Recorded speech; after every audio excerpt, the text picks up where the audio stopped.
All right, we are back with another episode 8. Theory disclaimer: we are back. We got a lot to talk about. We're going over some wrestling, going over some gaming, some music. You know, the same things as usual stuff that we always go over every time we talk about this podcast.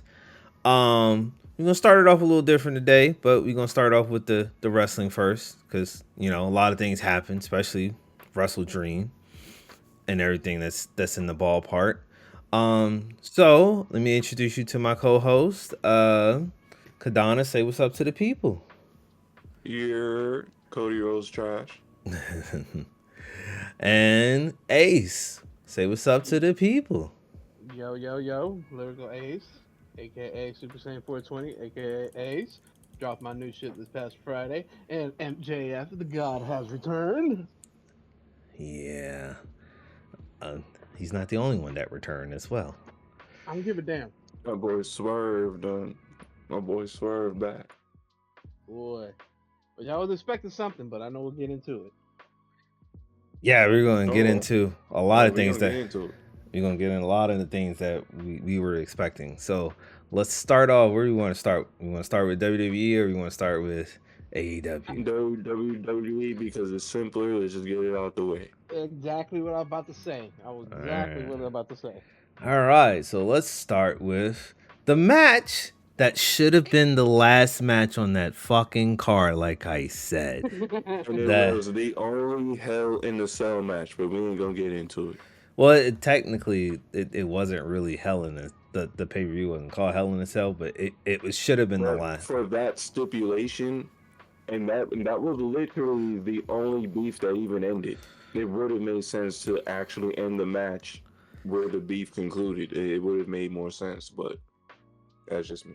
So, yeah. So if anybody who watched Bad Blood last Saturday, for those who live in the Atlanta area that went out to the pay per view last Saturday, kudos to you guys. Y'all really had fun.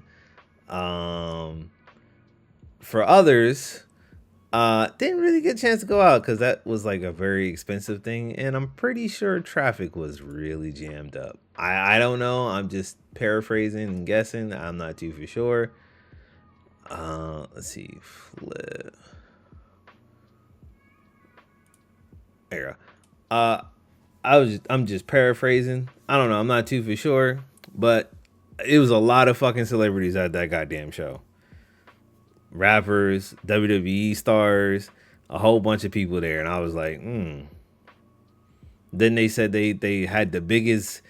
What was it? The biggest gate opening gate for that show, and it sold the most. So prior to, because I wanted to go to this show, them tickets were high as shit. You can thank Sexy Red for that. Them tickets were high as shit. Bro, So, it's Atlanta, bro. Unless you ended up getting them first dibs when it was first promoted, yeah, bro. bruh, Atlanta, it was definitely, bro. Atlanta's like the new Cali in New York, bro. They hold anything here now. Them ticket prices are through the roof, unless it's a hometown team playing, because 9 times out of 10 they trash. a nigga, them tickets was expensive. I was telling Super Saiyan, I was like, yo, I don't think Yeah, I'm going. I don't think I'm going yeah. because And I, I w- was like, come on, what do you mean? I'm like, I, come on, let's go. them Oh, tickets was. look at this. Look at the tickets. Look at the tickets. And I looked at the tickets. I'm like, look, man, I kind of agree with you, dog. You This know, is rent money. Tickets is like 6 months of rent money, bro. You ain't about to spend that. I'm not finna no, do it. and like my stilo is if I'm going to a restaurant, I'm gonna get as close as I can. When I saw them price tickets, I'm like, you know what? The base don't sound too fucking bad up there. Until I saw the price more, I'm like, you know what? That bench price is kind of bad up there. You know, uh, $8 to $10 a month ain't too bad. Now I'm thinking about It's like watching it it. on Peacock was not a bad choice. Not a bad choice. I You would have, know, I I would would have have, liked it. I would have liked it gone though, honestly. I would have liked to gone downtown and go to like a bar and watched it there. But then again, I was thinking about it. The traffic might been a issue getting back. Surprisingly, you'd be surprised. You'd be surprised from the last I event that I went to I that don't know. wouldn't cause traffic. It's don't. like, yeah, you'll have traffic, but not to the extent that you would think, where it's like, oh, I'm gonna be in traffic for like an hour or 45. Like, honestly, it's only the bitch on getting out of the arena and just slightly trying to get your ass to the highway. Once you're there, you're almost golden pretty much. But I understand though, because sometimes I mean we can all agree for drivers and non-drivers that these niggas can't drive for shit here. That's the thing. That's why I ain't want to go. But anyway, so we start off with the first match on the card, which was CM Punk versus Drew McIntyre in a hell in a cell match. Once again, the match should have been last on the fucking card. I told you it wouldn't be. especially with that much blood that was involved, bro. They were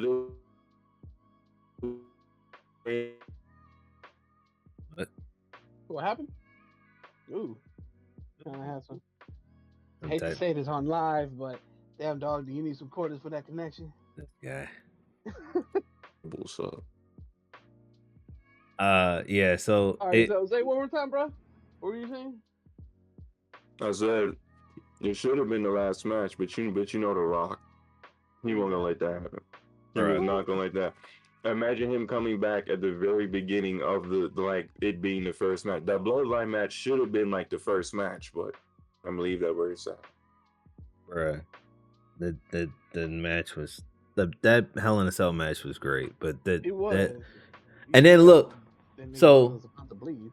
so the next match on the card was the women's match, and then for pretty much for me personally, every match on this card had to like literally follow suit up the heightness that CM Punk and Drew McIntyre had set throughout the entire night, and some matches didn't live up to it. I kind of tuned out.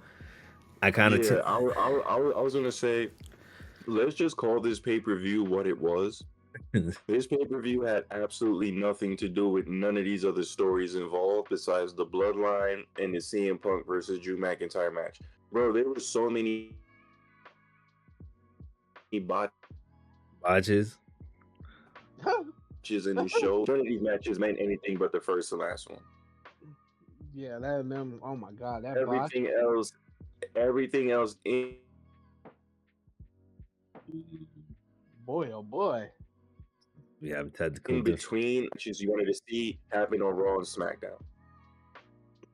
I don't know, man. I kind of tuned out. Like the Nia Jackson Bailey, they try to do their best, but the Damian Priest and the Finn Balor, the segment between Goldberg and Gunther segment was actually pretty interesting. The Triple H announcement was We don't care about that title. We don't care about that title. For It's only gonna be fucking used once. I really don't give a fuck about that pay-per-view at all. We'll, like I said, the next ugly anyway, bro. That was a nasty looking belt. I'm not gonna lie to you. When we mention about Crown Jewel, we just gonna mention it, and we'll just talk about whatever is there. And then if there's gonna be nothing to really talk about because none of those matches even matter. It's literally Survivor Series without it being on Survivor Series. It's just a spectacular house show. That's all it is. For those in Saudi Arabia, for those who don't see it, that's literally what it is. Let's put all of our champions in front of Saudi Arabians so they can perform and put this major title on the line, and that's it. We'll make our money. The women's world title match. Now we did get a return. We did get a return with Raquel Rodriguez. So she came back. So I'm interested in this feud, not between Liv Morgan and Rhea Ripley. I'm interested in between Rhea and Raquel Rodriguez because I know they can turn it up. And this is something that should have happened a long time ago when Raquel couldn't stay healthy. She had no, some health issue. When she was on her game, they should have had this a long time ago. But you know what? I forgot Vince McMahon was at the helm. Yeah, I was like, we forgetting somebody. And then the main event, that boring ass tag team match. They had to do everything to sell that match. And I What was tag like, team match? See, I don't forgot what match we was even. What tag team match happened? Cody Rhodes and Roman Reigns versus the Bloodline. I'm just happy that Kevin Owens is actually keeping it realistic to the storyline. That's all I'm happy about. Yeah, I'm not gonna lie, that heel turn was kind of out of nowhere. Like, I was kind of hoping. Like we knew it was gonna happen. We just didn't know who was gonna turn first between Randy and KO. I kind of want Randy Orton to turn. Oh, he's gonna No, turn. it's too obvious. No, it's too. No, I mean, at some point, Randy gonna be like, "So Cody, what's the goal here? Because why are you going to put the guy back into power just to bury you again? Like he's coming for your title when it's all said and done." I think What it's are we a doing? I think it's a slow turn, and I'm hoping if we can get that. Yeah. It's gonna be a very slow burn turn. Like Randy's gonna try and play mediator, try and figure out what's going on. But then But I in don't. the end, Cody's still gonna be Cody and be the good guy, and Randy's gonna be like, "All right, But enough of then, that." but then again, I don't like how that's gonna end up happening because it's like I want the Randy that you could never trust Randy Orton, not the Randy Orton that turns on you because Cody Rhodes is signing and helping the bloodline type shit. I want the Randy Orton that I mean, you can't trust Randy Orton. You could never trust Randy Orton. Randy Orton was never should have been trust. I want that Randy Orton. You know what I'm saying? KO has the same complex. Now, I think that was the problem with this here storyline is that you have two characters that are of the same mindset. Like at the end of the day, I'm gonna get mine if doing it the right way don't work. But Like then, I'm gonna do what's in my best interest to where you can't trust me. But Randy has been here for what? He just since he's come back, he hasn't really done anything untrustworthy. He's had opportunities to. What I can see happening is Cody going full Homelander with the way everybody's treating him now. Where he could be like, "Oh, so I'm not the guy no more, or y'all want Roman so bad." It could be a match or a segment where he's supposed to be helping Roman and he ends up turning on Roman. that's the funny thing because he was bitching about that when he was in AEW, talking about he didn't want to turn heel when all the new guys were coming into AEW. Well, Cody gonna have to realize he's not the biggest face of this here company, no matter how much they try to. One, we love Roman a little too much now. People are in love with how Roman's character is being built, and then two, if your intro and everything like that is being compared to the likes of a Jey Uso, yeah, you're not the biggest face. You may be the best champion face wise because you got the look and everything, but in terms of crowd engagement, all of that, bro, I damn near hear his name as much as Jey Uso's, and it's kind of weird. And then The Rock coming out at the end of the fucking match to Which stand Ace called. I to. wasn't expecting him at that point, but I called it because, like I said, he was at. I called him my nephew. My nephew's high school, so he was there. See the team lose. Yeah, he was He at was my there, yeah. and and once I saw that, I was like, oh, guaranteed he's gonna be at Bad Blood. And I even text J Star. I'm like, watch, he's gonna come out. But I correctly said, what 90% of his shit is great. The 10% is always like, what the fuck. And unfortunately, when that nigga came out, we got a 10% of the Rock, which I Yeah. was like, what the fuck? no, I think that 10% told you a whole lot because even if you No, it like did. notice Don't get me how wrong, it did. yeah the way everybody reacted, even the new bloodline, they all backed off, bro. Wow, everybody else's back was turned, so it was like, oh, boss dogs here, everybody stand back. Yeah, and We I don't get want it with them the problems. storyline. Like, I get it with the storyline. I'm just more like the execution could have been better. I mean, I get it. There's that big possibility now that WrestleMania 41 will most likely. I'm not saying most likely, but the possibility of being a triple threat match because of him Uh, running the three and then cutting throat bullshit, and uh, then because Solo fucked up because somebody in the crowd recorded him saying like, "Yeah, this is all part of the plan. This is part of his plan uh, or the Ross plan." I'm not too And for sure he might we'll show up see. at. I'm not too for sure if The Rock's gonna show up at WrestleMania. Wow. Because reports from Dave Meltzer, so take it with a grain of salt, is stating that he may not be able to be at WrestleMania 41 this year. You know, The Rock had the busiest schedule in Hollywood, bro. Because I But saw that same report that came out, and they said but that that was the original plan. But the way everything is looking, he may not be able to be there, which is why he's probably interjecting himself now. but I do believe he's going to introduce the rest of the Bloodline family to go up against Roman, if anything. But The Rock called Cap on Dave Meltzer's tweet saying that he might not be there. He called it bullshit. So it's like, we shall see, It could be though. a sell too. It could be a sell too. Could be a sell. I The mean, Rock is great at working the crowd because I don't know if y'all saw the after footage oh yeah, of Bad Blood where he was walking and explaining. Yeah, so The Rock is great at that. I just feel like he doesn't want people to know that he's even going to be involved because remember, WrestleMania does have 2 nights now. So you could work both nights. So it could be one of those things to where he does that final boss thing again, where he's like, "Well, Cody, if you can get through them, you have me last," type of ordeal. All I wanted to say is he could have picked a better time to come out. They could have placed that fucking tag match on a card. It could have been the second match. I The was second. gonna say, well, but I was gonna say, forget him coming out during a match. It could have been they had the first match, and then Cody was gonna cut like a promo to be like, "All right, yo, I'm officially done with the Bloodline. I ain't got nothing else to do with Roman. We won our match tonight. That's it. Nothing else needs to be said." And then The Rock comes out, and then they have an actual face to face. And then he'd be like, "Do you remember what I told you before I left on SmackDown? And I was gone for that minute. Do you remember?" And then we see whatever plays out from there. They just had The Rock come out, count with his hands, and then dip.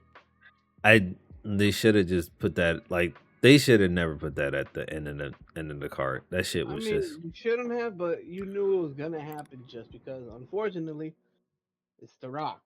Like, I mean, I hate to say it that way, but that's just He's the new Vince McMahon, bro. He's taking this directly from Vince. You remember when That was. Vince was the vocal point of a lot of the major storylines and a lot of stuff Vince would do Mm-hmm. wouldn't make sense, but it was just to benefit him in that moment.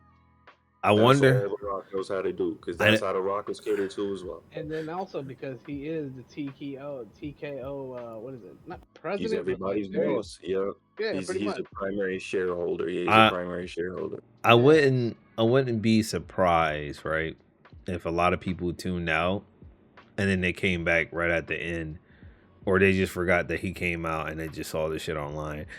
I wouldn't be surprised because, like, literally the rest of the night just was like, yeah, why am I watching this? Because everything didn't really live up to what it was supposed to live up to after that Hell in a Cell match. This is like, y'all ruined a whole fucking the whole night because of that Hell in a Cell match. The Hell in a I Cell fell match. asleep. No. The match that should have been first was that Finn Balor versus Damian Priest match. That dumb match shouldn't even have been on the card. That should have been on Raw. Bro, no.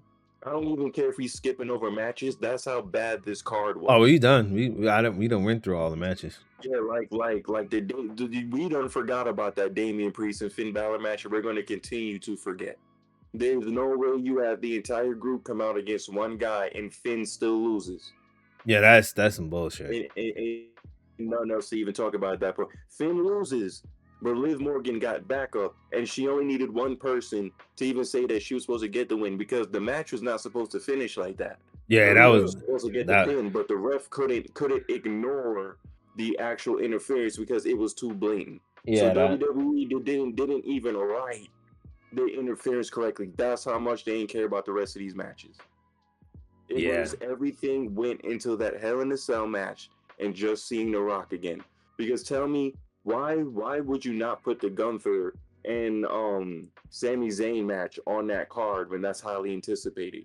Yeah. Why would you not put the Jey Uso versus Braun Breaker match on there when that's highly anticipated? Well, You instead put on Finn Balor well, and Damian Priest. Like I get the anticipation behind that, but they're writing that so wrong. well. The Y'all thing. making Finn Balor look like he need all the help in the world against a guy who just got his stardom. The thing is, Triple H stated, I think in an interview, that he wanted to make, what is it, the pay-per-views, not the pay-per-views. He wanted the pay-per-views to be short, but he also wanted to make Raw and SmackDown feel like special attractions and like main events and stuff. So that's why they put like the Intercontinental Championships on those, But the U.S. but Championships on those, and then like still, sometimes the world still title matches and stuff on there. for a guy that's supposed to be all about business, that isn't that kind of counterproductive towards you doing what's best for business, because you're putting on your most hyped up superstars Well, you got to on the think. on not even on the pay-per-view to even sell. You're not even promoting that they're even going to be there. Well, It's you might want to watch Raw because that's where the title match is going to be. Cool. So what's the replacer for it not being on the main event? Oh, Finn Balor versus Damian Priest. you got to think about it. We don't pay for pay-per-view for WWE no more. No one pays for. It's all on streaming. So why Premium live event. Vince? So why would I The put, ticket prices is the main reason why, because you're paying 3 times the ticket prices that you would normally pay at a show. and So yeah, that's I get it, but if I'm somebody buying a ticket and I see Finn Balor versus Damian Priest and I don't see the main championship match or even a mid-card match for a title, I might be a little angry, because after the results of that match, I'm jumping out of the crowd. I'm going to run all the way to the back where I know Triple H is at. He's going to be in gorilla position, and I will be getting arrested that night. you might get fucked up before you get Yeah, arrested. I don't care, bro. Y'all don't understand how disappointed I am with this company right now compared to what AEW's doing. Bro, I don't want to see no WWE Championship match on Raw of that magnitude. Sammy's the only one who actually beat him, right? Why would you not put that on Bad Blood? That's literally the definition, bad blood. We got bad blood because the last time I actually lost the match and the championship was to Sami Zayn. I think Everybody wanted to see that. I think it's because of ratings, and they want to do ratings draw, and ratings bring in more at. Bro, listen. NXT just dust AEW. But The sub show just dusted. They don't need to sell nothing. Like let's really be honest, bro. No. Let me There finish. is no competition between neither one of these companies. They got their own fan bases at this point. But what WWE is doing is, like, if we take a world title match and put it on Raw at, especially since they went back to 2 hours, which is kind of even worse now because they don't put a lot of segments on there. They do a lot of recaps more, so it's kind of. But we'll see this Monday if they do a lot of recaps. We'll see how it is, because last Monday they could have kept that Bad Blood recap alone, and then they did it again on SmackDown. But the reason why they do this is because they sell advertisement. So they get more advertisement, gets more sponsorships, they get more money. Oh, So that's right. So then we can have Sexy Red, who knows absolutely nothing about wrestling, come up hey, there and talk for 10 seconds, say, hey, what's up, crowd? And then disappear to go do background promo cuts, right? That's what we listen to me. If I ever see the ratchet dusty ass on my screen again, when I got a plate of food in front of me, I swear to you, bro, I'm calling the police. I'm doing it myself. I want everybody. Bro, I had a full plate of food, and here she go popping up. I'm like, hold on, wait a minute, bitch. I'm not trying to throw my food up. I'm trying to keep my food down. I'm not I gonna don't even hold see you. no ratchet, bro. I did not turn on WWE to watch ratchetness. That's not what I came here to do. I get it. You want to do the collabs and all that. You have a bunch of other black talent to choose from other than Sexy Red, bro. You could have gotten the actual person who did the original theme song for SmackDown when it first premiered in Meg Thee Stallion, if you really want to do something. No, they plan on doing that. They plan on working her in. They And need to actually, do it expeditiously. no, they're doing it. I think, was it, because they've been running this commercial with Cardi B and I think Bianca Belair, and so I think they're gonna do it at SummerSlam, that SummerSlam year. So we might see that. But yeah, look, listen, I can't really disagree with you on the Sexy Red thing. I kind of was like, why she's there? What the fuck does she have to do with this? But I'm like, it is what it is. It's cringe. Saying that because when I saw it, I'm like, who the fuck is this bitch? She ugly as fuck. Oh I'm yeah. so confused. Oh yeah. I did not know who the bitch was. Matter of fact. Oh, she's Sexy Red. I'm like, who the fuck is Sexy Red? Oh. And then a buddy of mine sent me a video because I was asking, I'm like, who the fuck is Sexy Red bitch? And then I was like, oh, it's the It's the Yeah, Bougie Brown bitch. Yeah, her. Oh. it's the song But she, that's. yeah, then I was like, I need to call Peacock and tell them to give me my money back because I don't Exactly, want to bro. see that I shit. did not. I thought I was watching the replay, or I had the wrong thing I was looking at. Like, I really thought this was like some street Wait, backyard wrestling joint I accidentally clicked wait, on. Nah. hold on. She was on the Black Buzz show. Yeah, Yeah, in the background with she Lil has been Yachty. on. She has been on too many things, bro. I don't know I why. I I I know don't know she. what the latest surge is. I know she came out during NXT Tuesday, that this past Tuesday. So Yeah. I know that. That's because she was advertised for that. But I that's how you know that show had a blur in my mind. Because after the Hell in a Cell match, everything else was just like, huh, what, Oh yeah, what? because I remember like Mm-hmm. I I was on the fell phone with asleep. I was on the phone with him because he came out just there's so much blood. I'm like I am so confused. What are you talking about? He was like, yo, the show's on. I'm like, oh shit. All right, I Yeah, jumped but on there real quick, McIntyre got cracked. and then after that match, I was like, all right, I think I'm gonna play me some GTA because like the other like I said that when I saw the botch match between Nia Jax and Bailey. And it sucks because Bailey's a good ass wrestler. It's just like, damn. Jax is not that type of wrestler to where you can just do anything in the ring with Right. her. And Like, she's not she has and to. she's not that bad either. It's No, just no, no. She just has to be the one to carry the match because the way that she wrestles, I you can't carry a Nia Jax. I Nia Jax gotta carry you. I'm not gonna lie. I all do. Nia Jax is fine. I don't want to ever see her do a Hurricane Rana spot ever again. Oh yeah, yeah, yeah, yeah. That she shit We was murdered don't need to see that. she almost that We don't murdered need though. that shit we don't need to was see that. that shit Anything that was involves her jumping out of the air and not landing cheeks first, we don't need to see. right. If she's I don't not want to doing see a missile drop kick. I don't want to see a cross body. I don't want to see even an no elbow drop. no no no no Keep it at a leg drop and no cheek drops. That's it. no. I wouldn't mind seeing a tsunami from her, female tsunami. Now, like a wild Samoan tsunami. Oh, okay, I can Like see that. that Braun Strowman shit that Braun be doing. I wouldn't mind her for adopting it, but she adopt the Yokozuna shit. So Which is perfectly fine for her. I think it works perfectly fine with that Yokozuna move she does. yeah, Because just keep the flipping to the flipping professionals. Bro. Like, imagine with the Yokozuna drops when what's the name tries to actually cash in on her, but she like catches her last minute before she can cash in, and she's pissed off, and she hits her with, like 6 Yokozuna drops, bro. I'm not gonna lie to you. I thought she was gonna cash it in like literally at Bad Blood, and then she kind I of thought so too. cause I thought so. It cause would have been too obvious. It would cause have been too obvious. she put her hands on her that previous Friday night before Bad Blood, Right. and I'm Right, thinking right, like, right. oh, I'm like, oh, okay, so she's gonna tease in the cash in to show her up, and I'm like, oh. So then she didn't cash in. Then she was attempting to cash in on Liv Morgan at a house show, and then Rhea Ripley got in her face. So we don't know what she's gonna do. I think her cash in is probably like, I don't want to say it's terrible, but the way they're making it out to be is starting to be terrible. And I'm like, bro, I need her to Yeah. cash in this damn money And in the just bank. to basically to answer that question for you, if you didn't catch SmackDown, which was also a subpar segue to the pay-per-view, in my opinion. Basically, what the game plan is that Nia Jax wants her to do, like you said, she wants her to cash in on Liv Morgan, but she wants her to do it at Crown Jewel.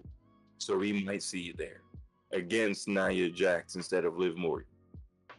I don't know, because the women at Crown Jewel, they don't even look good when they wear their attires at Yeah, Crown they be Jewel. in full body But I suits get and it. can't I get show them it. how they drop the skin. We get it. We get it though. Saudi Arabia, yeah, Yeah, and the men that's why. can't, and the women can't look at that, and men can't lust after them like that. Yeah, that's why I don't want. They can marry a 12-year-old though, but That's why we don't watch makes the. sense. I don't care about that show. So when that show comes up, Exactly. I'm not watching that shit. I'm not watching. I didn't say I ain't gonna watch it. I'll watch it. I just not. We not gonna really.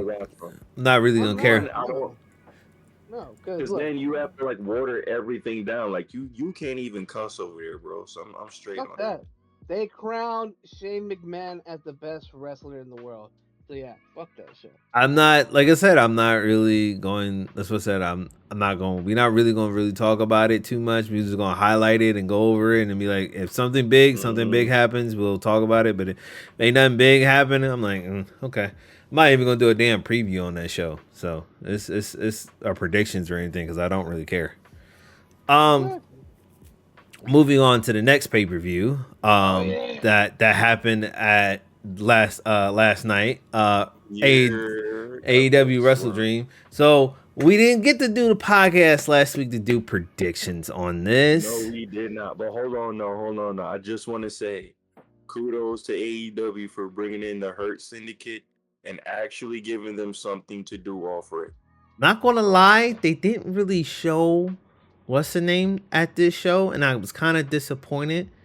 But then Boogie Swerve? again, no, No. the other one, Bobby Lashley, Yes. Oh no, no, because no, no, no! They are saving that for a special occasion. And if you really listen to it, Shelton Benjamin kind of like hinted, like, "Nah, you don't have a choice of what we talking about. Because if you don't get down, Bobby gonna lay you down, bro." So they're waiting on like the big explosion. AEW's gonna treat Bobby Lashley like their next big champion, basically. We'll see. I don't know, man, but we'll see. They That's a we'll they see. kind of have to. They kind of have to keep him in that picture because why else would you leave the WWE? That was technically the same thing that he was facing over there. I'm not saying he's gonna be champ. I'm not saying that he's even ever gonna get the belt, but he's always gonna be in that picture in like a major storyline with the star who will be competing for that belt. Like he would always be important in a sense. Yeah, and okay. then think about it, and then at the same time, and I get that part, and it could be a big thing because now, I think if I'm correct me if I'm wrong, if it was last week Dynamite, which I think it was, that he even came up to Mercedes Monet. That was last week. Yeah, that was last week. And so it's like just the hypothetical shit on it, where it's like, let's say she does join, which I can actually see it, I you can know, see that too. that she joins with them and all that. That's a powerful group that could dominate. It just depends on where this story goes because we still haven't seen Bobby Lashley pop up yet. I swear, I thought that was gonna last night was gonna be the night. Like Yeah, that's what I felt, thought. it felt Too like how obvious. Too obvious. yeah, because Too if you look how obvious. the segment was, which is funny to me, there was a segment on pay per view, but the segment on with Swerve, it felt like okay, Bobby's gonna come out. Like it just made sense, but I guess they're gonna, like I you said, got they're gonna hold it off for something bigger. I mean, I can see it that more possibly it'll be better on TV than pay per view because people watch more of the TV than the pay per view. Let's just be honest here. but like let's I put it to you like this: what we seen, um, we might see a match between Shelton Benjamin and Swerve Strickland on Dynamite Oh yeah, Of sometime. course. Because That's gonna be the first match. And so then of course then you're gonna see unless they add another body or something like that to replace what's his name well, that was supposed to be there, but he re-signed with the WWE. So unless they add somebody that we don't know well, about, no, they probably added Ricochet or something stupid. yeah, it's gonna be Ricochet. But I, Yes, Jay. if but they I, had Ricochet, yeah, he's gonna face him next. But then out of nowhere, at the end of that match or in the middle of that match, is when you're gonna see Bobby.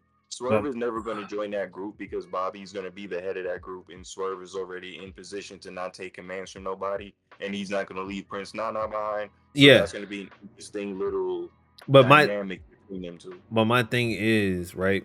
What is MVP gonna be? Is he gonna be a wrestler or is he gonna be a manager?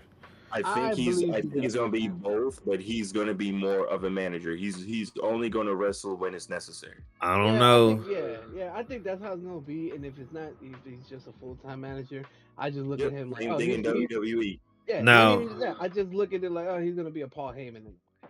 let me. Now I'm gonna iterate what he said. He said the reason why he left WWE because he didn't get the hurt business wasn't a thing for WWE anymore. That's one, Ain't and nothing to do two, with it. he wasn't wrestling, and he said he wanted to still wrestle. So I have a funny feeling that it might just start out with just him, Recruiting people for now. Shelton Benjamin, Bobby Lashley, and MVP, like how it was in TNA. because in TNA, before Bobby Lashley became the head helm of the whole situation, and they did this. This is probably their fourth time doing this. No, their third time doing this in AEW. He was always at the top. So like he was a former TNA Impact World Champion before Bobby Lashley became World Champion, and then they formed it together. They had King Kenny and then I think Shelton Benjamin joined him in TNA.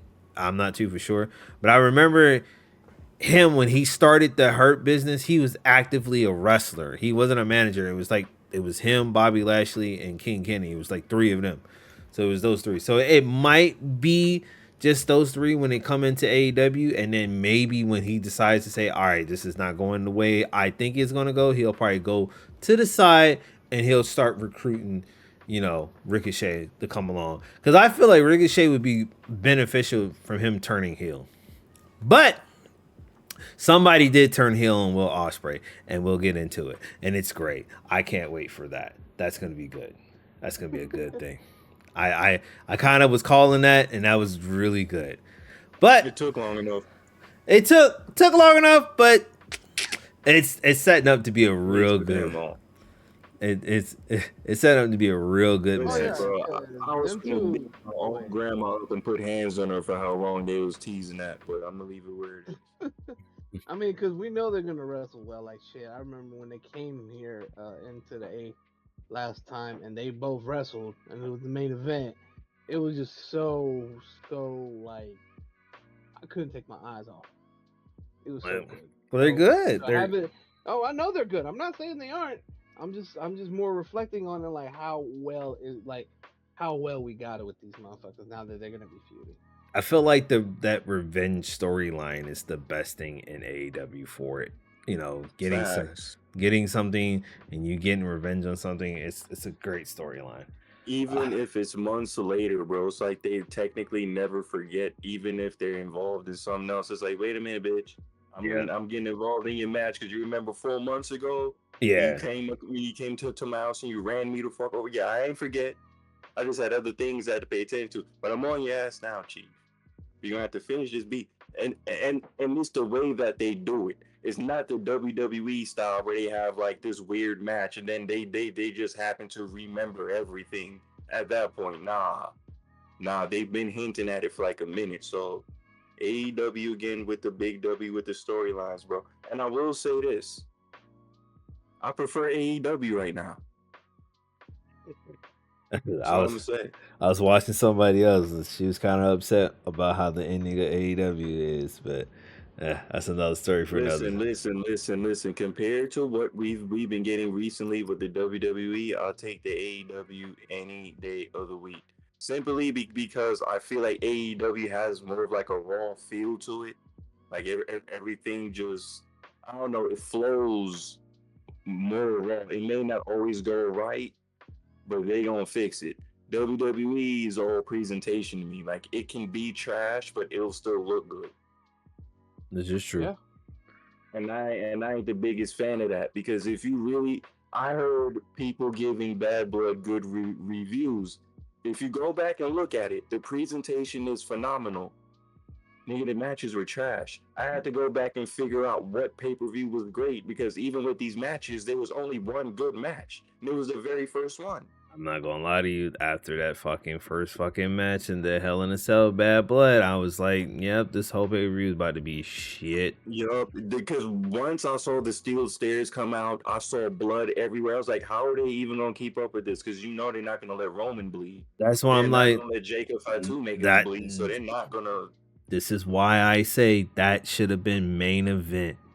Main event. Of course, Rock. That I believe that was a Rock call because Triple H would not let that be the first match.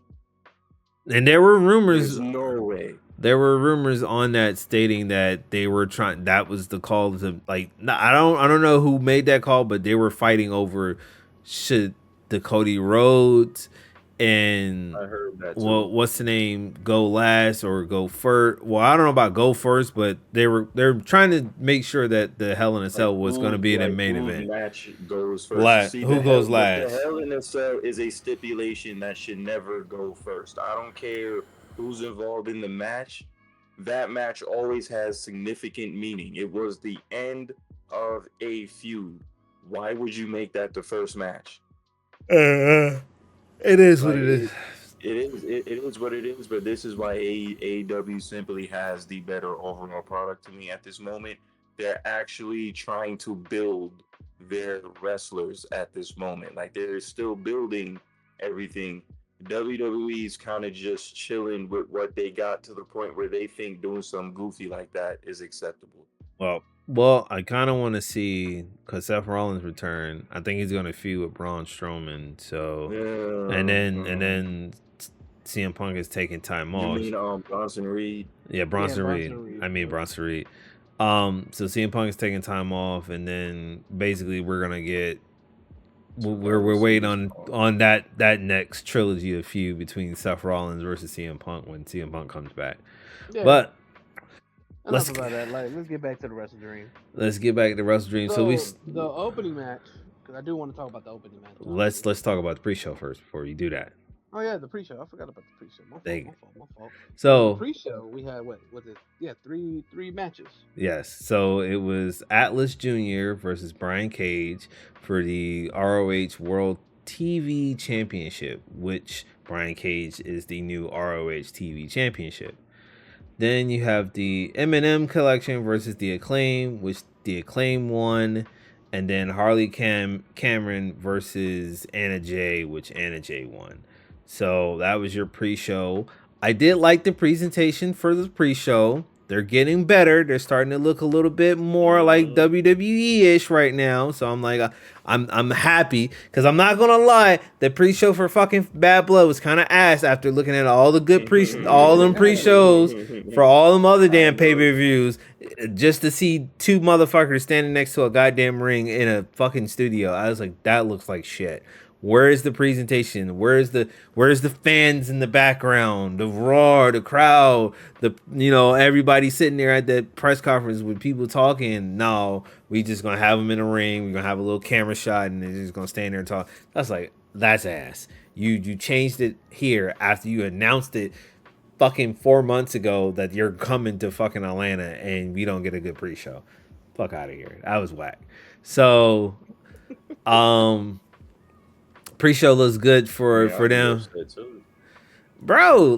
And not imagine if I had paid for tickets, I would have wanted to be on that pre-show circuit, just in the background, a whole access pass and everything, just to be a part of the pre-show. And then the fucking they don't do that shit. That's ass. Like, nah. So yeah, like I said, the pre-show for AEW is getting a little bit better. Hopefully they can, try to, merge it to the outside and have the crowd in the background. I'm not gonna lie though, the crowd was very looking like they wasn't really into it, but I was like, okay. But it is what it is. So now we start with the main event. I mean, not the main event. The first match of the card. Jay White. Yeah, Jay White versus Hangman Adam Page. I was very disappointing. And then number one, I'm gonna say this: I was disappointed in this match being a match. The match was great, but I was very disappointed because it's too early for these men to be fighting each other right now. You can't I was hoping like a disqualification would have helped, or Hangman Adam Page cheating to win, but he lost. He got beat clean by Jay White, which was like very disappointing to me because it's like all the things that you've been building up for Hangman Adam Page, and he loses to Jay White. He loses like that, yeah. But like, here's my thing though. I feel like they had to make Jay White strong, especially with his comeback, because let's be for real about it. These last couple months when he was wrestling, being active before he took his break, wasn't 100% great, especially behind who is Jay White. You know, we all know Jay White is fucking incredible, I and get, I can't lie, as of the lateness, it didn't really prove that. I And get, for me, this like kind of helped him. Now I get it. You know, the other edge of the knife is like now you're kind of damaging Hangman Adam Page, but with the commentary, what I felt like helped so much to push my argument more is that how they always say Jay White is like a professional counter. Like he always counters and very smoothly and very well. Like he'll take some beating, but if he can get that one counter right, it's game over. And that's what happened. If I you don't know know, what the hell out of that buckshot. but right? And that was like I can't lie, that shit was smooth how they did it and how they ended. I was like, oh wow, like I applaud nah. for it. No, this is me. I know you got your opinion on it, but for me, I was very impressed on it because I was like, all right, like yo, this was a really good match. I like how it provided where it still for me still it showed both men strong. Yeah, they showed Jay White stronger, but more I look at it more like he just outsmarted a very fucking frustrated, pissed off cowboy. And yeah, he's a heel. I get it. With a distraction or disqualification could probably help.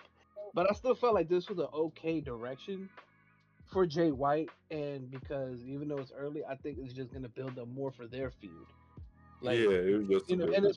especially now to kind of keep Hangman away from Swerve because we know they will come back again. We know that, Hmm. but like let's keep that away. Let's focus on with Jay White and Hangman because who knows? We know Jay White has his crew, right? Remember, Hangman fucked up the Ass Boys, or the Guns, I guess you could say. And then he also, if Yeah, I I'm was correct, about to say fucked up. pause, bro. But that's what they called him. But even then, if I'm correct, he even fucked up Juice. If I'm Uh, correct from the past, but right? that's the thing though. Him, like, I get it. Jay White just came back. You don't want to make him look bad, and then you're putting him in that main event scene, which 9 times out of 10 he's not gonna win anything due to the fact that John Moxley is the new world champion. Spoilers. Sorry for speaking to that, but like you're not gonna win the title from that guy right now. So you're coming back to, get some wins in, and then like, come on now, what? Like I felt like if they were gonna do this, I felt like he should have won with a roll up instead of hitting his finisher on him. Number one, he should have won with a nice little cheesy roll up, and then and then if like even if he won the way he won, at least make Hangman look a little strong to sell this feud a little bit more. That's what's kind of like that really kind of disappointing me. It's like you're building Heyman Adam Page up as this unhinged character, and then he gets beat by Jay White. Like, come on, I feel come on. like yeah, I feel like in a way, and I get where you're coming from, but at the same time, on how you're saying it, it's almost sound like you're. How can I put it? Like it's almost as if you're giving like AEW, they're giving them too much props for Jay White, or honestly, it's like you're kind of trying to push Jay White a little down because in a way, No, and I'm not saying you're not. I'm not saying that that's what you're saying, but it looks like that's how you're comparing it. Where it's like, oh, he shouldn't like have beat him that way. Like he's not that high up there on the cards, no, I guess you could say. I'm not. I'm not. You know what I'm Like saying? business, I think it was mainly for like storyline wise. I don't think they were even looking at it from like who's on whose level. Like A said, this was more of putting a reason for Hangman to turn his attention away from Swerve for a little bit while Swerve deals with the Hurt Syndicate. That's all I think that this was for. Like, give him something to do in the meantime. I do agree with Jay Star at the same time that losing to Jay White, however, this soon was not the best move, but we talking about Tony Khan here, bro. But I'm not. I'm not saying. The thing is, I'm not saying that Jay White should have won. I'm not saying none of that. Jay White is a credible wrestler. He's incredible, It's just and like he. how he won. It's not even that. It's the fact that the timing of him. It's like Yeah, it. yeah, This. that's what This. I'm saying. All Like, this. he's winning now. Like, but I'm saying they're not seeing it the same way as a logical person would. They're only seeing it from like a No. storyline perspective. So No. would it have been No. like Let me okay? So I finish. guess I, Let me finish. It's not none of that. The issue with it is Jay White came back, and it's like you're putting him against someone that you're building up. And I'm not saying, like, if you're gonna do something with Jay White to build him up, him going against Hangman Adam Page right now is not a good thing. Cause like you're building Hangman Adam Page, and then you're trying to build Jay White, and you're clashing these two together in a way where if it's not gonna turn into a feud, and it's like a one-off, it's like you just killed somebody's credibility on building to build somebody else up. The issue, and then on top of that, that makes it even worse is one just came back from injury, and the other one just had a monster fucking push from beating someone in a steel cage 2 months ago. So it's like that's the issue. You're putting them together. I felt like this feud. I think that they're trying to do the WWE thing where it's not even about the win or loss, where they're able to put each other over. I get it more than anything else. It's stupid because of like you're saying, like the timelines of the wrestlers, everything that they got going on. But again, bro, this Tony Khan.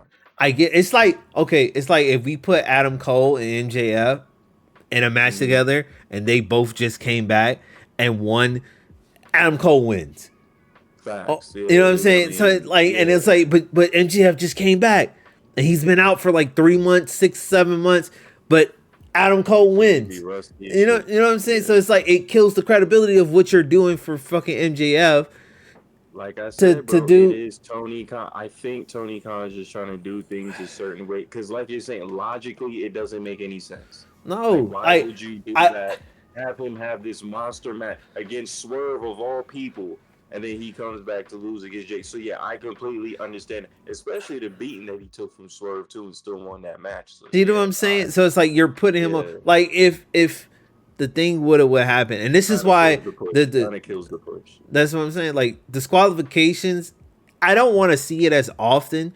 But in certain cases, this would have been would have been a like perfect. He's getting frustrated. He's like, you ain't on the level of Swerve, but you ain't trying to go down. And I got frustrated. I got tired. He just started beating him down with like a chair or something. Like creating clean. That's what I'm saying. That's my whole issue. I'm not saying Jay White is the problem, because like you're building Jay White, and then it's like Jay White does need this push, because what's the fucking point of signing this guy if you're not going to put him at the main event level? He's a 2-time IGWP heavyweight champion, and he's been managed to a tag team and everything. Even Darby Allin said it to him in his face, and it kind of irked him in a way. I was like, bro, you haven't done shit since you got here. You've been managed to a tag team and a trio champion. So it's like, yeah, you kind of need to go into that main event scene. The thing is, this match just needed a little bit. When I mean just a little bit more, just a little bit of that disqualification, or a roll up, or something that where it still made both men looking strong. That finish did not make Hangman look strong. Yeah, that's why I was like, it looks like Tony was just trying to put them both over at the same time, but he didn't know how to necessarily do. See, he's trying to do it the WWE way. So he thinks he could just put on like a banger, like between CM Punk and Drew McIntyre, and regardless of who loses, both are gonna go over anyway. And then this isn't that type of match, bro. The direction from what I'm finna hear is, my knee was hurting, it was bad, and it's like you're gonna start doing the blame game, so you're gonna make him look like a coward. And I was like, I don't want that. I wanted that I wanted the it's gonna sound like, because that's what's gonna really happen if they're gonna continue this feud. It's like he's gonna blame the fact that he lost the match because of his knee being hurt, and he wasn't really 100% clear. And I'm like, bro, come on, I don't want to hear that, bro. I want to hear the rampant, unhinged, like that's what you've been selling me this past couple of months. That's the thing about Hangman right now. The best thing about Hangman is the fact that he's a fucking madman right now, and it's great. He got the look. He's fucking beating people up. I'm like, come on, bro. Like y'all could have, if he was gonna win, if Jay White was gonna win clean like that, at least you could have let Hangman choke him out. Just at least let him choke him out.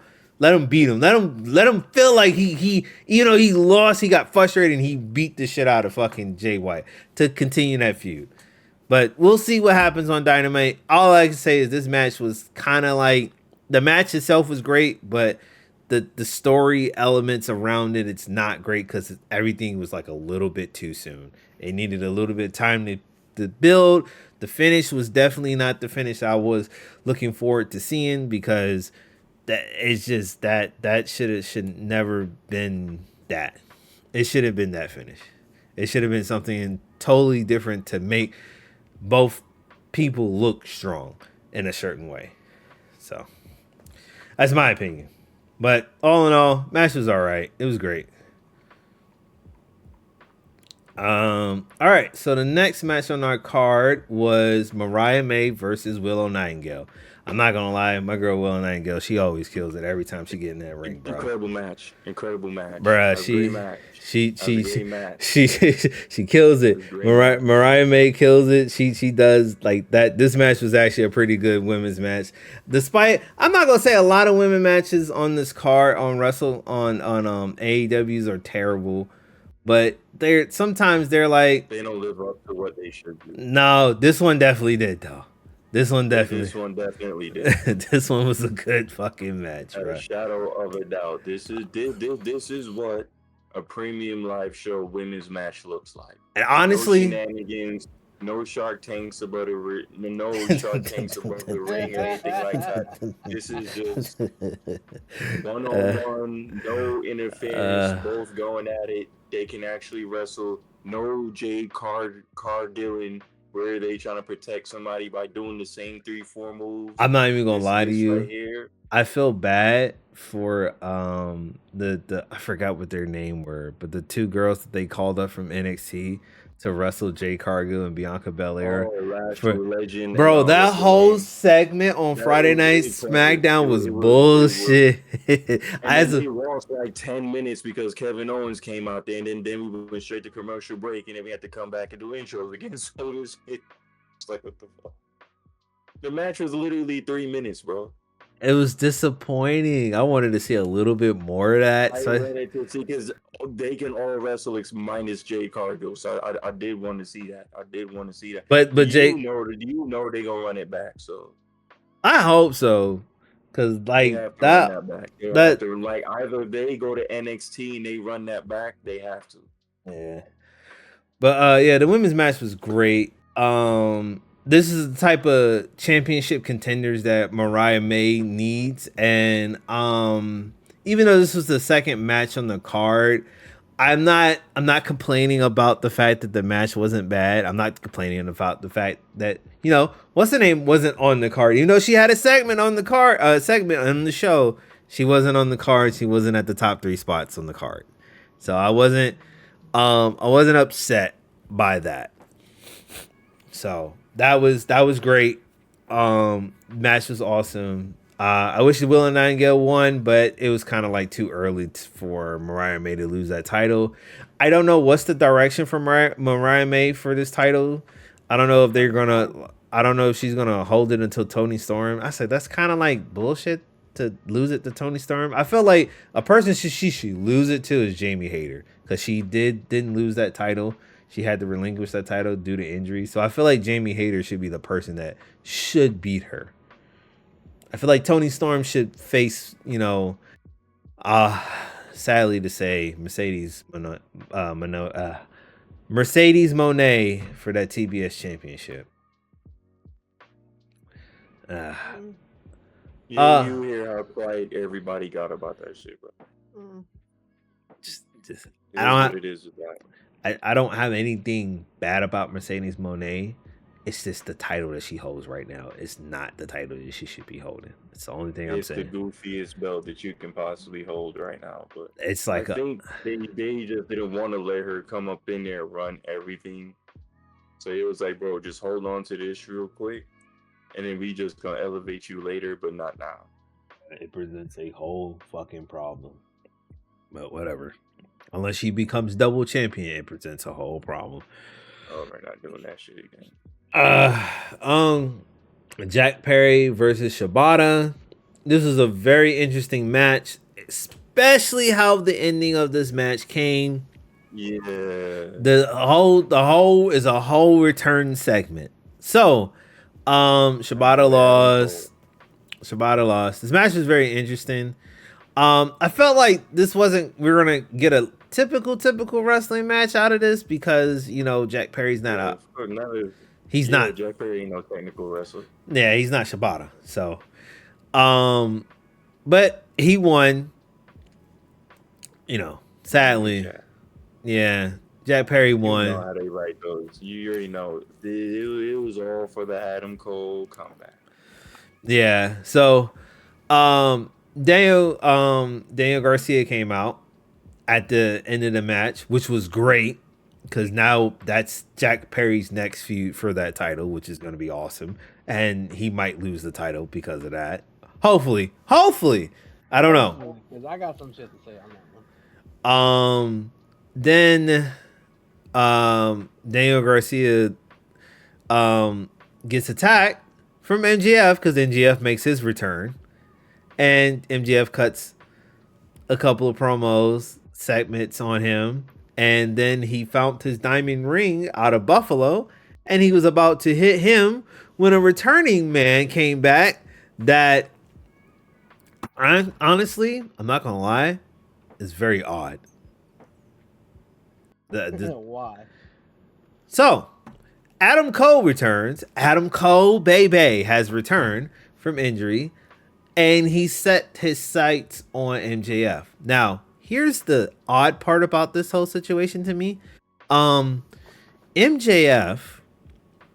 was a babyface at one point, and Adam Cole turned on him. So when he returned, Today's the topic right here. so when he returned to come back, Adam Cole is a face now. I'm hoping, or I don't know. We'll see on Dynamite because we'll see on Dynamite. He's a face now, and he's going against MJF, which is a heel now because when MJF came back, he turned heel instead of staying babyface. So now it's like this is ass back. I'm like, what is this? Because this shit don't make sense. I mean, the feud's gonna be good, but it's like, how do you play something? How do you play it? I don't understand how you're gonna play this because for the longest of that period when Adam Cole was, what was it, when MJF was champion, both of them was trying to turn on each other. It's just Adam Cole was the one that pulled the trigger. That shit was hilarious. So Adam Cole was the one that pulled the trigger on him. Took MJF mask and everything. So I'm like, so when you brought MJF back, he turns heel, which kind of makes sense. It turns heel because they needed to. He needed to become heel. It's great. He needed to become heel. He's more better as heel. But bringing Adam Cole back to feud against him, unless they're going to play this real life issue between him and Britt Baker, that's probably the only thing that can salvage that. Other than that, this whole feud don't make sense to me. Okay. So sum it up for me, Super Saiyan 420. Please sum it up for me. All right. So this is the thing that I know a lot of wrestling fans did not like, but I feel like this is the direction they had to go with. So hear me out. Thanks to Wrestle Talk, it was a nice explanation about it. So I'll use their example, which is pretty much how could you try to move forward with a storyline that was honestly kind of flat, aka with the whole devil mask, and then Adam Cole was that turned heel first and fucked up MJF, and then when MJF returned the first time, what happened? He just immediately whooped Adam Cole's ass, just like a quick slam or two, and then he was like, "Yeah, this storyline was dumb as shit." So they're actually pushing it this way, where you know what? We're gonna drop this storyline. We'll have some elements where they don't like each other, of course, but with the whole full storyline of that, they're dropping it. And honestly, yeah, it is confusing at first, but it does make sense to just drop the storyline because, like I said, how further can you go with that undisputed era storyline between MJF and Adam Cole? Like honestly, this could be one of the safest, and I hate to say it this way, probably smart way to do it, just by dropping that particular storyline and just come up with something a little more newer and that makes sense, and of course organic in a I way I get between the. these two. Hold on, let me finish. Just like how you be saying it, let me finish. Go ahead. So, with that being said, it's like it could work out that way. Plus, on top of that, you have, of course, MGF and Daniel Garcia. Like, how I'm looking at this seems like a direction where you have, honestly, three feuds in one, which is Adam Cole, MJF, Daniel Garcia, and the TNT, and all in the mix of it. This is like, you can say, the feud for the TNT title. Just that phrase is like second or third, and the first one is whoever's the main rivalry for this little circle in this TNT title. I mean, that's how I'm looking at it, and that's how I'm feeling of it. And like I said, it just, to me, makes sense to drop that storyline, just because really it wasn't even good in the first place. I'm not Like, gonna. I'm like not. it was okay in the beginning when they were becoming friends and all, and who's gonna turn on who. But Mm-hmm. then how the whole turn situation happened, and it just didn't. It wasn't executed at all, and like I said, how further can you go with it besides, you know what? Let's reboot this rivalry Okay. and send it to a different direction. Okay. So what is that direction? Because from what I'm looking at, they have nothing to go on after they've been showcasing that feud for over a year. So that was their biggest feud that they were banking on before he lost the title and Swerve Strickland ended up having that title. So like that was the thing. That was the feud that he was banking on. Before he lost the title to Samoa Joe, that was the feud that they were banking on. And from what I was looking at it, the only reason why that feud fell flat is because Adam Cole got fucking injured. That was it. And they couldn't really continue on from the story. So now, what is your feud going to be about? You're intertwining two other people in there, which doesn't really make sense to intertwine in. Like I get the Daniel Garcia versus MJF feud was a thing. Yeah, I get that. That's a thing that should happen. But the fuck does Jack Perry got to do with it other than him being a TNT champion and a scapegoat? That don't mean that he has nothing to do with this entire feud at all. So that's kind of stupid. Then bringing Adam Cole back as a face, what are you going to tell as a face other than taking the backstage drama that they had between his girlfriend and MJF and plaguing it on TV? Like I said, Dynamite, between one of them two niggas got to sell me on this feud, because right now this feud is more confusing than what it was before when they had the Undisputed Era. This whole feud right now looks very confusing and odd. Like, it's great to see Adam Cole come back, but if they can't sell me on this goddamn feud, I'm like, oh, this looks even worse than what this before is. And I think they should just drop this entirely. Just do it. I feel like you're kind of jumping the gun on that one. No, bro, this don't, like, we spent the whole entire year watching these two. They were becoming friends. And then they pulled the trigger on him losing to Samoa Joe. Like, everything that they were doing was well crafted. What ended up happening was him getting injured. He got injured. So it couldn't continue on. The Undisputed Era whole thing and everything, it made, that whole thing made sense at that time. He just couldn't keep up with it, and he didn't know how long he was going to And then on be top of out. that, you got to remember MJF was injured as well. That, see what I'm saying? So like that So I story get it. could, Like, I get where you're coming from. I do. But I mean, like I said, honestly, and you're saying it truthfully. Like, what can you do with the story? And that's why I'm saying they're rebooting this fucking story. They're starting over with the story with just certain elements there where we know they don't like each other. That's the one big element. So you, I don't know. but you, okay, I get what you're saying, but as to the audience, they're not going to see that. They're going to see that hey, wasn't Adam Cole the reason why he turned on MJF? So it's like if they cut a promo if they cut a promo on Dynamite or Collision and it doesn't feel like something that is like okay, it's warranted, or it's like okay, where it makes one look like a face, the other one looks like a heel, it's going to come off as very fucking confusing. This entire feud between these two dudes really is flip flop. And the only way you can sell it is if you intertwine something that makes even more sensible. And what makes sense right now is that real life issue that he had with his fucking girlfriend. That's the only thing that could really save the feud if you take it from there. You take And you that, know it's gonna go from there because I mean but that's MJF's stick. but we never seen that from fucking, and we never seen that like any other like any backstage issues. They don't acknowledge that shit. They don't. Certain What? No, sometimes they well, you do. know what? I Sometimes take that back. I take that back.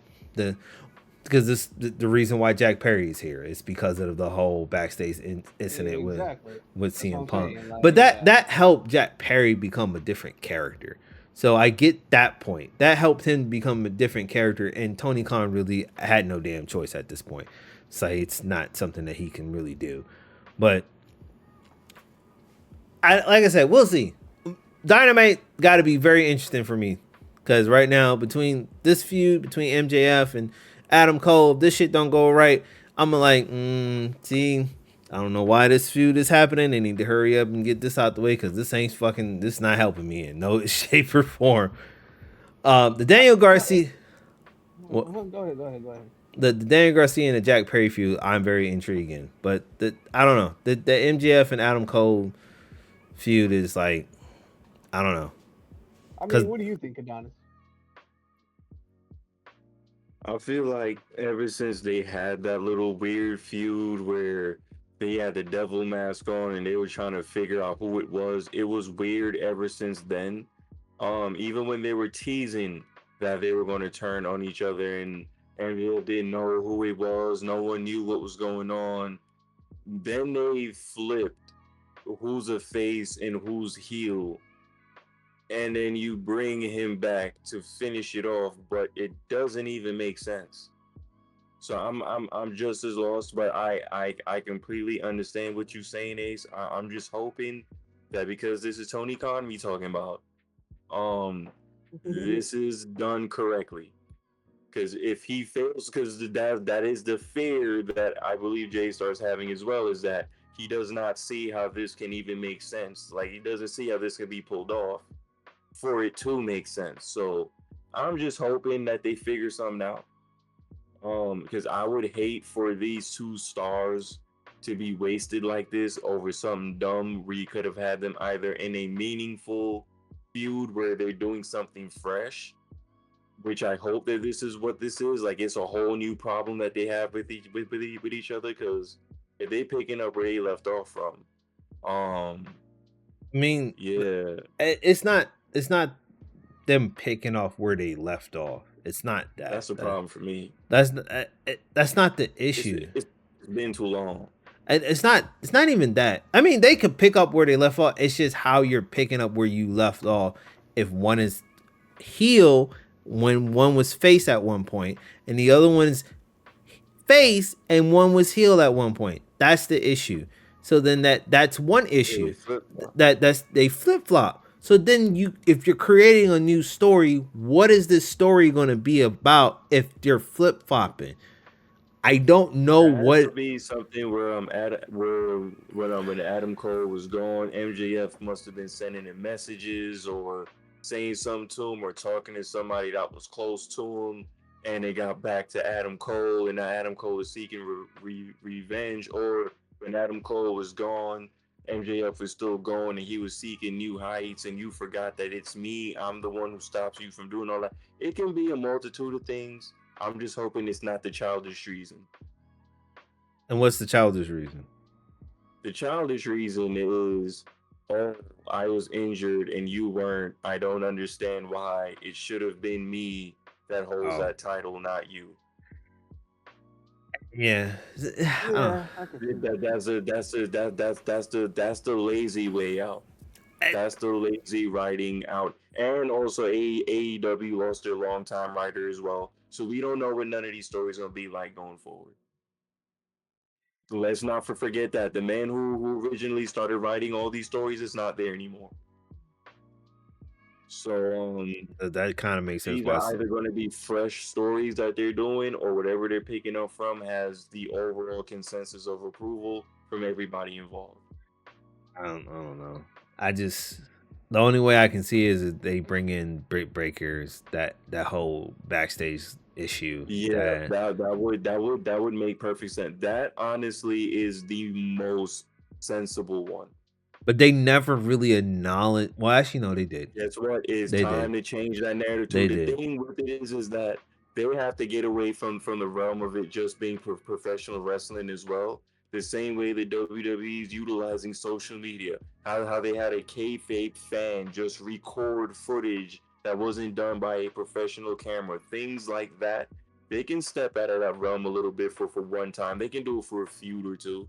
They don't have to make it annoyingly done to where it's like everything is done on social media. But this time around, because Adam Cole was gone for such an from extended period of time, you can definitely put that in there. Hey, I've been gone, haven't been able to address you. You know that you've been having issues with Britt.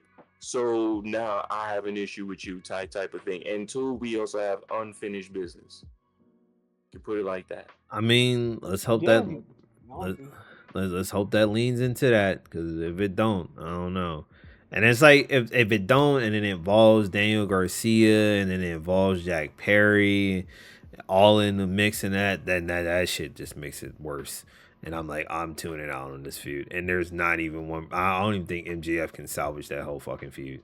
And I know how good he is, but he can't salvage that mess. That looked like a fucking mess if he involves Daniel Garcia and Jack Perry. I feel like Daniel Garcia and MJF feud is done.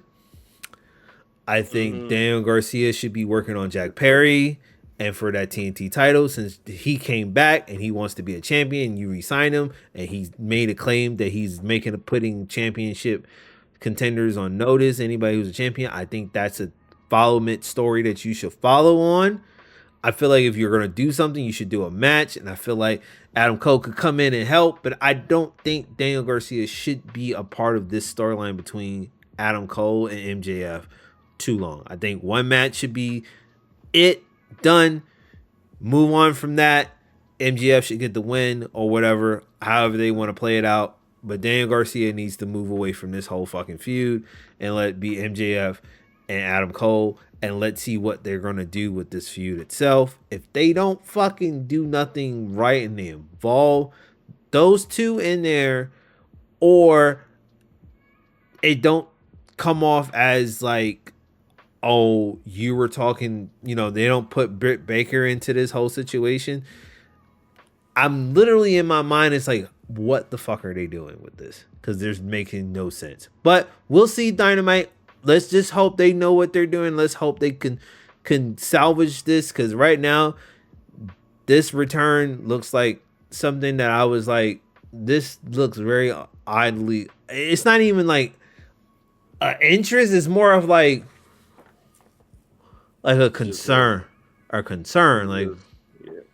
Like what is going on? Like, I get he's coming back, but I'm like, let's see how this goes. Because if this don't go the way that I'm thinking it's gonna go, then it's gonna be really bad.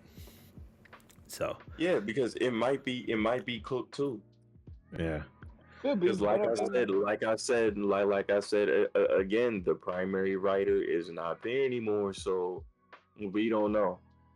we'll see We on really don't Dynamite. know. We know Adam Cole's gonna have something. One of them two is gonna have something to say on Dynamite. So we'll see. MJF, most likely MJF, and then you're gonna see Adam Cole probably Well, cut a promo later. probably, but I think MJF's not gonna show up until like another 2 or 3 more weeks because I know that nigga's doing like a bunch of movie shoots at the moment. So Uh, I think it'll be Adam Cole that'll say some shit first, maybe. Somebody gonna have TV But time. So yeah, all right, moving on. Triple threat match. Kind of mad that this was like a early on in the night. I wish this was like probably, but like the last match on the card. Not the last match on the card, but like the second to the last match or the third last match on the card. Um, this was great. Match was pretty much 10 out of 10 for me. All three men did their thing in that ring. It was awesome. Um, just amazing. The only issue that I had with this though, even though Takeshita is finally time to Takeshita to be a champion in AEW, the issue I have with this is Takeshita and Okada. You sold me that and you take it away from me. Why, AEW? Why? I wanted to see Takeshita and Okada. I don't want to see Takeshita go against these two right now. I wanted to see Okada and Takeshita. You gave it to me. You teased it to me. You like, here, you want something? We just going to tease it to you a little bit. I'll give you a little sample taste, and then we'll take it off the menu for the next 3 years. Like, nigga, what? Come on, man. I wanted to I can say this. That could be a possibility. That maybe them two do have the match, and they unify that belt. Nah, but you know what I think what it was? I think it's because they were trying to keep Takeshita still as heel and Okada as heel. So That too. one of them had to become face. So I mean, cause like, what other? I feel like what would be another good pay per view for them to pretty much bring the house down. it don't matter what pay-per-view it is. Like, I mean, cause I feel like it should be a pay per view instead of a Dynamite or a Collision match. no, I agree. I'm just saying, like, they gave me that build up for it, and then they just they tease you and they be like, yeah, you want the dollar, right? Yeah, and bad, buddy. they took it away from me, bro. Like I wanted to see that match. That match was great, bro. Like, if you're gonna put Takeshita as a top star, like if you're gonna really put him against the Alpha, beat the two men that reign supreme in New Japan. He already beat fucking Kenny Omega. He needs to beat Jay White. Then he needs to beat Okada, and then he needs to beat not Shibata. Well, yeah, Shibata. He needs to beat Shibata, and then he needs to beat what's the other one? Kenny Omega's friend. The other From what's his fucking name? I know the nigga that they don't do nothing with. That they signed him and they did nothing with him. He was there for 2 fucking matches, and they were the team of the Golden Boys, if I'm correct. Yes, they ain't do nothing with that nigga after those 2 fucking matches that he had. He came in one time for one match, then he came in for another fucking match. Both were like fucking blood and guts matches. And then they didn't do nothing with him after that. I ain't seen that nigga since then. I'm like, what are you doing with this dude? Like, is he still part of the AEW roster? What? Come on. But yeah, Smash was great. The ending of it was great. We're finally gonna get that Will Ospreay and Kyle Fletcher turn, so that's pretty great. I think old boy from the original what was it, United Kingdom? I think that's the name of it. United Empire. I think old boy is out. I don't know when he's gonna return. Yeah, I think he hurt himself pretty bad from what I recall. Yeah, I don't even think he's on the AEW. He's not even on the AEW roster. So I couldn't find him. So I don't know if he's still a part of the company or not, but He got released. Yeah, I don't know. Could be. So That's kind of fucked up though, because it's like they were a good tag team, Kyle Fletcher. But I guess, I mean, like what they're doing with Kyle Fletcher is great. I think he is a future star. I think he was unexpecting of him turning. I'll be honest with myself. I wasn't expecting him to turn. Nah, I saw it. Just a brief segue away. This is just for the people who actually care. The Motor City Machine Guns will be debuting on WWE next week, Friday. Y'all can continue. So I'm guessing they're gonna go against either DIY or the Street Profits. Already getting a title opportunity off the rip. They have a tag team championship match next week on SmackDown, and I believe it's the main event against the Bloodline. So yeah. So they're gonna lose.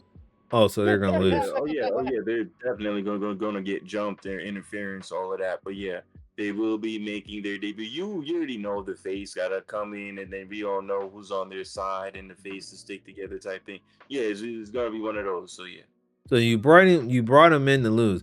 You know, I kind of wondered. I think I kind of wondered, was that the same kind of setup for the Lucha Bros if they had to went to WWE already and Oh yeah, Oh yeah, 100%. definitely. That's what you They want. would. Yeah, they would have been in the LWO doing absolutely nothing. Like, come on, Like what? they don't do right with the Hispanics. But now that Exactly. hold on, no. Now that I have said Triple that, H does not like Hispanics, bro. Look how poorly written that comeback was for Raquel Rodriguez. But look at what they did for The Rock, bro. Raquel's comeback was actually supposed to be meaningful. Shorty had a whole issue I going on I with her health I twice. Now I she got two separate pushes, and now she's coming back to be a bodyguard, bro. And there was no music. There was nothing. Shorty just showed up and then botched. I'm not gonna lie. The I if they took away Triple live H does not like Hispanic. If Triple H could have had his way, Eddie Guerrero would have been a mid Carter his whole career, bro. if they took away what's the name, right?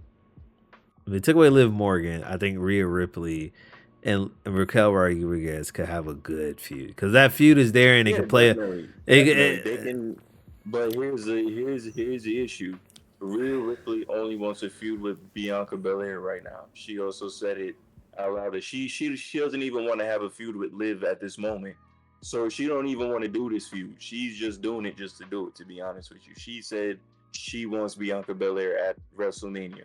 We're in the But month of October. what if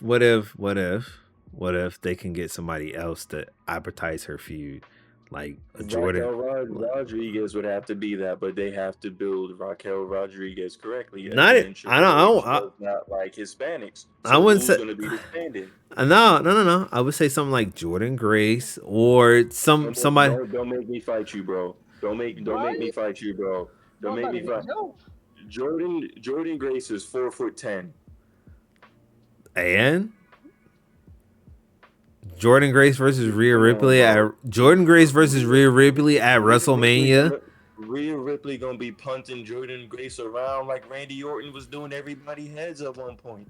Listen, bro, what we need is Raquel Rodriguez to go on the most disrespectful tear we have ever seen. I mean, every single female superstar just getting dropped off. I'm Hold on, talking about in hold on, matches hold on, to the point hold where on, Liv is even afraid of her a little bit. hold on. Have you seen a Jordan Grace match, bro?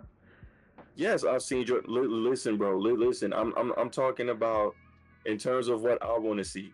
I don't want to see no Jordan Grace. All right, fantastic wrestler. I give it to her. But if we talking about China, built broads, tall, all of that brute force, and we talking about Rhea, I only want to see Jade Cargill, Bianca Belair, or Raquel Rodriguez in that spot right now. Out of them three, I need to see Battle of the Big Bitches. That's all I want to see. That's all I want to see. So you, Listen, I understand you want to see a good wrestling match. I just want to be entertained. I want the Vince McMahon style match here. I don't want the Triple H booking. I want the Vince booking. I want what looks good. I don't want the wrestling. I just want what looks good. They can botch the whole match. I just want them crashing into each other. so I you want want I want big people tripping because it's women, bro. so I'm already Jesus, not come on expecting now. like I'm not even trying to be sexist, bro. But let's be real. Are you sure about that? Tell me, bro. Tell me right now. Name me 5 women matches of this year that absolutely blew you away that you would actually go back and watch again right now. Matter of fact, give me 3. That is not from AEW. oh All right, that shut him down. All right then. So WWE is already not known to put on good women's matches at all. That is what I'm saying. They're not going to do the Jordan Gray. They're not going to do what's supposed to make sense for the women wrestling you wise right said now. wait Do wait you, do wait you want to know why I ultimately think they're going to surround this whole thing around Charlotte Flair whenever she comes back because she got hurt that way. Whatever she was supposed to do initially, right now, they are holding off, bro. I have never seen these two titles get protected so much in my life, bro. Nia, they gave it to Nia because they know ain't nobody taking that from her. This Liv Morgan thing doesn't even make any sense because if I'm the women's division and I'm a face, bro, I'm attacking Liv at all angles. But hey, listen, WWE is doing what look, they're doing the Vince thing with the women's division. I'm not mad at it. Again, I prefer AEW's, so we'll just keep it at that. Back to this AEW Well, match card. Slightly sexist, slight. I may be, but y'all can't tell me right now that that's not what the WWE gonna end up doing. It's out of them three women, bro. No matter, man. It's not something I really honestly care for. It's like The match gonna be ass regardless. So it's like, what kind of ass are you even looking for? Is the real question. So that's just what I've accepted with this company. Like, what am I looking for? Good ass? Am I looking for premium ass? Am I looking for half ass? Am I just looking for full blown cheeks? I mean, it really depends on what's available to me. Because WWE got it all, baby. That's the problem. I don't know what they gonna throw. AEW knows they gotta show up and show out. So I already know they're gonna go above and beyond. WWE, like that last pay-per-view, was full-blown cheeks. I could not believe my eyes. This man's about to make me say something that I really don't want to say to this nigga. So I'm just saying, bro. I'm just saying. You can't tell me I'm lying. You can't tell me I'm lying. I can't say you lying. AEW has been amazing. I If can't. we compare the last three pay-per-views, you're gonna give it to AEW. Look, all I can say is, look, I agree. You know, I'm just saying, back it up a little bit, homie. I'm not gonna lie. I agree, though. I agree. I'm not gonna lie. You say AEW has been amazing. We still gotta go through this fucking Wrestle Dream card because there's some questionable Wrestle Dream, questionable things that has been touted on this. Yeah. I mean, the next match is a little bit questionable. Yeah. So yeah. The Hologram and Beast Mortal, 2 out of 3 falls. This was a very questionable match for me. I didn't understand why we needed 2 out of 3 for this. I didn't understand why we needed this. I'm trying to figure out why the fuck this shit was on the card in the first place. And then it was short. Well, that's because no, but not that short. For a 2 out of 3 falls match, bro, you know that was kind of short compared to what we used to. Yeah, but like they didn't fully have a full story with these two niggas, so that's why I'm like, all right, like I can't. Absolutely no. Actually, even care for it showed like, to me it showed it good. Like it was a good wrestling match. Don't get me wrong. Oh yeah, great wrestling match. We just didn't even need to see it here. Exactly. I was gonna say that. Like it's just like I get it, but wrong place, wrong time. Honestly, I hate to say it. I think this could have been better off as a pre-show match. Dynamite, yeah. I mean, it didn't fit with what was like a Wrestle Dream style match that I was expecting. I was looking at it, I'm like, okay, cool, 2 out of 3, and then I saw who was involved. I was like, huh.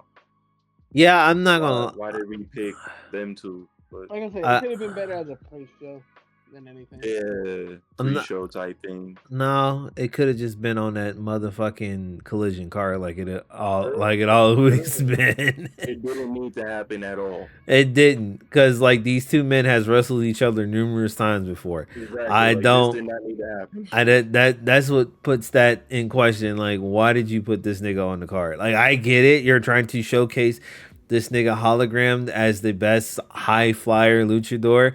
Great. It kind of is going to prompt a lot of other luchadors to come the fuck over, but that nigga hasn't spoke since he came to AEW. And the Beast Mortal is being paired with Roosh and Juristico. So he's going to be a part of a faction, which I don't even know what that faction is at this point, with Jake the Snake Roberts being attached to it, because he looks like the most out of pocket, out of place nigga on that damn. But it can still work though. It can still work. I get it. Yeah, it was definitely out of place. I'm like, what the fuck? But for me, as a Latino man, I was like, well, this is interesting because I mean, we cannot deny that Jake the Snake is a great promo, even at his age. Like he can still pull you in. It's just this is definitely going to be interesting, but more than anything challenging. Just because, okay, Jake the Snake with some luchadors, how's this shit gonna work? Man, Listen, he's Like listen, I that. bro. said, like Listen, I'm not they saying are it's doing gonna the be bad. opposite of WWE, man. They showing Right. love to all the Mexicans. And I get that, and you're right. They are doing something different, and that's nigga. That's what we want. We It's want just a something very different. weird pairing. It's just why we It is. choosing Jake It the really Snake. It's is. like, Like I said, I'm not hating on it. I'm more just why? curious and confused at the same time about it, and I'm more of like, you know what? Let's see. Let's see. I'm not 100% convinced.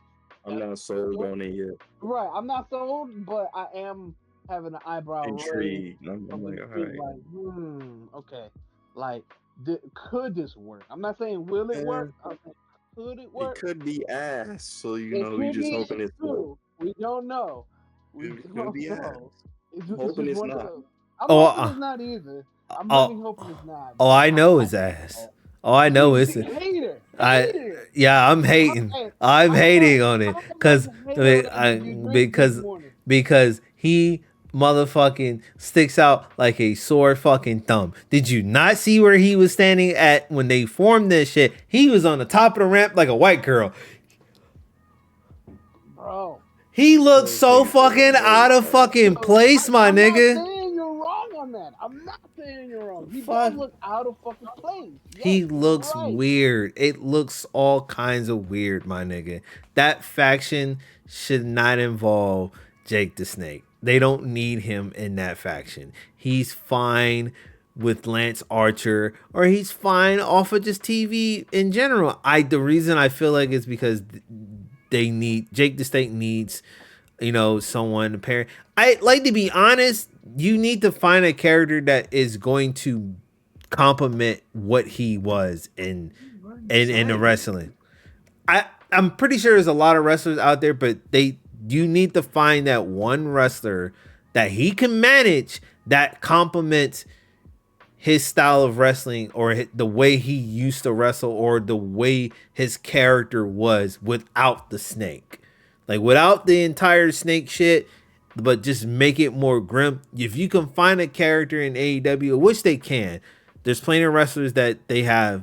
You can mold the character, and Jake and the Snake can manage and make him a star. It's that simple. Him being a part of that faction, he sticks out as a fucking white girl at a fucking black hip hop fucking all black convention. He sticks out as a store fucking thumb. He sticks out as a sore thumb as a white man at a motherfucking a Mexican party when they start doing sombras and they sing and he sticks out like that. Hell no. He sticks out, bro. It just So you're automatically out of this whole like, you know what? I ain't even fucking with this type deal. no, I want to see where that goes. Hopefully, they can kick this nigga to the curb and keep this faction going. But if I know for a fact if he has to stick with this and he starts to talk for him and he stands for him and all, I'm like, I don't deem them credible, man. This don't feel fucking credible to me, bro. It's kind of diminishing Roosh, and it's like it's giving the option of like when Rooch's contract is up, it's like, do you want to stay in AEW or do you want to take your ass back to you gonna take your ass to WWE? I'm saying you go to WWE, you're gonna be a part of this stupid ass faction of LWO. You're not gonna look as dominant over there either. So Like I said, I understand where you're coming from. I'm more leaning on could it work? I don't know. I really don't know. But does it have my attention? Yes, because it is completely fucking left field. It is completely fucking different. But Put that nigga in Mexico. I mean, look, it's Jake. I look at it that way. It's Jake, and You gotta find a way to make it work. right. But at the same time, it's like the positive to me is like, cool, you have Jake. The negative is, fuck, you got Jake. Like it's just it's weird. It is That weird as fuck. it could work if it could work. If it can't, hey, because it's Jake. We'll see. Right. That's what I'm saying. Like we'll see. I don't want to hate on it unless I have Yeah, I want to see where it right, goes. right. Like I have a you reason to know hate that on it. there's a strong chance that this is going to be ass, but you just want it to work because it's Jake. Hey, Right, like look, I actually do want it to work for Jake and for, of course, my Latino brothers. y'all, Like y'all, I want it to work. I'm trying to be as positive, but at the same time, I have to be realistic, which is, yeah, it's fucking confusing. It is very, very. yeah, It's y'all, out there. It's out the box. But you, I'm trying to be like, you know what? I do hope it works, but I'm being realistic at the same time. Like, it might not. But I don't. Yo no sé, señor. I'm sorry. I don't know. yeah, y'all keep an eye on that. Y'all let me know how that develops. I'm gonna tell you like how it is. That shit looks like ass. He sticks out as a sore fucking thumb. The whole faction Man. might be great, but him being a part of that faction, speaking person, whatever, he sticks out as a sore thumb. He does not need to be a part of that faction whatsoever. Hey, He to be looks honest, he I looks feel like he looks fucking crazy. I don't care. He looks crazy as hell. He looks like an old man that's clinging on to life and trying to live his glory days, and he's living in it oh my in god, a really? wrong fucking way. Like, look, I'm telling you, it's not looking good, man. He should have just stayed with Lance Archer. Cause like now you put Lance Archer with Don Callis, and I'm like, what are you doing with that? He doesn't. The man comes around every now and then. Lance Archer's already looking like a moron at this point. He comes around, beats people up all the time when they sell his fucking promos. And I'm like, bro, this shit don't go nowhere. Cause you put this nigga in the ring and he lose. You put him in against the top stars and he gets his ass beat. What's the Be point? like that. I like, what's the point? You make him beat Be up like that. all the upcoming wrestlers that nobody knows. He beats them to a fucking pulp, and then he comes in and he goes against someone like Hangman Adam Page. Who else he went against? He went against several wrestlers, and he lost every big time match. AEW, he has 3 AEW World Title matches, and he lost them all. And then he gets them hoes randomly too. That's the craziest part. No contendership, no story build. Hey, we're just gonna throw you in a fucking world championship I match. don't understand why we do this every single time we get on here. You know we don't follow no pecking orders, bro. It's simply you want a match, you get a match, you get a match, you get a match. Whole no, time the no, whole no, the guy who no, put no, the no. work in to get the shot is like, I bro, if get, I'm I stuck in get, a mid card, give me I stuff like get, I get that part. I get that part. I'm not ranting about that. I'm ranting about that. I'm getting the match. I'm ranting about Lance Archer, just period. Like, he just gets shit and then he gets beat. It don't make sense to me. So it's like, and then we haven't seen Jake the Snake in like 8 months, and he comes back.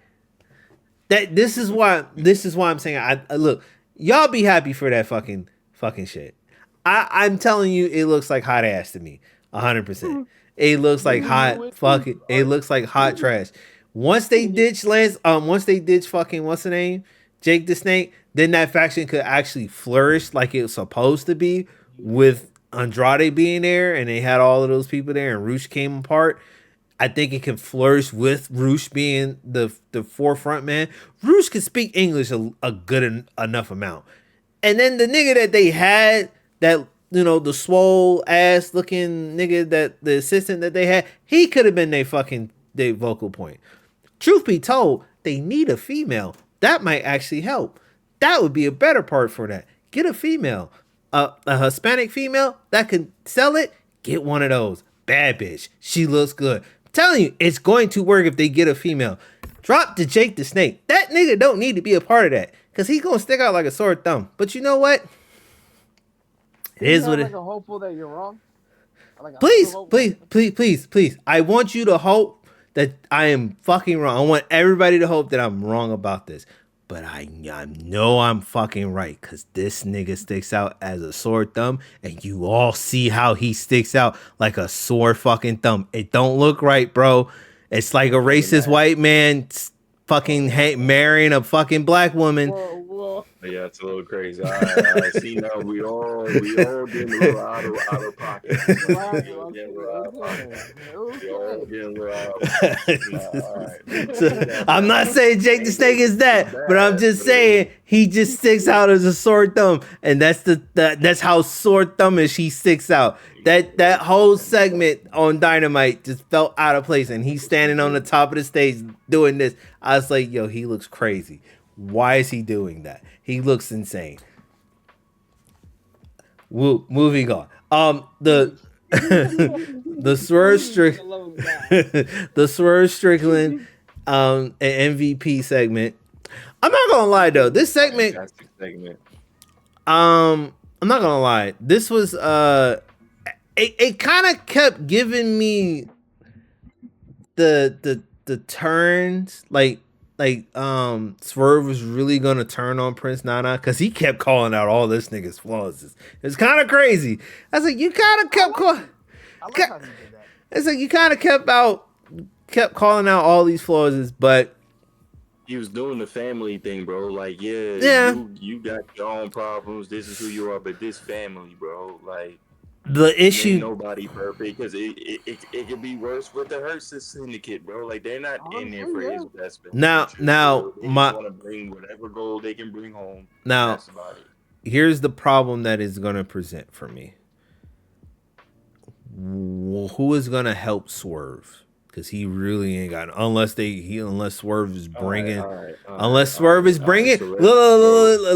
unless Swerve is bringing up people or going to people and apologizing. Who is going to help Swerve against Bobby Lashley, MVP, and Shelton Benjamin? Because we ain't finished. So this is where you making a big mistake. Who in the hell needs help against MVP and Shelton Benjamin? Shelton Benjamin ain't in his 30s a part of Team Angle no more. Shelton Benjamin can get neutralized by Swerve by himself. MVP Kane walking ass can get neutralized by Swerve. Prince Nana can get a chair and neutralize MVP himself. One-on-one with Bobby. You don't need no help against them. And even if we be talking about a jump situation, one shot to the knee of MVP is all you This need. nigga. You can handle Shelton. All you have to do is jog around the ring like 10 times, and Shelton tired with his old ass. The only thing you have to do now is just worry about me. Like I said, who is supposed to help Swerve Strickland in this situation? Listen, MVP is a Dominic Mysterio of that whole group, bro. Don't let the mic skills fool you. He is the Dominic Mysterio of that group. You give him 2 punches and then he's laid out for the whole match. He's gonna have to sell that. He's gonna have to eat that. That's just what that's gonna have to be. In terms of everything else, we need Prince Nana to start getting active. That's all the help that he needs. No, we do not Prince need gotta to. get active. No. He needs to swerve with a chair a couple of times instead of just driving. He needs to throw a chair, get a kendo stick, learn how to do a power bomb, something. You know what would be so jacked up and so out of place in left field? Is Keith Lee If Tom return? Lawler came through, No, if Keith Lee came back and helped him. Actually, there was a report that came out. Keith Lee's still sick and has not been cleared, so he's not coming back. I don't know Right. what's going But I on. can Yeah, see he that has a multitude of issues going on. Like he got over one thing. He was about to get cleared, got checked again. They was like, nah, your past issue with WWE is back. So he has to deal with that now. I'm not even gonna lie to you. Like It's his your time. his whole thing and like I think WWE really ruined him. Vince ruined him. That main roster call up ruined him because I remember during that Survivor Series match, it was NXT versus Raw versus SmackDown, and it was him and Roman left. The impression that he left on the WWE world was massive, bro. Like everybody wanted to see him once he hit that spirit bomb on Roman. Everybody wanted to know who this guy was, and Vince was like, nah. Called him up. Then unless they already knew of his health issues, and then you already know Vince. If you give Vince one reason to not push you, he gonna take that reason, unless he really likes you. So Bearcat I Keith think- Lee. Yeah, so it really was like, oh, he has health issues. Just take him off TV altogether. And AEW did the same thing. It was him and Swerve teamed up. Next thing you know, he was off TV a few months later. He had his health issues. So unless this is a Swerve too, and that story's not true, and we see in the midst of him getting jumped by the Hurt Syndicate, you just hear his music hit and he comes out and then everybody's in shock. That's one thing, but as of right now, the reports, nah, homeboy's basically half dead. I wouldn't say that. He just The homie, he's basically half dead, bro. There's no way after every single diagnosis when you supposed to come back, something else comes up, bro. This is I like the mean, fourth time. but the thing is, like, you got to think about it. You're a fat man moving like a fucking cruiserweight. You, how Hey, much? that's not his fault. That's the hey No, that's his no, gift to the world. no. I'm gonna give you. He's pretty much Bam Bam Bigelow. Bam Bam Mhm. Bigelow Damn, had that was crazy. Bam Bam. His movement was insane for what he was doing, but he was a fat man moving like a cruiserweight. The issue was the older he got, the shit starts to catch up on him.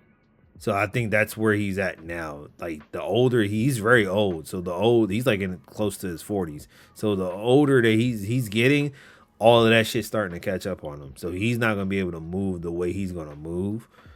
So he can't do like fucking over the top Honestly, rope. he like I said, he's gonna have to retire because his whole gimmick and everything is sold on him being a big guy that can move. Either that or you're gonna have to cut the fat and actually be like a bulky big Repackage himself. yeah, be bulky ass big man, or you just gonna have to let go of wrestling, bro. Just sit at home and watch your wife be pretty much a wrestler, in which they not pushing the shit out of her at all.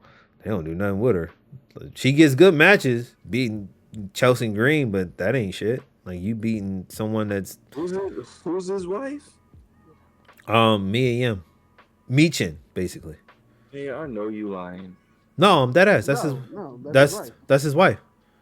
All right, so let's get two things straight here. So you telling me that two people who don't look like they should have anything in common is together, number one, Mm-hmm.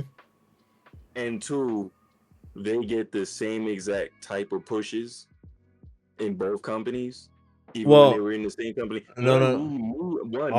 Me Chin was getting absolutely no push when he was Hold, with hold, WWE. hold on. No. Time out. She was But both great. did. No. Time out. She was great in NXT. When she got to that main roster, remember who was at the helm at that main roster when she got? Forgot how to wrestle. Exactly. He forgot that she knew how to wrestle. Yeah. Yeah. So And Triple H is now is just slowly trying to build her back up by having her win all of these crazy matches, which I do like.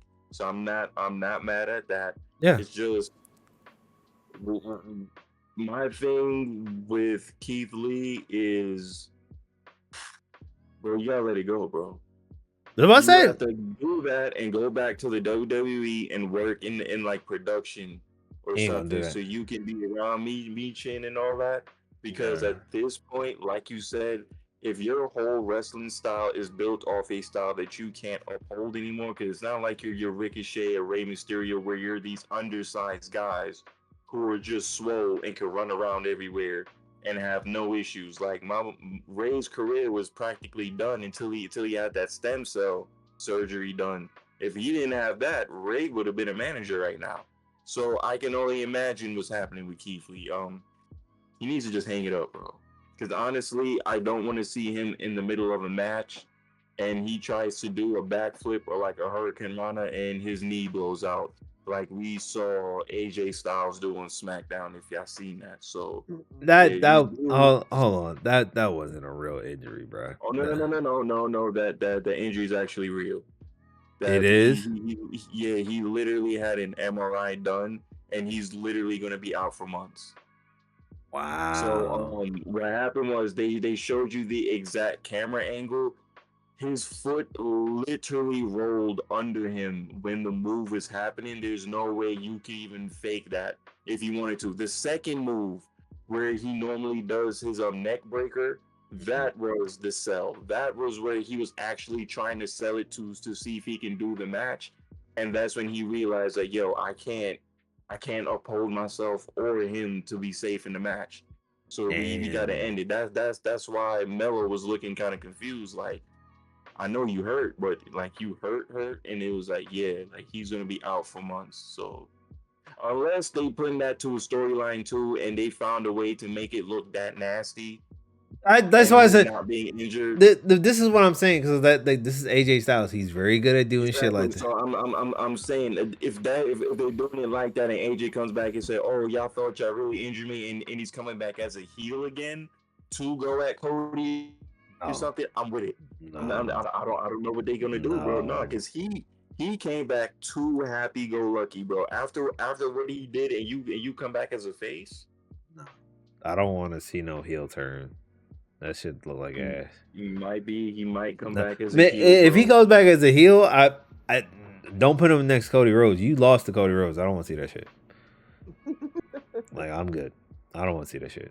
Like just put him against You don't somebody see him else. with Cody.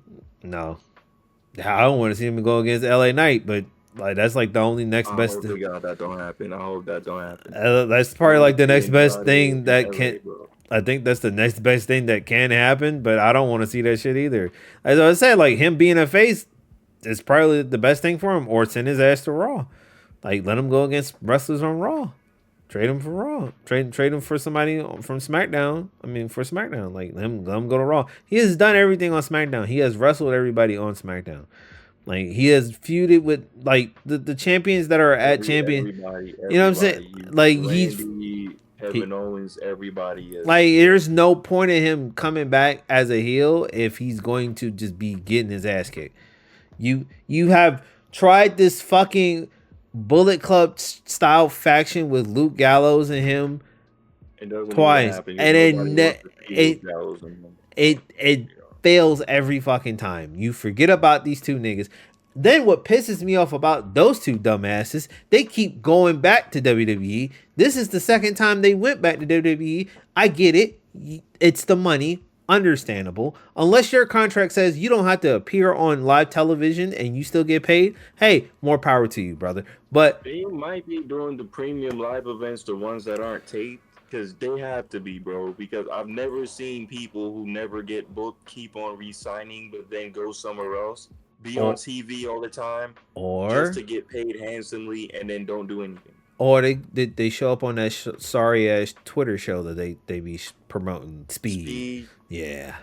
that literally does not even get mentioned on the main shows at all, unless it's for like 5 seconds. Hey, make sure you follow us on Twitter so you can catch up on WWE Speed on Wednesdays at 1 And p.m. And and then you and, don't hear nothing else. and this is why Ricochet left WWE and went to fucking Yeah, I didn't AEW. even know that he was that champion. I don't even think a lot of people even knew that he was even the Speed champion. Bro, Andrade Because was he the never speed started on the champion. main roster. Yeah, but he never Andrade, saw the belt. and then what's so fucking funny is like Andrade left AEW to go be a part of WWE. Now I get I don't know that. why You're he did no no that. no. I would have went somewhere else. He did that because of his wife. Yep, Charlotte. But I'm like, bro, Which makes sense in a sense, but but like if you're just looking to be a mid Carter for the rest of your career, yeah, WWE is a place for you. yeah, but like, bro, because like, look what you had in AEW. He put you in a fucking tournament. He might not have done a lot. He gave you a faction. He put you in a tournament, He did way more for you than and WWE ever did. you get one little spat with fucking Sammy Guevara, and you want to leave. Come on, come the fuck on. Like I put it. I'm not gonna compare you to Miro. Miro, he has had a rough start since he came to AEW. He was this weird ass gamer guy, a part of Chris Sabin and Penelope Ford best man shit. That was kind of weird. But then when he gave him when what's the name gave him that Redeemer character, he took the ball with it. Boom. Now it's like we ain't seen him since. So So yeah, no Bobby Lashley showed up at Wrestle Dream as well, so I was kind of disappointed in that. But you know, they're saving it for a bigger show, maybe a Dynamite or something. So we might see him show up on Dynamite. You know how that does. They always say if they don't show up at the pay per views, they're gonna show up on the show. So it we'll see a special occasion. Next match on the card. Brody King versus Darby Allin. This was Interesting. this was an unwarranted match. I'm not gonna lie. I mean, It was just a Brody match. losing it was just a match. I mean, I expected Brody to lose, but It was just a match. I felt like you know what I wanted to see in his place instead of Broly. Probably Darby Allin, not Darby Allin. Malachi Black. I think that would have been an interesting thing. I think Malachi Black going against Darby Allin would be more of an interesting feud. I think that's a very slept on. yeah, That's a slept you're on not the only feud. you're not the only person to say that. There've been a few people to say that match is missing something to the point of where it just didn't need to happen. Yeah, because this match didn't really need to happen. I felt like, and I get Darby Allin was calling out somebody, but I guess we'll find out the real story one day of who was supposed to come in the place of Brody King instead of Brody King. Because I felt like it was supposed to be somebody else, and they didn't show up or didn't want to do the match or whatever. I don't know. But I'm not gonna lie though. I felt like we need a Darby Allin versus Malachi Black storyline. I think this would be I think that would put that whole thing over. Maybe this could be the the entrance to that feud. No, because Only reason I say that is because you know who the homeboy affiliated with. yeah, but see at the end of the match, he stuck out his hand to give a good gesture and a handshake.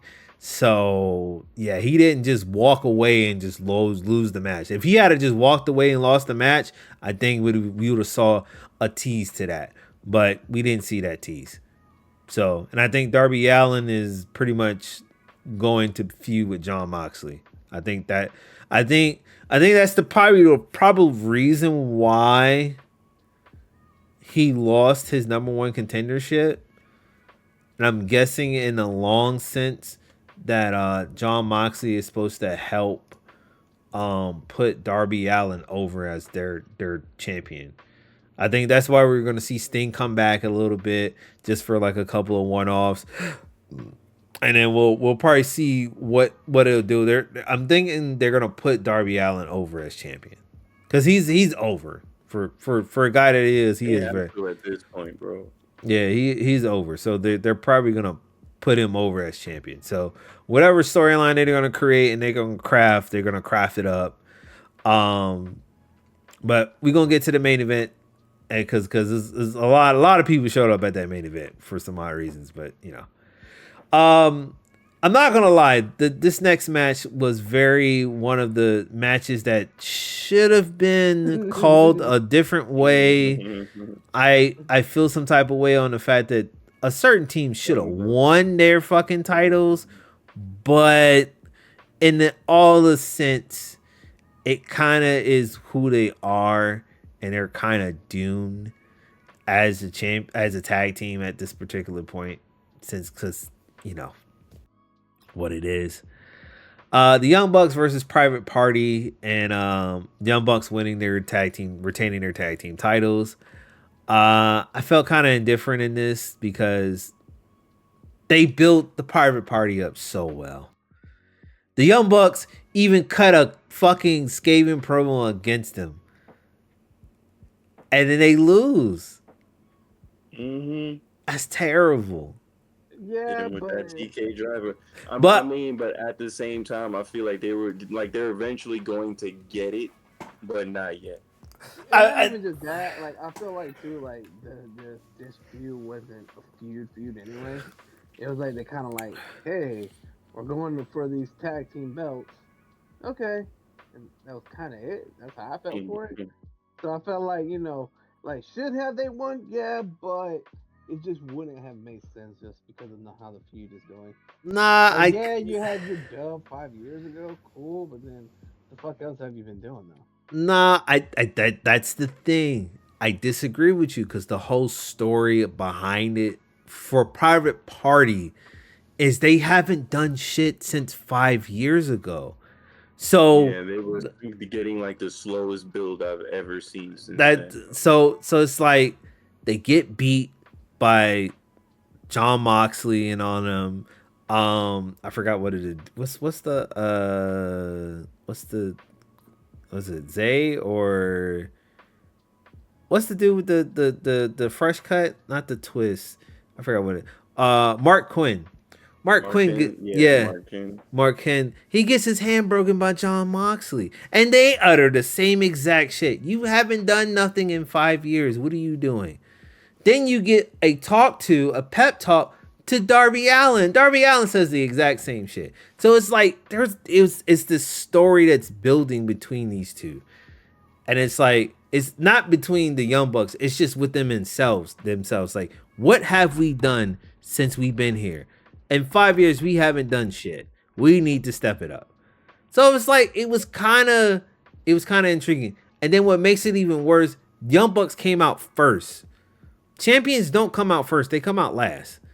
They came out last. So it's like that's what kind of give it to me to a point where like I'm saying like they might actually win. Yeah, they kind of gave that perception that they might winning. But I get it. Whatever the plan is for the Young Bucks to lose their titles is not against Private Party. I feel like Private Party should have won the titles, but they haven't. I felt like the Acclaim should have won at All In, but they didn't get their shot. So eventually, what else? The Young Bucks are making any type of calls to not lose to anybody? No, they're probably going to lose to FTR. I think that's the match that they're going to lose the titles to, which is kind of like stupid, but they're going to lose it. But they're going to lose it after they done held the title for a year. So right now, because we haven't had a long reigning tag team champions. There hasn't been a tag team that held the title over a year. So the Young Bucks is probably going to proclaim themselves the tag team that hold the title over a year. Like Kenny Omega was the person who held the AEW World title along with a bunch of other titles, but the AEW World title, he held it over a year until MJF held it over a year and a couple of months, or like a month or two, I think. So, like, I think that's where we're gonna get that. You know, they're already a 3-time tag team champion.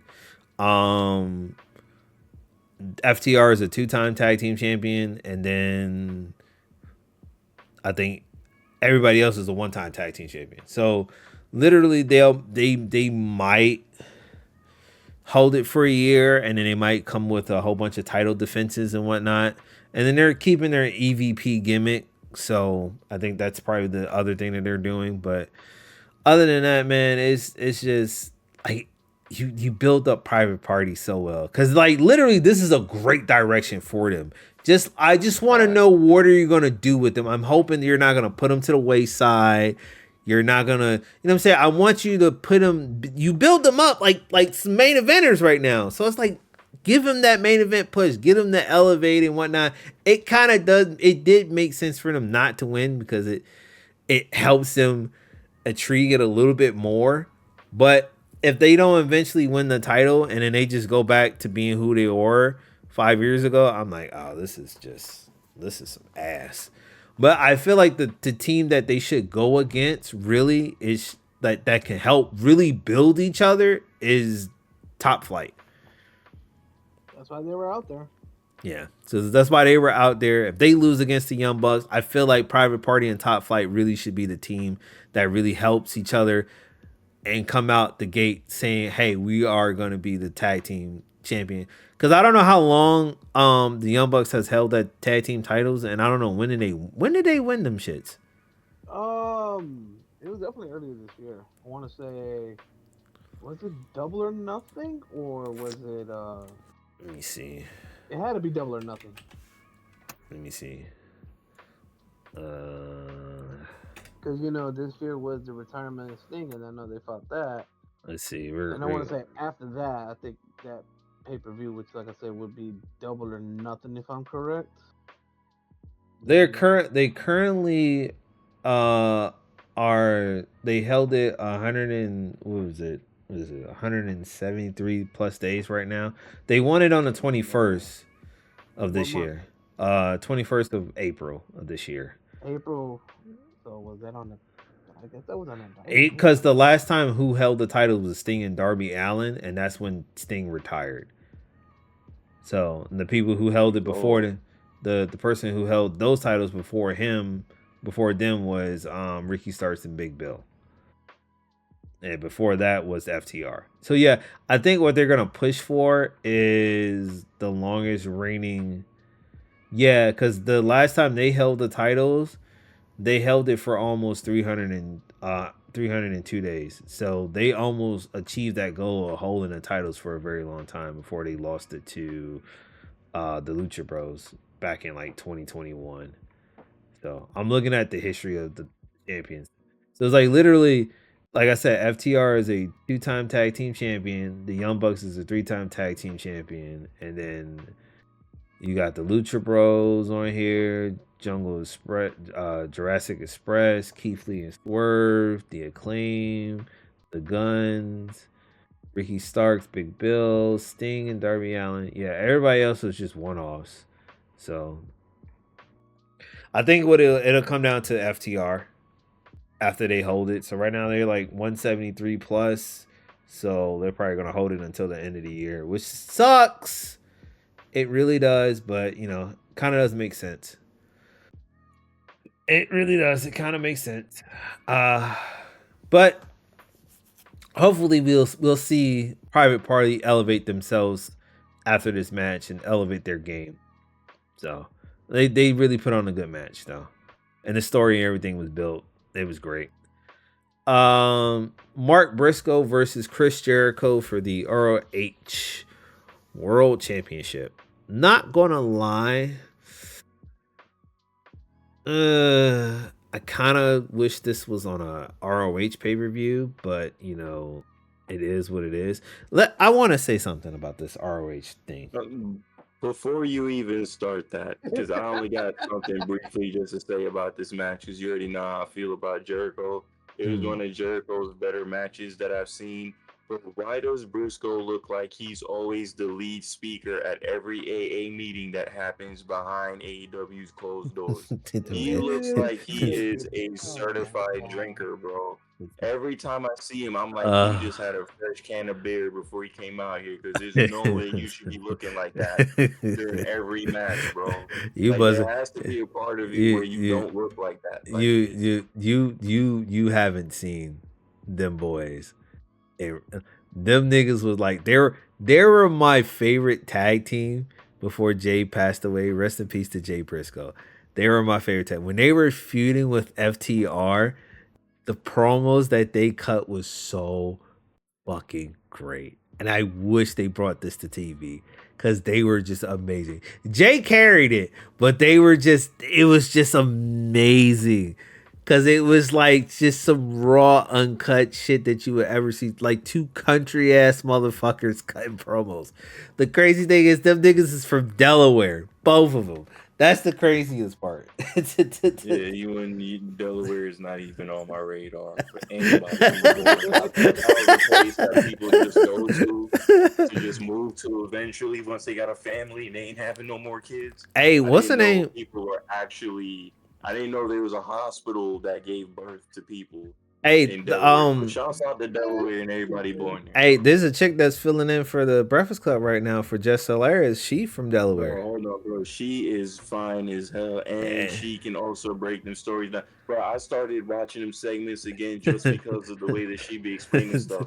Just be trying to crack jokes with Charlamagne the whole time, completely getting off topic. So you just segue off real quick. If every company focus on that, you get somebody who look good. It can actually present. Like, I feel like it's time for the WWE to actually get a female announcer that sits there at that booth.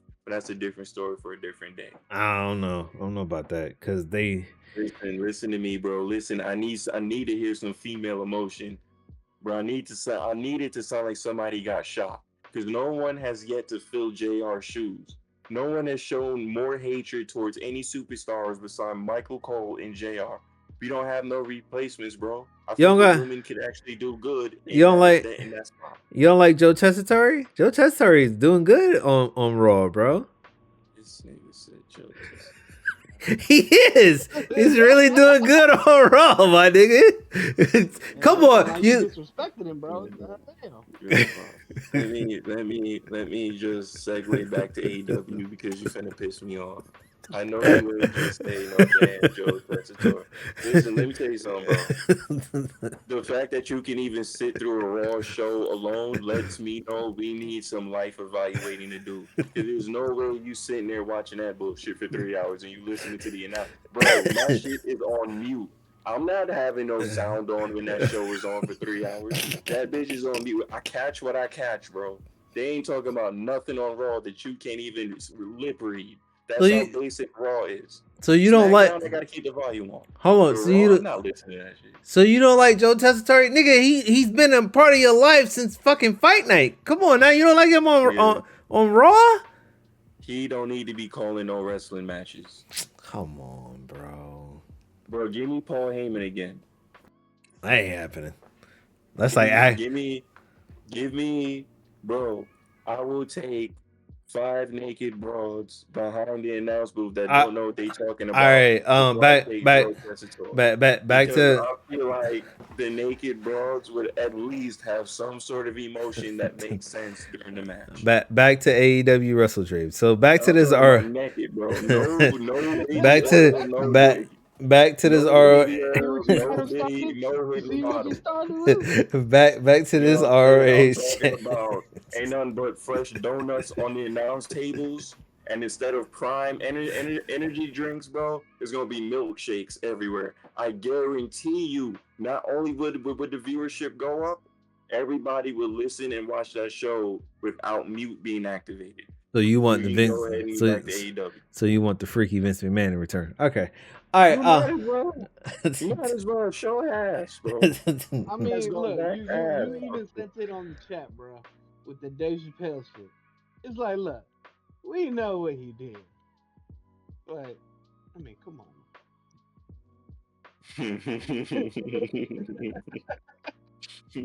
You put it on the chat yourself. I mean, it was fun. It was just a funny meme. That's all it was. That's the thing about it. $40 right? Act like ain't nothing happened, bro. Let's just move past it. Like we ain't never seen what happened. Anyway, rest in peace, Jake Briscoe, though, bro. That shit, man. Yeah. Them promos was funny, bro. If y'all gotta go just type in them boys promos and when they were going against FTR, it's hilarious. You can be like, oh, these niggas should have been on TV a long time ago. I mean, honestly, yeah. They should have been on TV a long time ago, bro. But yeah, this match was okay. It was decent. I'm disappointed that this match came second to last. I don't know why. I think this was a Jericho call. So that's probably one of the reasons. Definitely. I don't know why you even doubt that. I think this was because this match definitely did not deserve a fucking second to last match on the card. I think this shit should have been. It should have been first. I wouldn't say first. It should have been like it should have took the place where the triple threat international match came in at. It should have took that place. That if they flip flopped those spots, that I would have been a little bit more happier.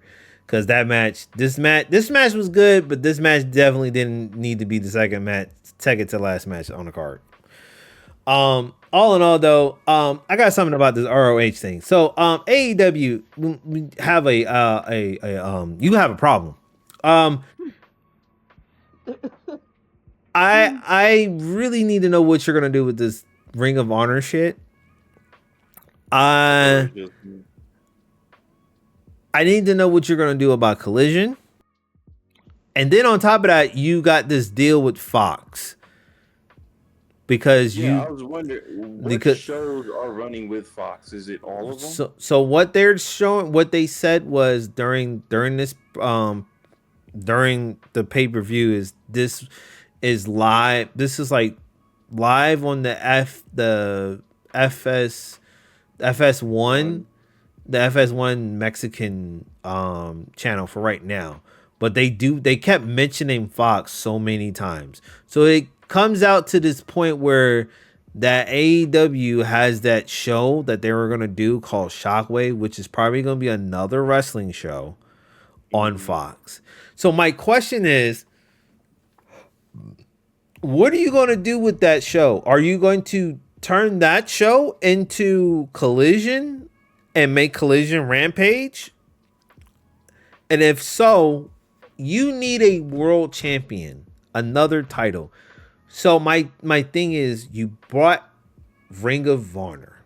Ring of Honor has a collective set of fucking titles already. Mm-hmm. What are you doing with this fucking brand? Are you gonna turn it into the NXT? I'm not gonna lie, I know we don't AEW doesn't need to compete with WWE, but you kinda do. Cause the thing that the because sadly you have to. the thing Even when there's other football leagues, other people are trying to say it's not the NFL, it's not, bro. It's gonna automatically always be compared to it. So whether you like it or not, you got to turn Ring of Honor into NXT, even if you don't like it or not. you don't like you don't have to do the stories like WWE, but you have to have that presentation look. You need two fucking shows that has two world titles, and you need a actual development fucking show to develop younger talent for people. Basically, three. You don't even have to have three brand shows. You can do just the two. But what you need to do is you need to either take the Ring of Honor and turn that into a whole new brand, or you get rid of or you divert and split these titles from AEW. Like the Continental, the fucking the fucking international, like Continental and International, they could be your fucking championship. You can take one of those championships and turn them into the US championship. All the like really MJF gave you a great name for that championship that he claimed. You can turn that into that. So it's like you got plenty of things, but you just got to look at it right now. Your talent pool is getting bigger and you keep signing more fucking people and you're re-signing more people. So my thing, goofy ass needs to go ahead and turn one of these dumbass shows that he randomly has running into a Ring of Honor show to keep them titles on, and have some Ring of Honor superstars that he's gonna put on. That's probably been in AEW rotting away for a minute, not do nothing. no, Put them on that show and do something with these. Bro, they got too many belts, bro. No, I'm confused with some of these titles sometimes. That's what I'm saying. So I'm putting it as like you need to turn. You either gonna turn Ring of Honor into your second brand show when you launch Shockwave. You give Ring of Honor a fresh coat of a championship, so it can look something. So it can look like an actual championship. Now I don't like it matters standing alone. Like you can have. I don't representing this show against the main roster. Now, I don't mean for you to fucking kill Mark Briscoe, and give it to some fucking other superstar that you just got. I don't mean for you to do that shit. Don't do that. Make it more competitive where it makes sense. Like Mark Briscoe is your flagship champion. He is your champion. Let him have it, but what I'm suggesting is you need to turn that. You got ROH. That is your brand. You should turn that in. You have the pay-per-views for ROH. So you can cut out a couple of those pay-per-views that you've been showcasing for AEW. You can keep some of them, but you can get rid of the rest of them. Like World's End, that can go. I'm not gonna lie, Wrestle Dream, the way how this Wrestle Dream is, you can get rid of it too.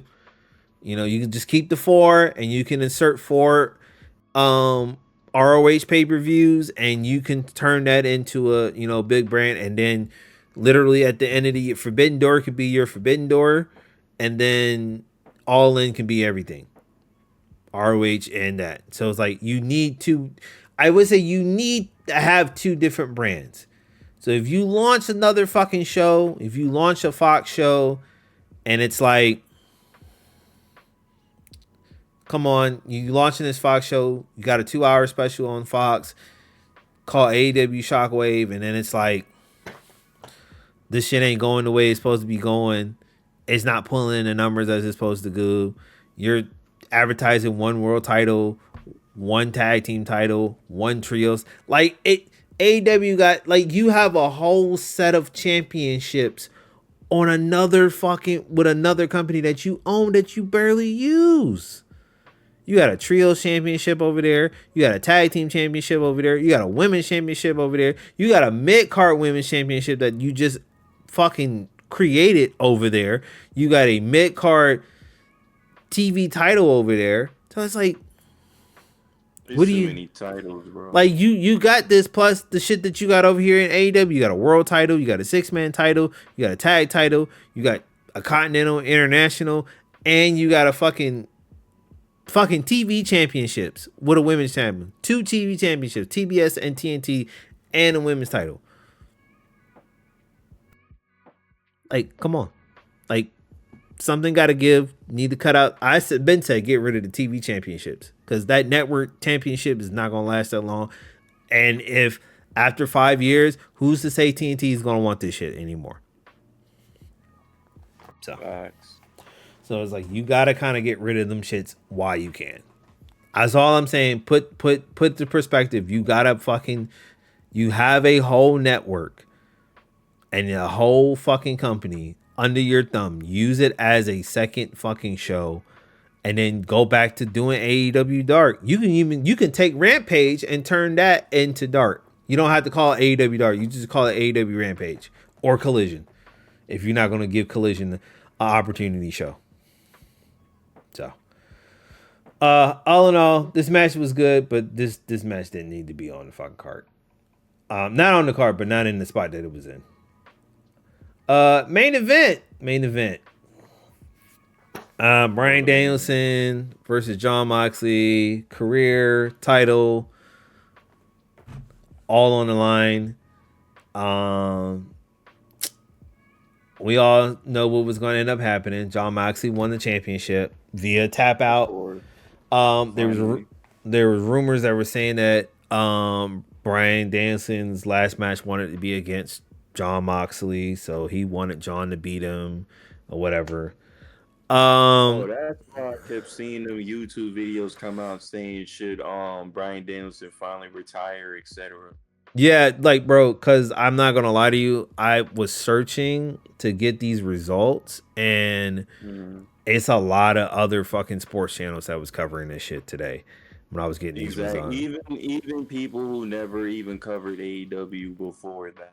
Yeah, I saw place was covering it just because it's Bryan Danielson. Yeah, I saw that they were saying, thank you, Bryan Danielson, for wrestling and whatnot. I think he didn't say he was going to retire. He's just retiring from full-time competition, so he's not going to be a full-timer. He can do like the Brock Lesnar thing. He's going to be a part-timer. So 9 times out of 10, this feud is not going to go away. It's just right now it's transitioning into Darby Allin at winning. So at the end, they beat he won, and which was a great match. He won, and then they were going to bag the nigga again. Willa Yuta came out, and he was gonna step in front of him. Who the fuck else came out? Who came out with Willa Yuta? Somebody came out with Willa Yuta. Nobody came out with Willa Yuta. Yet he did. Somebody did, because he turned on him. Somebody came out with Willa Yuta, and because he had a wrestling match too. He turned on him. Oh, what the fuck? I don't know who his name was, but he turned on him. And I know, like I said, because he wrestled during that pay-per-view. Man, I gotta look at that recap. Where was that recap? But anyway, he turned on somebody. I'm not gonna go through look for that shit right now. He turned on him, really you to turn, basically with regret and deep regret, and then he bagged him. He bagged Bryan Danielson. At least the crowd wasn't saying this is murder like they did at the last pay per view. I mean, yeah. But he bagged him. And then they taped Darby Allin. Oh, that's what it was. It was Darby Allin that came out. Yes. So Darby Allin came out. He turned on Darby Allin. And then so he turned on Darby Allin, and then they taped Darby Allin while Yuta bagged him, and then I want to say, I think Jeff Jarrett was the next person that came in because he got bloody up. I don't know what the fuck. I like when they showed the camera shot over Daniel Bryanson when they was putting him on the stretcher. He got his big ass like cut on his cheek or some shit. I was like, who really fucked that man up? Private Barty came, and then Orange Cassidy came. So it was a lot of those guys that came out in Brian Danielson's defense. I was like, okay. Honestly, I was expecting, like, with all that chaos that was happening towards the end, I'm like, is when Shane McMahon is gonna fucking say pop out and be like, "What's up?" That's what a lot of people were wondering. Like, when is he gonna show up? And when they, you know, I think that Shane McMahon shit was a ruse. Honestly, you're right. Could be. I think that shit was a ruse. I think they were just taking photos and people just ran with the fact that he's gonna be a part of the AEW for some strange reason. I think because I don't think he. No, at most, I can see him probably doing is just running that Ring of Honor division, but other than that, yes. We didn't really hear no story on it. We just saw a couple of photos, a couple of meetings, a couple of conversations. We didn't hear that Tony Khan has made a deal to sign Shane McMahon over and anything. There's no reports that stated that. They just reported that he was talking to Tony Khan. And we're sitting there and I'm like, okay. So everybody just ran with the idea that, oh, he's going to be a part of AEW now. So I was like, yeah, I'm thinking this is all over reviews right now. But I could be. Could be, but at the same time. I could be wrong. We'll have to wait until Wednesday. Wednesday will be the thing. We'll have to wait until Wednesday. But yeah, Jon Moxley won the championship, so he's a 4-time AEW World Champion. That is insane. A man who left a company that made him take a shot in the ass and really didn't see that the company didn't see, well, Vince didn't see him as champion, comes to AEW and wins the title 4 times. That's insane. But then again, had CM Punk still been there, he would have probably been 4-time world champion. So, yeah. But every time shit goes sideways, who's there to save the company? Jon Moxley. So, I don't know, man. I don't know. 4-time world champion is kind of insane. I thought the person who would be the 4-time world champion would be someone like Kenny Omega. I really thought. The way that when they got Jon Moxley, it was more of like, bro, we never even want you to consider leaving us permanently. Well, that's because don't want to lose him at all, bro. No, that's because it's like, why would you leave though? And it's like WWE didn't really because of money, bro. Like Triple H is in charge now. Let's say Jon Moxley's contract was coming up. Triple H had to talk with him and say, bro, I'm willing to make you just to be champion just as long as Roman Reigns was. But you think he's gonna turn that down plus that big payday? No, but the issue was he was in that meeting. Triple H was in those meetings with him when he was meeting with Vince.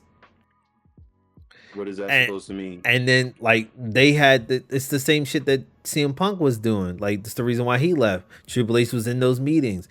Like, he had no say so. Triple H really didn't have no say so. Exactly. Against Triple H had all the say so now. So I'm saying let that happen to where Jon Moxley was a free agent and Jon Moxley didn't get the opportunities that he's getting now. I think he would consider leaving, if anything, but at this point, nah. But why? What would he go back to? Being a Shield member? Because that's all they're gonna do is just re-up the Shield. Like I literally mean, right now. due to his age and health issues that he does have, yeah, that or he might be a very high part timer where he's cutting more promos than doing wrestling matches. But like literally right now, what's going on between the bloodline? That would have prompted a very intimate Shield shit. The Shield would have came back. Oh yeah, definitely. They would definitely have to do the Shield without a shadow of a doubt. No, no, they wouldn't. No, no, they wouldn't. Seth wouldn't do anything for Roman. Yeah, because right now Steph and what's his name, Roman. Seth don't even like Jey Uso right now. So nah, he wouldn't do anything to help That, Roman go back into yeah, power But when the Roman's power helped take down Seth Rollins as well. I get it, right. but if he would have never left WWE and Triple H or he had a came back in WWE before that WrestleMania 40 and he had a, you know what I'm saying, when his contract was up at the time, it would have prompted that storyline of, oh, we're gonna reunite this Shield. Yeah, definitely. The Shield would have been back together one way or another, but it But wouldn't have stayed together. More than likely, true, John Moxley would have done something to get his get back and get that championship off one of them because he's gonna outsmart it to say, "All right, I'm gonna help you now, but I'm not about to go to war with all y'all to get a title. but do I'm going you to go ahead and get this as soon as possible." but do you think you want to do a storyline? No, no, The no, no. what That's what I'm saying. If it were to be that, it would have to be a comprehensive talk to where after that whole storyline is done, how long am I going to hold the title for, or how many times am I going to win it? that If it ain't anything that sounds good, he ain't gonna do that because regardless of how you want to spin it, you only got two options.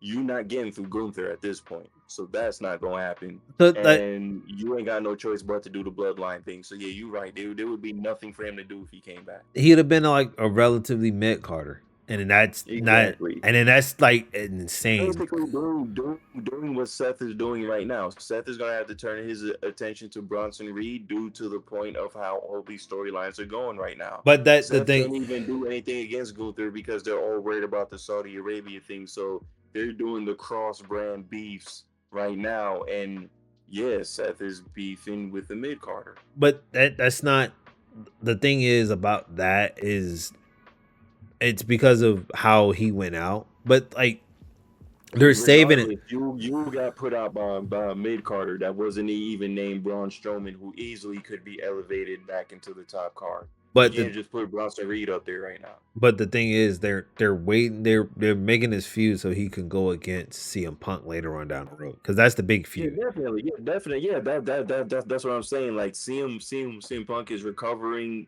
whether it's storyline wise or actually really from that match, because he old and he did get put through some stuff. So Yeah, yeah, that may be what it is. And Seth is probably like, all right, don't put me into nothing major. Just put me into something where we can both go over. So our next storylines will be more than prepared to go into them. So so at that most, that's what they're out here doing. yeah, so that's why I say it's like if John had stayed with WWE or went back to He wouldn't WWE, be doing he wouldn't been nothing. he wouldn't have You done nothing. probably hate him as much as Cody. Not he just probably would have been relatively like a mid card, and he would have probably eventually like, you know what, this is probably one of the reasons why I should have never came back. I should have stayed where I was because I was Exactly, because he's gonna get the pop. He's gonna be so over, but they don't have anywhere. He would basically be Kevin Owens right now. You would be involved, but you're never gonna win the big ones, except for what a tag team championship that you're gonna lose a couple months later. I don't know why he resigned. So I say, man, Where is Kevin Owens even really gonna go? he can go to AEW. Nah, Kevin Owens is WWE, bro. That's almost like the Miz leaving. Like realistically speaking, bro, Nah, there's certain wrestlers that you look at and you just see WWE. Kevin Owens is one of them. Why? nah. Kevin Owens could wrestle, but he's more on the entertainment side of Nigga, things as everybody of thought late. If about you the look same at it. shit with Edge, and look where he at. Exactly. So Listen, nah. Edge was always kind of funny to no, me, but you also have to understand, Edge. There was nothing else for him to actually do because Vince was not going to do anything for Edge at this point. Edge even said, "Hey, I wanted the championship. I wanted all this." Vince was like, "Nah, the most that you're gonna do is put everyone else over." Edge still wanted to win and be a part of stuff, so but But he got let go, it was like him going to AEW kind of made sense. But you're saying like where would Kevin Owens go? Because he's I just don't see the thing. The thing with KO is that he's not as old as Edge. It's He not still that has opportunities, but even if he went to AEW, what championship is Kevin Owens winning with the talent pool? it's not the championships winning. No. It's the talent that's there. Like his friends is here, the talent is here, and he can showcase what the fuck he really was supposed to be showcased when he went to WWE. The way how they brought him, Sami Zayn, Finn Balor in at NXT, and they were doing their best work in NXT, and then they get called up to the main roster, and they like the way how he got called up to the main roster was probably one of the best things ever to happen to him. But the problem with that is that's working with John Cena. Vince ain't gonna say no to that man. That's what elevated him. That's what really. Vince is not gonna say no to John because John brings in the money. You saying no to it? It's like Vince literally said. Say no to John. That's what I say. It's like that's like telling, that's like telling The Rock no. See, the reason why he did that shit with Austin is because Vince really didn't understand that who brings the money in. And he wasn't he wasn't chasing the money. He really didn't. He really didn't. He would have never made Austin do none of the dumb shit that he was doing. Austin would have never left. Austin would have stayed where he was. Yeah, because weren't they trying to put him in a WrestleMania match against somebody and it didn't make sense? Like they wanted him to put him against Brock Lesnar early. Like this is like early Brock Lesnar and Austin. No, hell no. Austin didn't want to do it. No, because you don't even need to put him over at that point. He already the next big thing. Are you trying to kill my portion? What I got left in the tank? And Austin was like the Steve wasn't that young at that point either. Steve had some issues, so it ain't like Steve was there taking all them power bombs in that 5-minute match. I ain't The Rock. Austin was the biggest thing at the time, and you try to kill him. Even in that documentary that just passed. You notice how they kept on talking about Hogan as if he was the main person bringing in the money, as if when Steve Austin came through with The Rock and all of them, that wasn't a cash cow time either. Bro, I don't know if y'all remember, bro, there were lunch boxes. There were notebooks. There were folders. There were pencils. Pencil holders. Anything that you can think of that you could put WWE on it, you saw it. And Steve Austin, every other kid has something related to him. Yeah. I'm just saying, bro. The relevancy was a little crazy with Steve. But then I think there's a difference between that and John Cena. I think John Cena was about to be fired, so I think that's the thing about John. Like John was about to be fired at one point before his life got changed around in WWE. So it's like he knows what it's like to be on the totem pole of the WWE to a point to where now he's at the top. And it's like he's not going to cut nobody else out, even though he did kind of make the bad decision of not allowing the Nexus to go over. But yeah, he even admitted later on, like, yeah, it was a bad decision to not to. But even if you think about it, as John Cena, you're the face of the company. I'm guessing his main fear is, where do I go from here if I lose? Because I'm not supposed to. I'm Super Cena. You have built me, Vince McMahon, to be Super Cena. So regardless of even if you want to say that's an ego from John, Vince did that. Vince made him feel like he can just walk in there and make that change. Because tell me what other wrestler can walk in there and say, yo, I'm not putting him over besides Cena and Hogan. Rock. Everybody else has had to go through. Bro, Shawn Michaels was forced. No, Bret Hart was forced to give that title up. No. Like after Walked out with that belt. Yeah. It was like, listen, regardless of what I have to do, I'm gonna get back what's mine. That was a tumultuous time. Right there. He was like, oh nah, you took something that was ours, you went to the next show and then they threw it in the trash. Nah. But see the thing, so in the documentary, before we're gonna get back on AEW, but I just want to point this out. In the documentary of the Bret Hart documentary, he came up with like at least 2 different stipulations for Vince McMahon to drop that title. He didn't want to drop to Shawn because Shawn was a dick. Yeah. And he said what the eventual get up was they were gonna do like I think it was like a ruse where it was like a bunch of people come in and they cause a disqualification, and that was gonna be the one thing that was gonna happen. The other one was he was gonna beat Shawn and then he was gonna drop it that next Monday night. He didn't want to lose in his hometown, so that was the stipulations, and he had the conversation with Vince about it. Vince was okay until the time of the fucking show when he had that meeting with Shawn and Triple H and Shane, and Triple H said it. He said if he doesn't want to do business, screw him. And literally, Vince, you gave the man the trigger to screw him, and he did. He used Earl Hebner to screw him. Oh, that's right. And Earl just went right along with it. So he did his job. So that culminated into why Vince and fucking Bret Hart. I don't know why Bret Hart even wants to give that man any fucking trust, but money. No, I don't know. But you look at it now. You look at it now. You can't get that man no trust because all of the shit that he got going against him. But yeah, so yeah, the main event for the AEW. So where this is gonna go? This is probably gonna go to Darby Allin versus Jon Moxley Part 2. I'm hoping this is gonna turn violent because I want to see violence. You can't give me Jon Moxley. You can't give me Jon Moxley and Darby Allin without some violence, bro. I don't want no regular match. Jon Moxley without violence. No, Jon Moxley's been giving me matches without violence. This is not his persona, but violence. I need. But I need violence, bro. I need the concrete. I need the glass shot. I need Darby Allin to be like, I'm going to the ER tonight. Fuck that. I need that. I need Jon Moxley. Y'all really want to see him. I need Jon Moxley to say, Renee, I might not come home tonight. I'm gonna be in the hospital. That's what I need from them two men. To kiss their loved ones and tell them they might not come home. Daddy ain't coming home. Daddy gonna be hurt. I need that type violence. Give me them violence, bro. You can't give me Jon Moxley and Darby Allin without violence. Y'all did it on television, which is television. A pay-per-view and a normal match without some fucking violence? Oh, you got me fucked up. Give me some violence, nigga.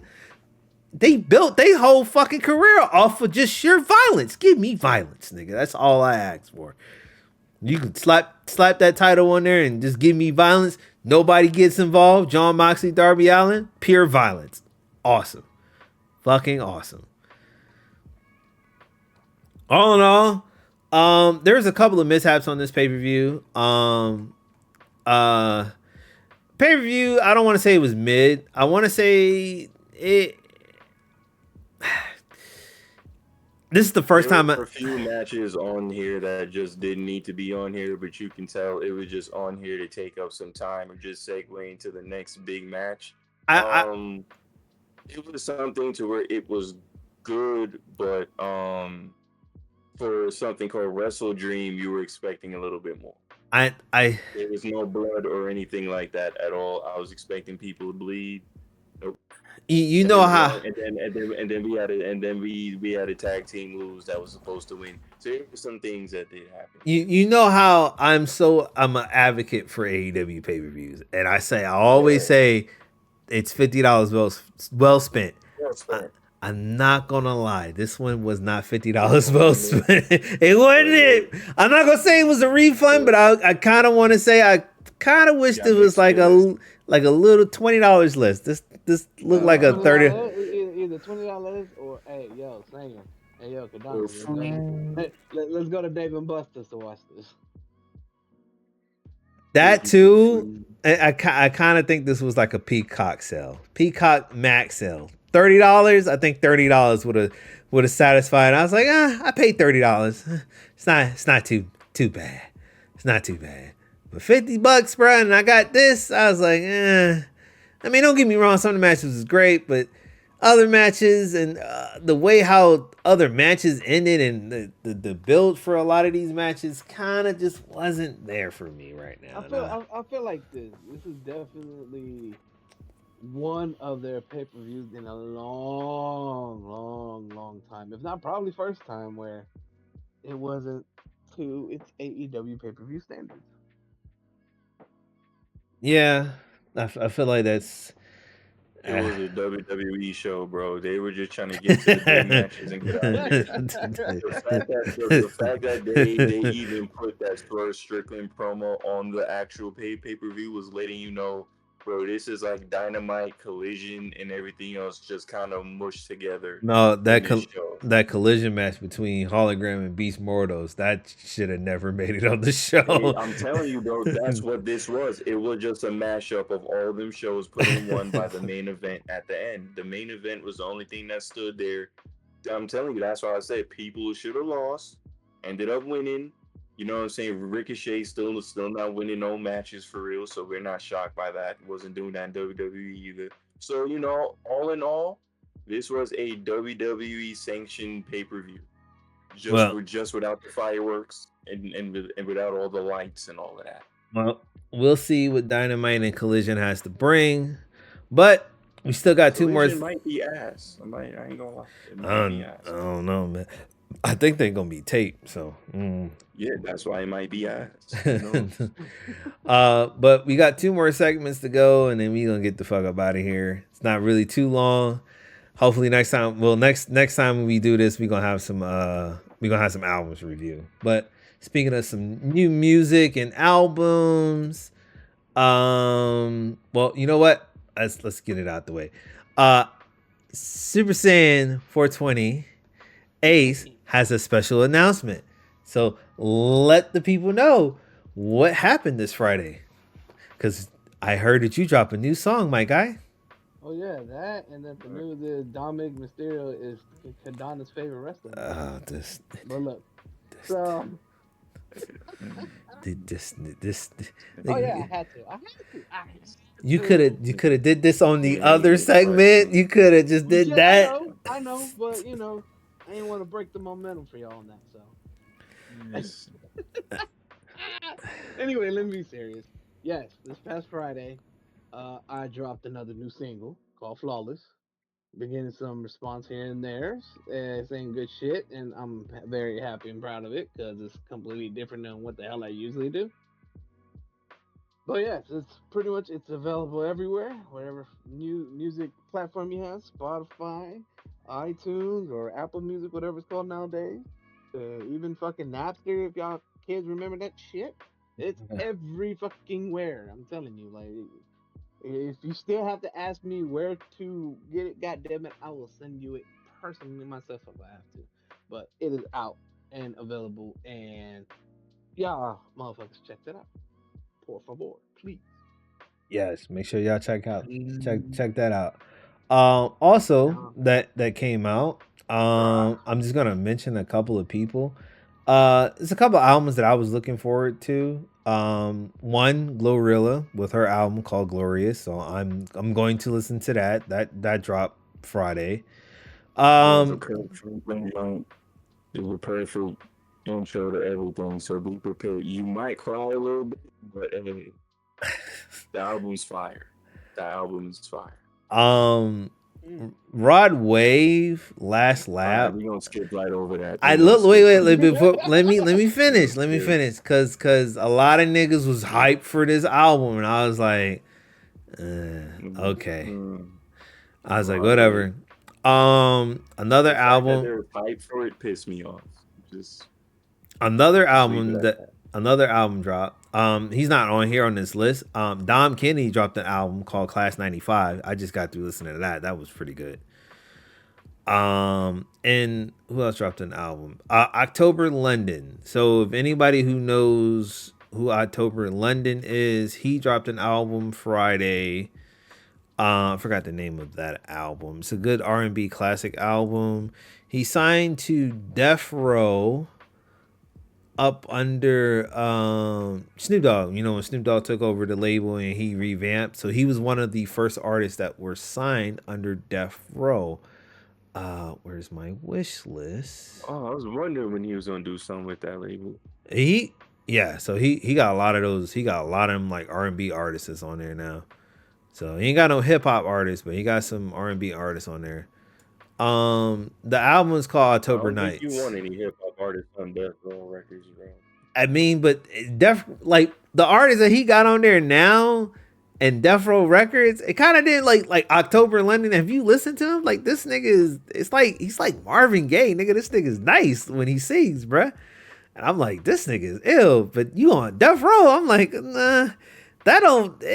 I'm like, ugh. It ain't a good mix. It ain't. It really ain't, bro. That shit don't feel right. What do you mean, dude? And on Death Row, even for Megan the Day, they had a lot of R&B artists, huh? Hold on, that's a little bit different because Nate Dogg was still gangster. But No, I'm not even talking about Nate Dogg. I'm like, they actually had actual R&B singers. In that That's different though. Yeah. It's a little bit different. Hold on. I get there was a good mix. This is Hold- all just R&B. Hold This on. is still new, though. This is still new for this new version of Death Hold Row. on. You mentioned Death Row back in the day had all R&B artists. Nigga, we didn't see none of them niggas unless they were on a Tupac, Snoop Dogg, or Dr. Dre song. We didn't know. R&B singers, bro. They had R&B singers, bro. And I'm telling you this now because for a guy who has an older brother who was living through that shit and honestly couldn't shut the fuck up about it for a while, like, yeah, bro, like, nah, they had some R&B singers. Maybe not as humongously recognizable, like you said, like with a Dre or Snoop and shit, but nah, like they had some fucking R&B singers in that fucking record company. I'm not gonna lie to you. Michelle don't count, bro. She really don't. She really don't. Like she don't count. She gets mentioned for all the wrong reasons. Him and that other nigga that did that song with Tupac for, I forgot what the name of that song was.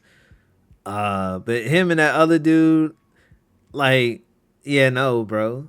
Like, them niggas wasn't featured like Tupac and Dre and Snoop. Hell, the other rappers that were on Death Row wasn't featured. If you wasn't Tupac, you wasn't Dre, and you wasn't Snoop, nigga, you wasn't getting talked. Dog Pound wasn't talked about as much.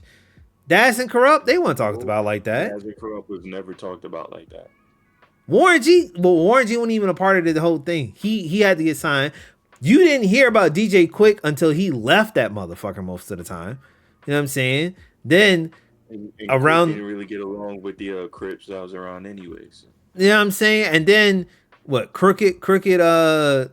He was there, but he wasn't really talked about as much. And then Crooked Eye being a part of that roster is still crazy. and From 1999 to 04, it's still crazy that he even did that, and then he went to Slaughterhouse. And then what makes it even worse is like when they said Bow Wow was a part of Death Row. I'm like, nigga, what? That was crazy. That was crazy. Carrying around Snoop's weed does not count. And then I don't know what. I have a funny feeling. I don't know if he was a part of a part of that, but he took every insight from what Suge did, the good things that Suge did, and this is what we got now, which is Top Dog Entertainment. Because I'm pretty sure Top Dog was a part of Death Row in them earlier days before he decided. Of course, yeah. So it's like decided to do anything, you had to be a part of, because Suge was not about to let you leave and branch off to do nothing. Yeah, so it was like it had to have been that. So that's why I say, like, man, some of them R&B artists that were on is not like what it is now. Like Snoop kind of really full force he got some R&B artists, and like October London is like the full center of it right now. And I'm glad on that because, honestly, I feel like R&B need to come back like how it used to be, not no. Facts. I don't like this trap R&B. It's kind of corny. I'm like, not, bro. You're literally just rapping, singing. And not even that. I feel like there's no that good feeling with R&B. Nope. It's just. Like, I'm not gonna lie. Same shit. It's just trap and rap, bro. It's just trap singing, bro. I want you to listen to that No Worries album because that's a good R&B. I did. That's a great R&B album. I did. I want you to listen to the Tyrese album that dropped. that's gonna make you cry. That's gonna make We're you not. We're not. We're I not. don't that know. We're That that nigga not. cries a We're lot not. though. look. I'm not gonna lie to you. Tyrese comes with a lot of shenanigans. He comes with the word. He defines shenanigans, but that album, He is shenanigans. but Yes. that album, I'm telling you now, that album will make you go to your old lady and say you were sorry. And you don't know what you apologizing for. You gonna say it because that's what that shit is, bro. That album's good, bro. It's a good fucking album, my nigga. It's Is that good. a Lord album? It's the what's the name of that fucking album that he did? Cause it recently dropped. And he said like he was in the space of like Marvin Gaye and he was like stuck in the 1970s when he did this album. Beautiful Pain. That's the name of the album. Beautiful thing. Okay. Yeah. I like it. The reason why I didn't want to put it on here for a review because I know y'all weren't gonna really sit there and listen to it. It's literally like an R&B fucking album. Like it's like soul. That's really it's literally that. So I was like, damn, that's a good album. Also, music. So how do y'all feel about wait, before we get to that one? Before we get to that, because that's gonna close this whole new music segment. So a couple of new tracks came. Absol dropped a new single. Dante Hitchcock, he All the dropped shit you was talking. It's about time. Dante Hitchcock dropped a new single. Exhibit dropped a new single. He dropped a new song. He sure did. Yeah, so that was pretty good. As you can see, everybody else they dropped new singles, but you know those are the ones I kind of like really look forward to seeing. Benny the Butcher, I'm waiting on this album though. Benny the Butcher and 38 Special, they dropping their album later next Friday. Well, this Friday coming up, so that'll be something I want to listen to. Rome Streets and Derringer, they dropped an album last Friday. I'm still listening to that, so that album sounds good.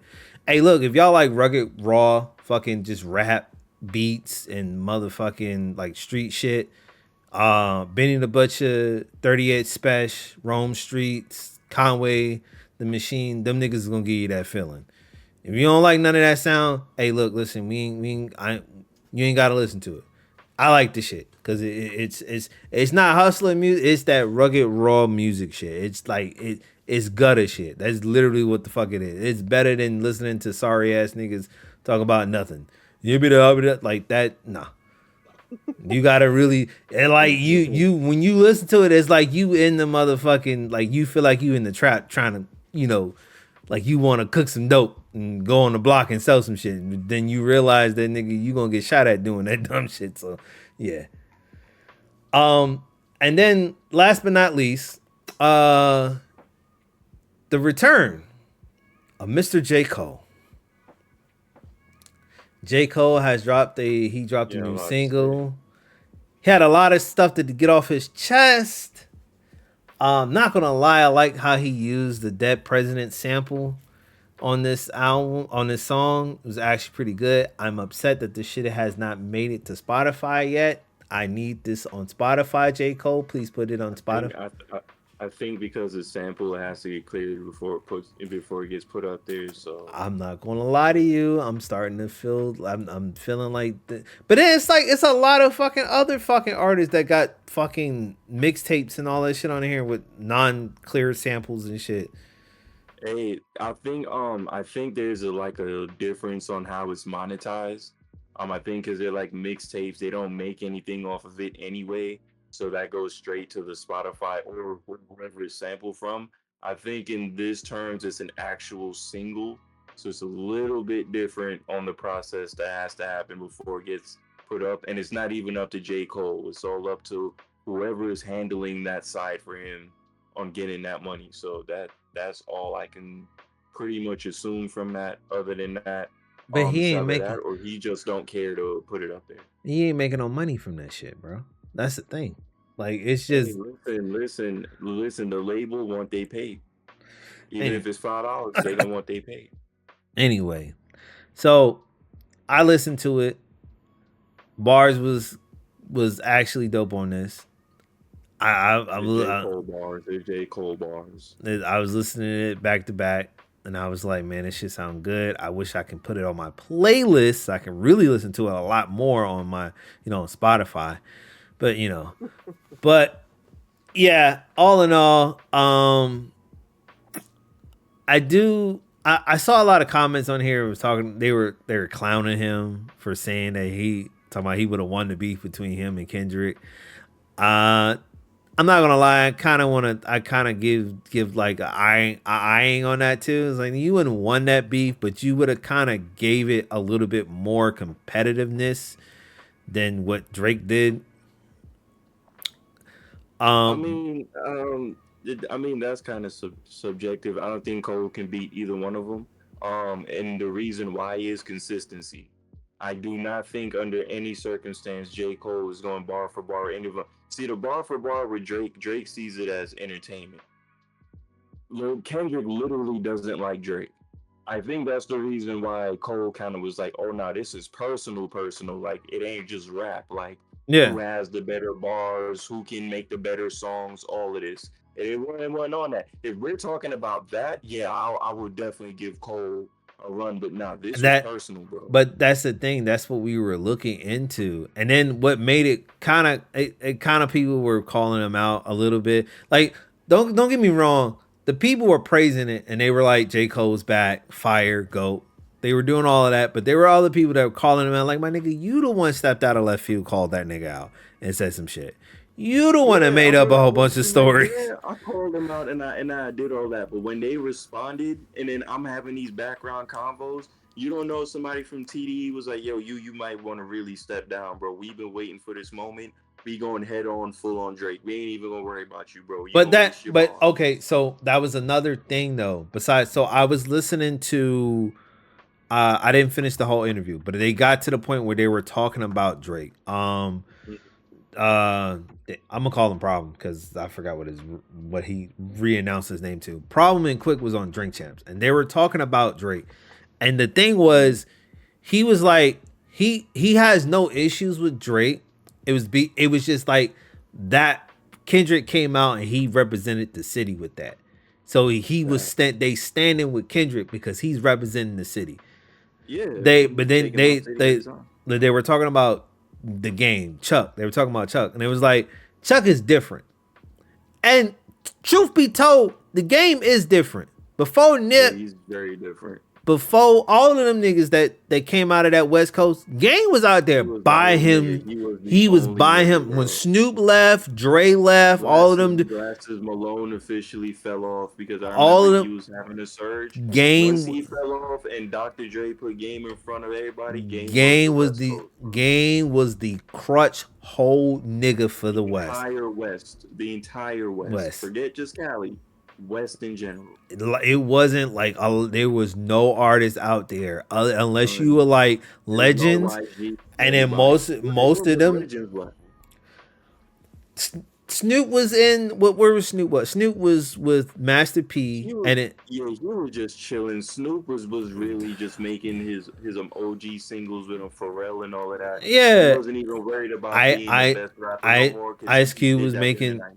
Ice Cube was making movies. Yeah. Um, He was officially transitioned over to Disney at that point. E40 and Too Short, they weren't really making music like that. Yeah, after '07, it was done. Because I Drake remember that Tell Me When to Go joint, and then he was done after that. Drake He was was on his taking own. forever to drop this Detox album. Detox. And It then there got was to the just point where it wasn't even an album no more, bro. It was just an idea. and then there was just like plenty of other artists that were out there that just they weren't really moving. It couldn't Like pop. so it's like Game was the only one that was carrying the West on his back. And then you had other artists that was coming to the West like Eminem, 50 Cent, that were like really adopting, that were blowing up, but there wasn't nobody from the city. They So were it's like gonna he put it on. Like you can hear like some of 50's old beats. They were like West Coast inspired, but there was no West Coast artist to even put on there. no. So it's like that was the thing. So it's like when you look at it, not like Game was the only one. So they were saying like Game wasn't going to go against Drake, and he wasn't at the show or anything like that. And it's like they can't really like none of the younger artists like Problem and Nip, Kendrick, Schoolboy. They really can't go against Chuck because that's just Chuck. That's how he is. So he's like they Yeah, can't go against him. that's why they didn't say nothing about it. Because even at the end of the day, I think they even understand his position with it. Yeah, That he understands where Drake is coming from, being the only representation of a certain place, and there's no one else. If he were to and stand up there with him, and Drake thinking that they was friends and they got frequent songs together, when Drake come out to Cali, he always with Game. Game ain't gonna just run with Kendrick because they from the same city. If anything, Game is the one who paved the way for Kendrick, so Game don't got to do anything.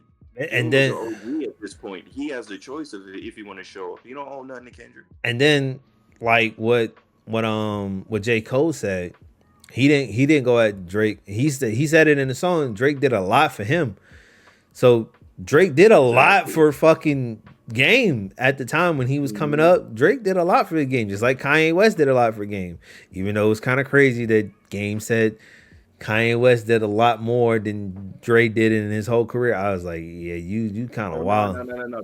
There was a whole context to that. He actually broke that down. He said, yeah, he thanks Dre for what he did in the middle. I mean, at the beginning of his career. But he said, if you listen to Doctors Advocate, LAX, all of that, Dre is nowhere to be found, and he's trying to reach out to Dre.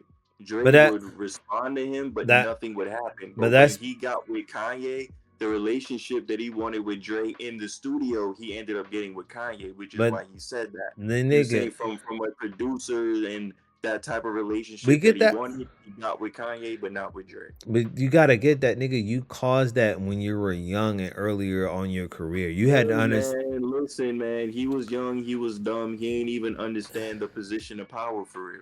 He didn't Because if he understand. understood now, you think he would have turned on G Unit like that? Because look now, ain't none of them people's side that he actually took to go against G Unit even exist anymore. They're all friends with Fifth. Fat Joe is friends with Fifth. Jada Kiss is friends with Fifth. Game is the only one sitting on the sideline with his hands folded trying to figure out what happened. Nah, I don't want to say Game and 50 or not. They not cool, but they don't got no They're not beef. cool, but they're not. They're never gonna get money together again. I wouldn't That's say what that. that's what I mean. I Nah, mean, I wouldn't say Philip. No, that. I'm talking about nah, bro. It would have happened by now. Fifth did like 3 world tours, and he's brought on Young Buck on one before he actually brought Game on one, where it was like with Game, it was more of like it was more of like a I got beef with these people and you trying to be cool with them. And Game is like, I don't even know these niggas that have beef with them. I've always looked up to them type of thing. That's where that disconnect came from. And then there was a whole unloyalty thing. And Game was like, homie, I'm the West. I ain't got time to be doing no East Coast business with y'all all the time. And then there was a whole fallout with that. Yeah, I know that. And I'm then just saying Fifth is the way Fifth is, he's not gonna do it. He just doesn't care to do it at this point. And Game hasn't given him any reasons to, because first Game would be like, yeah, Fifth is cool, we can go do something. Then next thing you know, fuck 50, fuck G Unit, they can suck my dick, I can do it myself. That right there really isn't gonna make Fifth move and do anything with you. So they're not gonna get no type of money together or anything like that. I don't know. Them times is cooked. If you've noticed, Game is standing on the island by himself. A lot of the people that he's beef with, even some of the people that he stood next to beef with him, they're cool with each other now. Game just kind of standing there like, well, damn.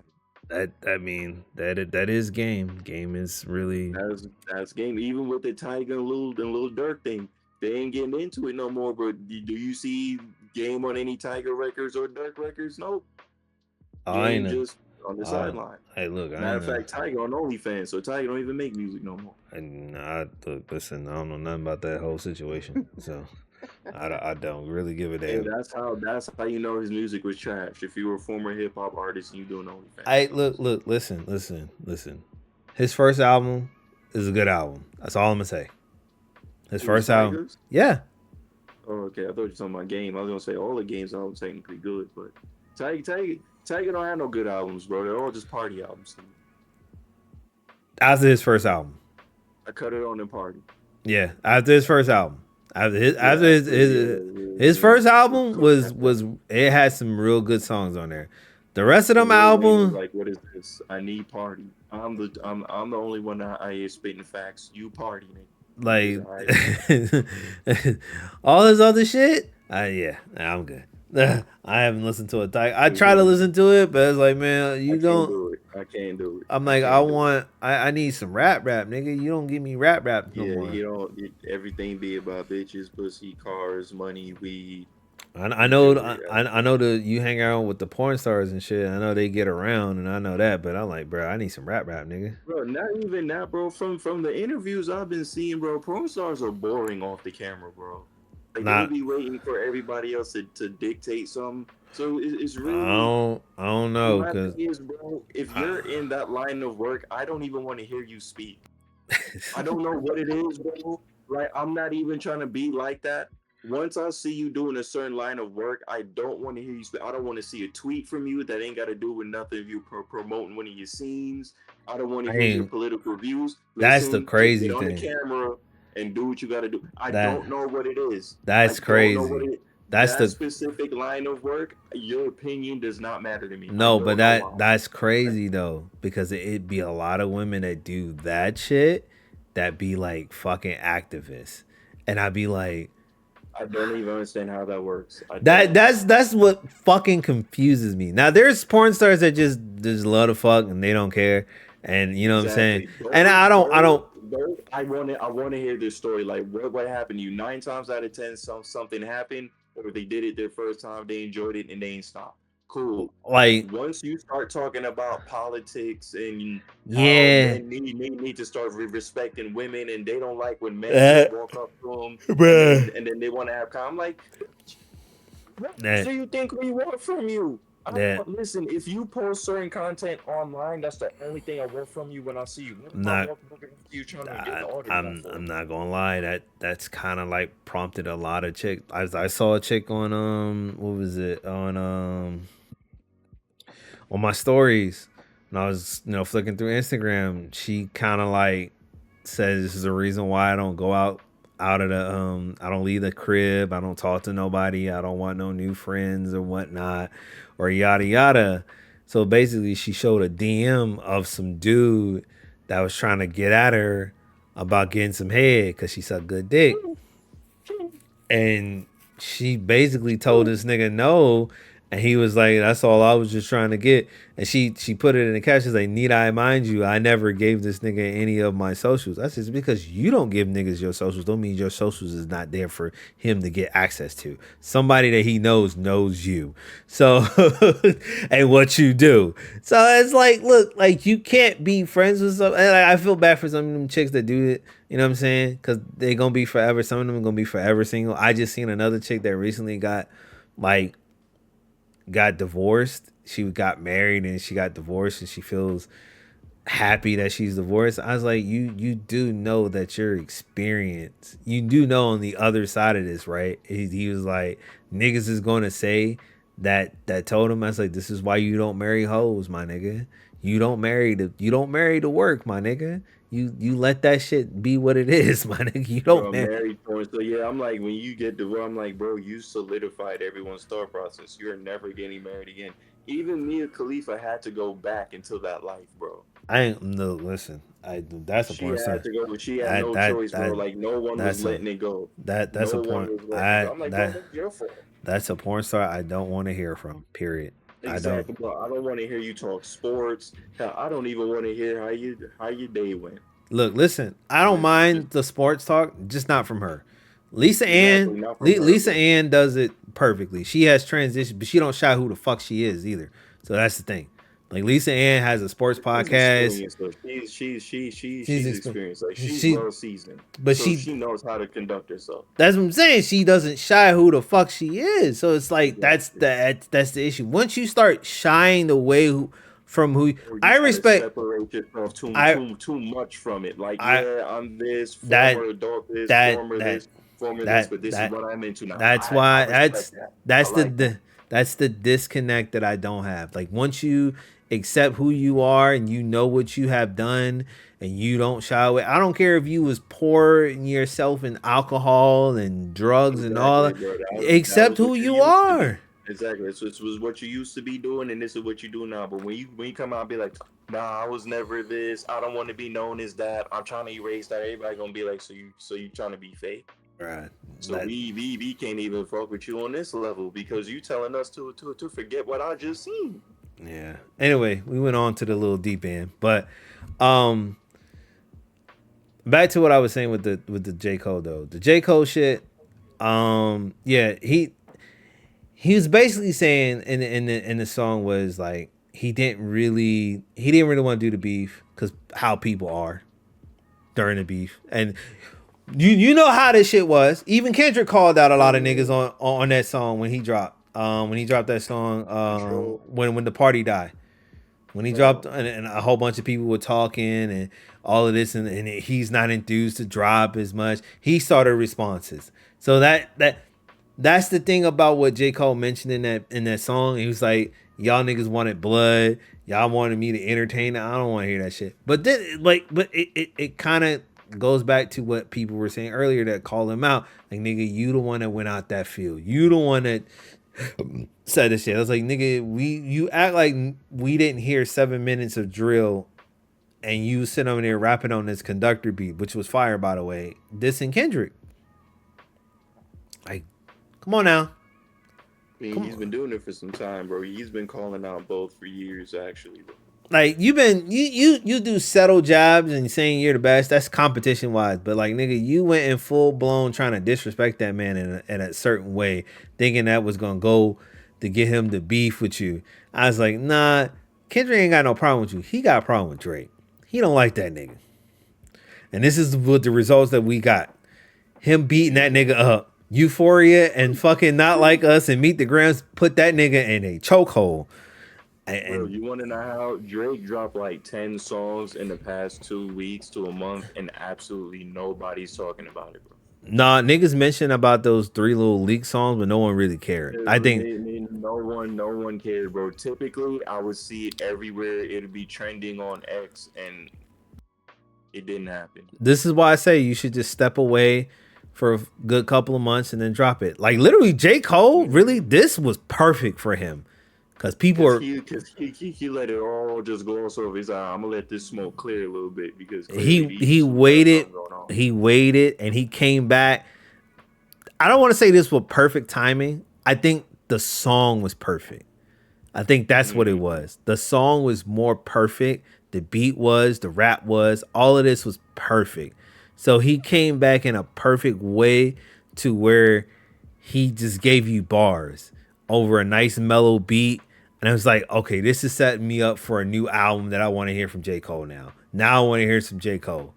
Cause not gonna lie, a lot of other artists was kind of questioning. A lot of people were questioning it, especially when he came out and he was featured on some other dude's track, called Grippy or whatever. And I was like, but literally he really stayed quiet. He stayed quiet and he just watched that whole beef.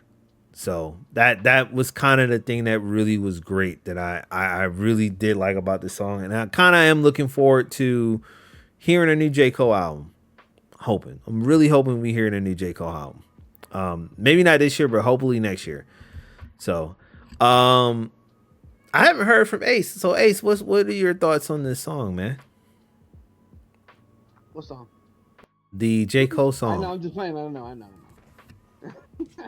No, it was pretty good. It was just everything what y'all said. So it's like that's why I couldn't even say anything because y'all were just saying everything that I was gonna say. And it was like you said.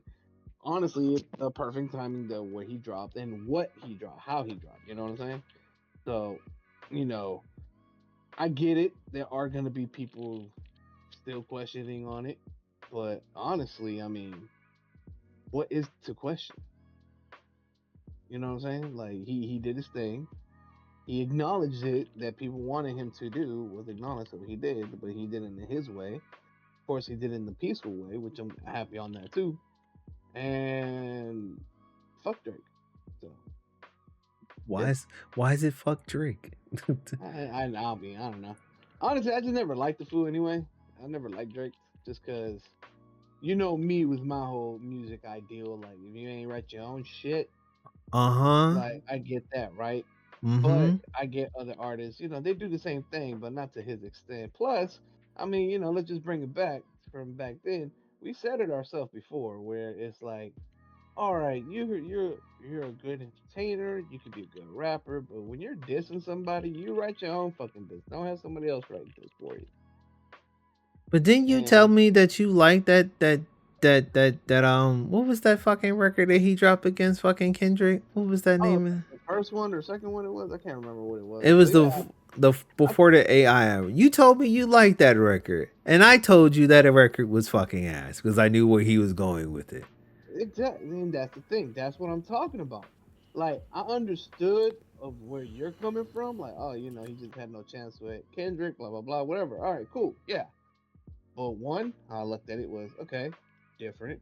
Two, I'm like, hey, entertaining, not bad. I fucks with it. It's all right. That doesn't mean I still like the motherfucker. Like, Nigga, you gave it hope of the fact that the record wasn't bad, and I told you that record was yeah, and it bad. wasn't it wasn't that bad to the extent of like, oh my god, it's complete fucking trash, or oh my god, I can compare this to one of those whack ass rappers. I don't know. Um, give me a fucking trash ass name. Little It Rainbow. it's trash, nigga. That's what it was, bro. Because it's forgettable. No one talks about it. That's how I Of know I course, don't. nobody else talks about it because of what the fuck Kendrick dropped. Because this was before Kendrick dropped anything. Everybody was like, um, He should have never did that too. what he shouldn't have not done. Was egg that nigga on.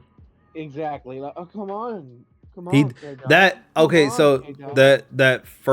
that first song was ass. That second one, if he had it just rapped instead of using I think that would have been a little bit more better. I would have liked Talking that. about the pod joint that he did. Yeah, the Pac and the Snoop Yeah, joint. that pissed everybody off. That if he didn't do that shit, that probably he just did it in his own voice. That probably would have been a better record for me to listen to. Because I'd have been like, okay, this record sounds dope. Because at the end, he actually started rapping, and I was like, oh, this is why I was like, we got that. But you wasted time doing Tupac and Snoop voice, and I was like, no, that's not cool. And then we got what was it, the Heart Part 6, and nigga, you basically just sat there and just been like, yeah, I'm waving a white flag, bro. You got me. Yeah, this beef is done. I was like, bro, like, no. I don't think he wanted the beef in the first place. Nah, he wanted it. He He wanted wanted it. it. He just didn't He know it was gonna go that way. he he underestimated Kendrick, and Kendrick was waiting to fucking bust his ass. He was ready to beat the shit out that nigga, and he did. He beat the shit out of that nigga and beat him at his own fucking game. He literally thought that he was gonna do like how he did Meek. Honestly, yeah. Hey, listen, Meek ain't what we thought he was. All right, so we just gonna leave out of this.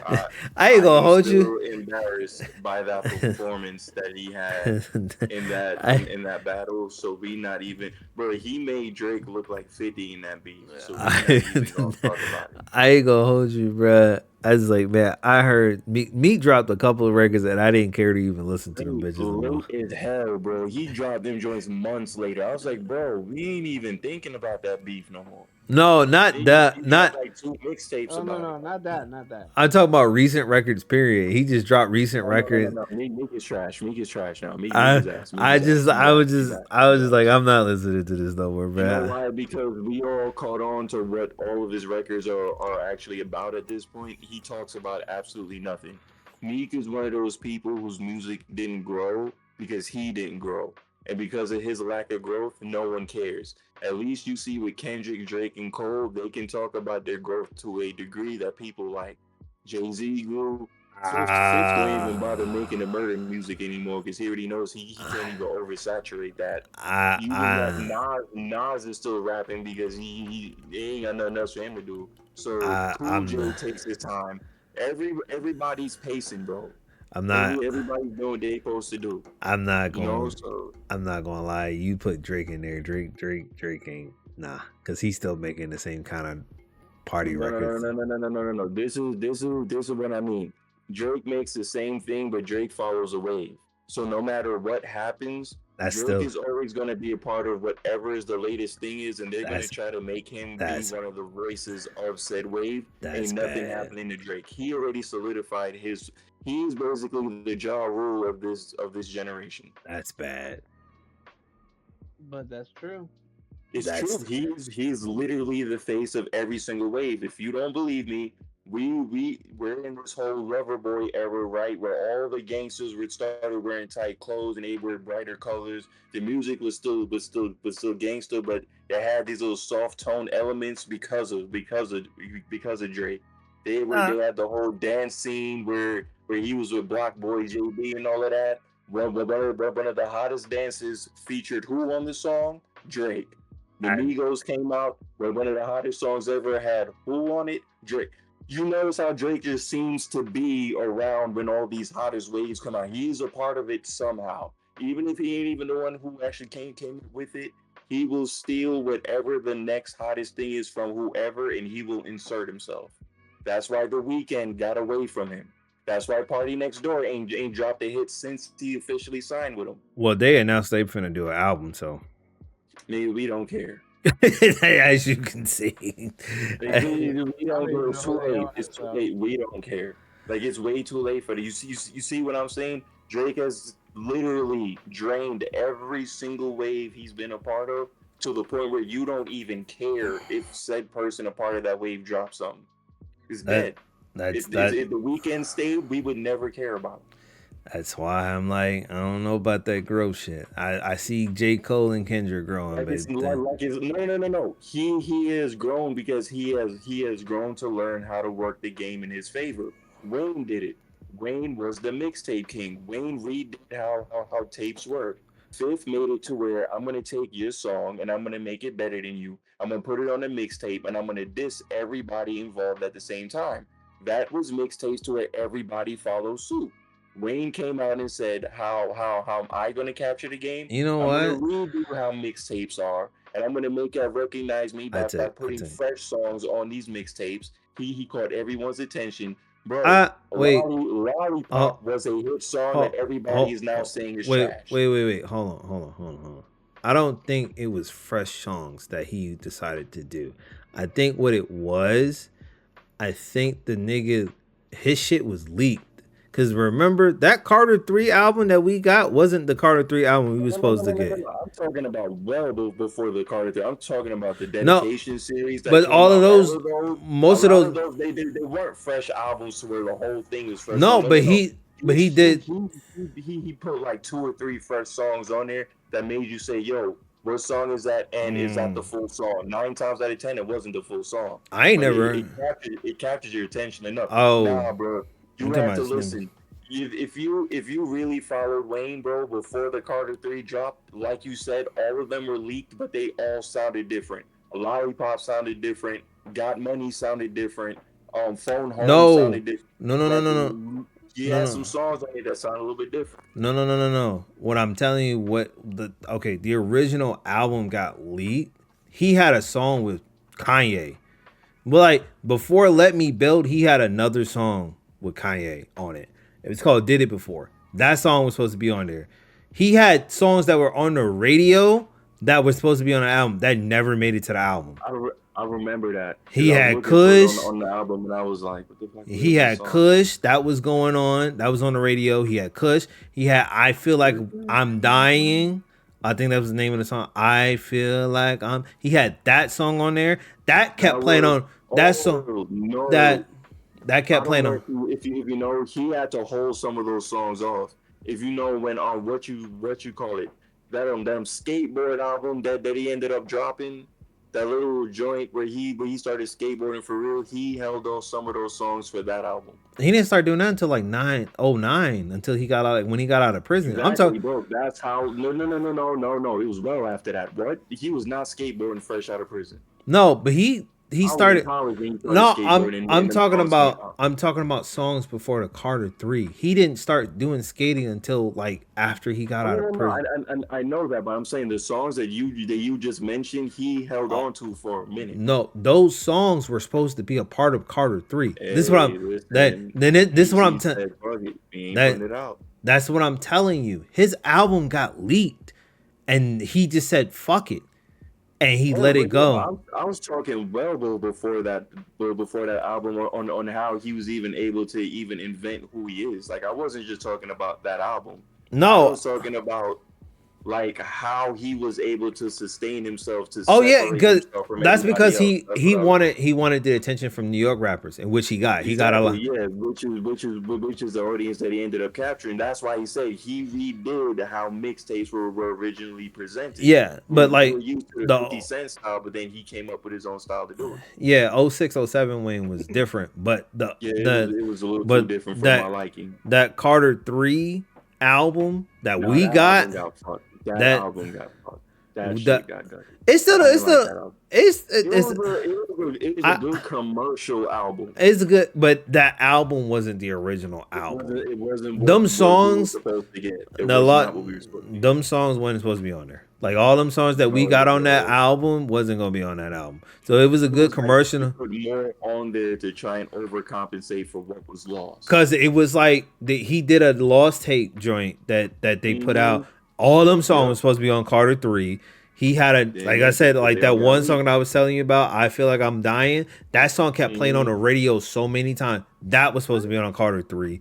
He had a Yeah, whole it he became a had a bonus. They re-released it, and that song was a bonus because he everybody was looking for it. he had a slew of fucking songs that he did that were supposed to be originally because that Carter 3 was gonna sound like a little bit like Carter 2 and what Carter 3 is now, Yeah, but but he decided to man, just say fuck it. LimeWire, He just fucking yeah, he just LimeWire, he decided to say Lime- fuck it. Somebody leaked all this shit.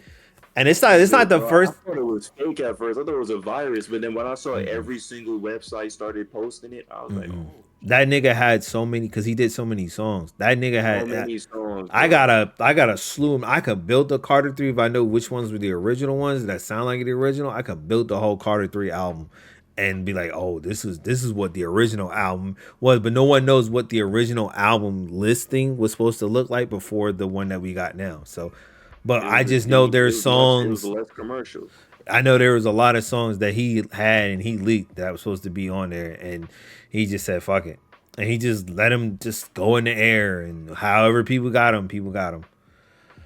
All right, on to me being a hater right now. All right, let's start with the first game because we're getting into the gaming news, and this will probably be our closing segment because we normally don't talk about games too much, but this will probably be our closing segment for the day. Yeah, more than likely. So yes, let me be the hater today. So Gatorade.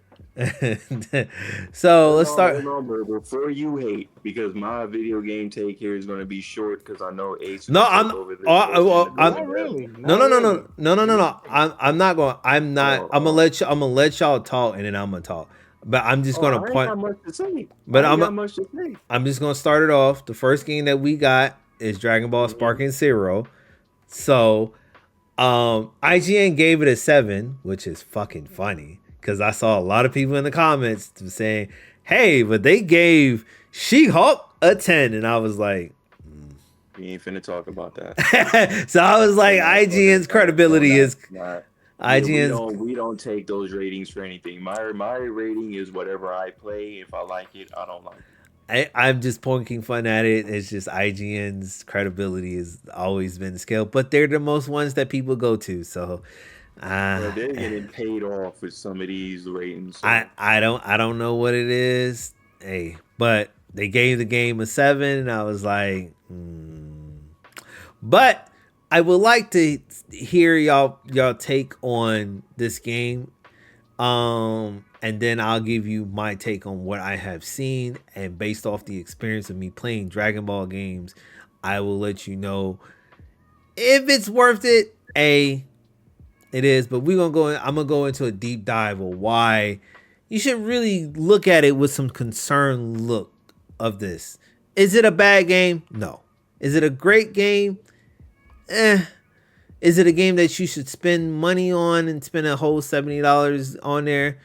If you haven't played any of the iterations of games that's been out there, yeah. But if you played all the Dragon Ball games and everything, I advise you this ain't the game. For you, but I get it. This ain't the game. But I'll give it into the deep dive. So you got something to say, Kadanis? Which one you was gonna say about this? I'm a just say, from what I have seen, it does look like the classic Dragon Ball games that I did see growing up. However, due to my age, my fingers ain't doing all of that button pressing. So I am better off watching than I am playing because I did attempt, and let's just say I'm gonna stick to watching it. So yeah, from what experience I do have with it, it's cool. It's just not for me at this point in my life.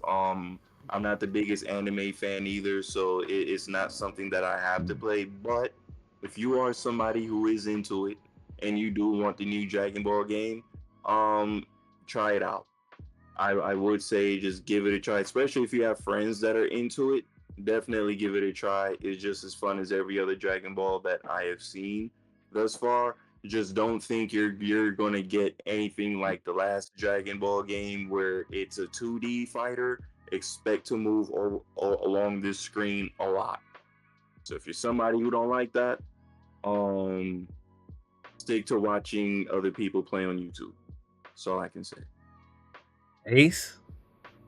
Now you have time with the game, and you have thoroughly enjoyed this game. So I Yeah. want you to give your take on it. Okay, so first off, and I know a lot of people saw it on social media about the Great Ape Vegeta battle that people getting their ass whooped, and it's like, oh, it's too hard or it's too ridiculous, Yeah, I saw that. right? I know y'all saw that, right? Right. Here's my opinion: get good, because I mean, it's a fucking game that's. It's like this. A lot of games nowadays, especially fighting games, give you everything off the rip, which is okay, it's fine. But if it's a game that, especially with this game, has so much that are trying not to, at least from what I'm seeing, their best to not be all microtransaction about it, then play the shit out of it so you can unlock more shit, which I think that's a cool concept. Now, going back to the whole grade ape shit, people just are crying about it because it's too hard, but this because they're so used to a lot of games as of lately handing you shit instead of do the hard work. Go to fucking practice. Like practice your shit. Get skills. Get better. And I can understand that people might like it or might not like this game because a lot of people praise and just are now so used to Dragon Ball Fighters, aka a 2D game Hmm. that's a three-player base or a three-player team based game, right? But if Yep. you really look at that game, honestly, it's just a Guilty Gear, or it's just a Marvel vs. Capcom 2, just with Hmm. Dragon Ball characters. And then with this, how I view it, maybe some old school players know this game. It reminds me of Power Stone in a way, right? Except in a way bigger scale, but that's what it reminds me of. And I can get it. Oh, but it plays or compares to Xenoverse. It's like, yes and no. It has a lot of the same elements, but it's still a different game at the end of the day. Plus, it is, and even though I'm an old gamer, that motherfucking game is kind of pretty fast. You know, like pretty fucking fast to kind of keep up. But I mean, that's what we ask for a Dragon Ball game is to be super hyper fast, like on crack, and it still be fun, which it is.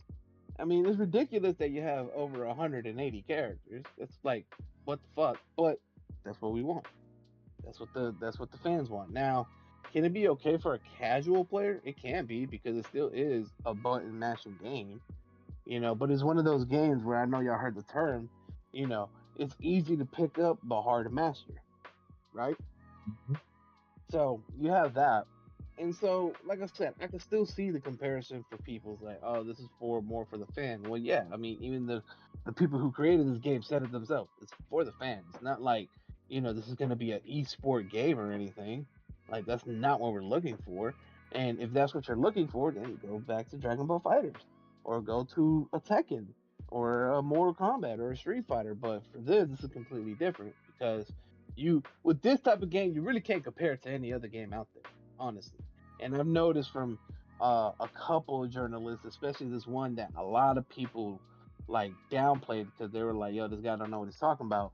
Is a channel called Gameology, right? And I think they had like how they were saying. It's honestly, I ain't gonna lie, Jay. So I kind of sound like what you were slightly saying in a way, right? But like I said, it was just more they're trying to compare it to a game that you can't compare it to. That's one. What game they were comparing it to? So they're automatically comparing it to Dragon Ball Fighters. Dragon Ball Fighters is a Mhm. 2D game. Oh, It's a 2D fighting game. They mm, try to compare it to Street Fighter. That's another 2D fighting game. yeah. Can't compare You it know to what I'm that. saying? You can't compare a 3D slight open world playground type of fighting game versus a 2D, honestly, a flat fighting game. You just can't, you know? And so that's why it's like, people will have that type of argument, but it's not a legitimate argument. Mm-hmm. I'll be honest. Now, yeah, me being a bit biased, yeah, yeah, it's a great game, whatever, but it's not a perfect game whatsoever. Like it really not. Like it definitely has the nostalgia feel to it. Like 'cause I grew up with Budokai 1, 2, 3 and the Tenkaichis of 1, 2, 3. And it plays just like that, just like I said, faster. And the new thing about it is the story mode, which yeah, you have your, you know, just to recycle as always, but they have their little twist to it now of their little what if episodes, which is very interesting. I mean, just one example, minor spoiler, is that, what happened if Goku turned Super Saiyan while fighting Vegeta when he was turning 8? Or another one, which is just like I said, this is all early, so it's not too much spoiler. What would happen if he didn't die against Raditz? And it's like a nice intrigue where you're like, okay, I want to play this, and it's just what I liked about it too is not just here's Goku's story. Now you have Vegeta's, you have Piccolo, Gohan, even Goku Black, and all. It's like little different point of view, which I'm like, okay, that's a nice take to it. And then the big thing I like about it that I think the game will most likely kind of stay alive. I mean, I can't predict the future. I mean, I know a lot of people. I can already hear haterade here talking about like, oh, it's gonna die in like 6 months, but I'm saying they got this thing called custom episodes or something like that, custom battles, and it has this feature where you can create your own fucking episodes to the point your own saga, like multiple fights and all, and it has so much options that you could fuck with. And I feel like that's gonna help the bit of the longevity for the game, just because it's gonna keep bringing back people who's gonna be interested in the stories, because that's what we play video games for, to be involved in stories. Don't get me wrong, gameplay has definitely got to be up there, graphics got to be up there, but sometimes we want to be engaged with stories too, and this gives an opportunity to a lot of players around the world to go ahead and create that shit. It's just how I look at it, and to make it comparable is it's a Dragon Ball version of Super Mario Maker, right? So, and as we saw, just like I said, to compare it in a way, I get it. It's two different genres of a game, but at least the idea is the same, which is giving the players the opportunity to go ahead and bring their imagination to reality. See how long that Super Mario Maker or even Super Mario Maker 2 has been around on the YouTubes and Twitch, because people like to see some of that shit. I'm not saying it's the top views, but for damn sure it ain't no low views either. If You you know, search for it, you're gonna find it basically. 100%. And so, with that being said, I feel like the Dragon Ball on that side it could help with that. And then on top of that, because the anime dropped the same day it released on Friday. Um, I don't know if y'all checked it out or not, but it's just to correspond with that. Where now it's just I feel like even with the show happening, that's gonna help the game kind of still have its longevity. Plus, it's been over 10 years that people been asking for another Budokai Tenkaichi, and was afraid that when this came out, it wasn't gonna be living to it. But honestly, even bias aside, it kind of still lived up to it, because I'm like, yo, I feel like I am playing like a sequel to an old game. Like I can bring it back to when they brought out Crash Bandicoot 4. I was so skeptical about it. But when I played it, I'm like, yo, this plays like the fucking original three, like the trilogy. And I'm fucking with it. So, it can always be that good chance for this game. I mean, like I said, for me personally, I'm still fucking with it. I really like it. I like the customizations on it. It gives you a lot of options that I like. It's not just a fully straightforward. Here's a fighting game. There you go. Give me money. And most importantly, which I'm happy about, there is no fucking bullshit battle pass on there. Hmm. So I'm happy with that. Now, like I said, I'm pretty sure I can already kind of have an idea of what argument you're gonna say, or I guess on your hater mode right now, because you're on one today. Well, let me have that saying. Oh, I will. Just I'm almost done. I'm almost done. Let me get my little bit of rant out. So overall, the game is good. IGN, the fuck is wrong with y'all? Like, This IGN, bro. it's IGN. I get it. It's ignorant gaming nation. I get it. But look, all I'm saying is That's a great name for it. That's a real great name for it.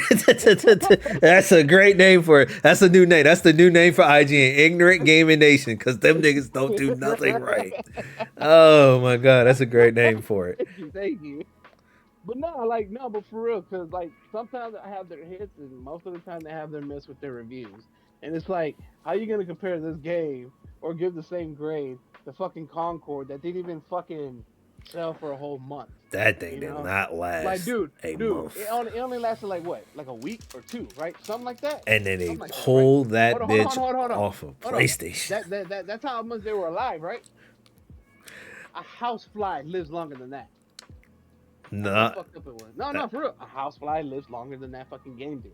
that's nasty. If a house fire lives longer than that, It's fucked up. I read it. I don't know how I read it, but I read it.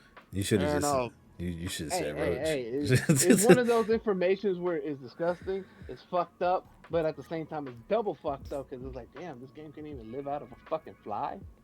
You know what I mean? I'm not gonna lie, So, there's nothing wrong with that game. Like it's it really just, not. it just It's nobody. really not. It wasn't really.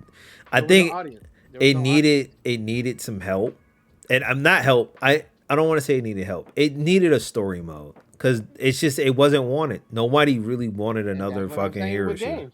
People like stories, just like I said earlier. People like stories. So going back with DBZ or Sparking Zero, I still give it a good applause to it. It still needs a little tad of work here and there. I'm not gonna, but I can see it. I can see it kind of living good, a little healthier, but pretty good. But at the same time, I mean, like I said, you just never know, right? So, So do you? oh, good game, good game. I definitely say get it for people who are, of course, Dragon Ball fans, Okay. or looking for a hyper type fight type of deal. That's a bit different. That just doesn't stick to a 2D style, and to kind of keep you occupied because it has a good amount of options to keep you occupied. I say, you know what, go for it. Now, if you're a bigger fan, all right, you can go ahead and get the Ultimate Edition if you fucking want to. Or I'm get not, that, I'm not your parent, or get that but special edition that I saw somebody put online.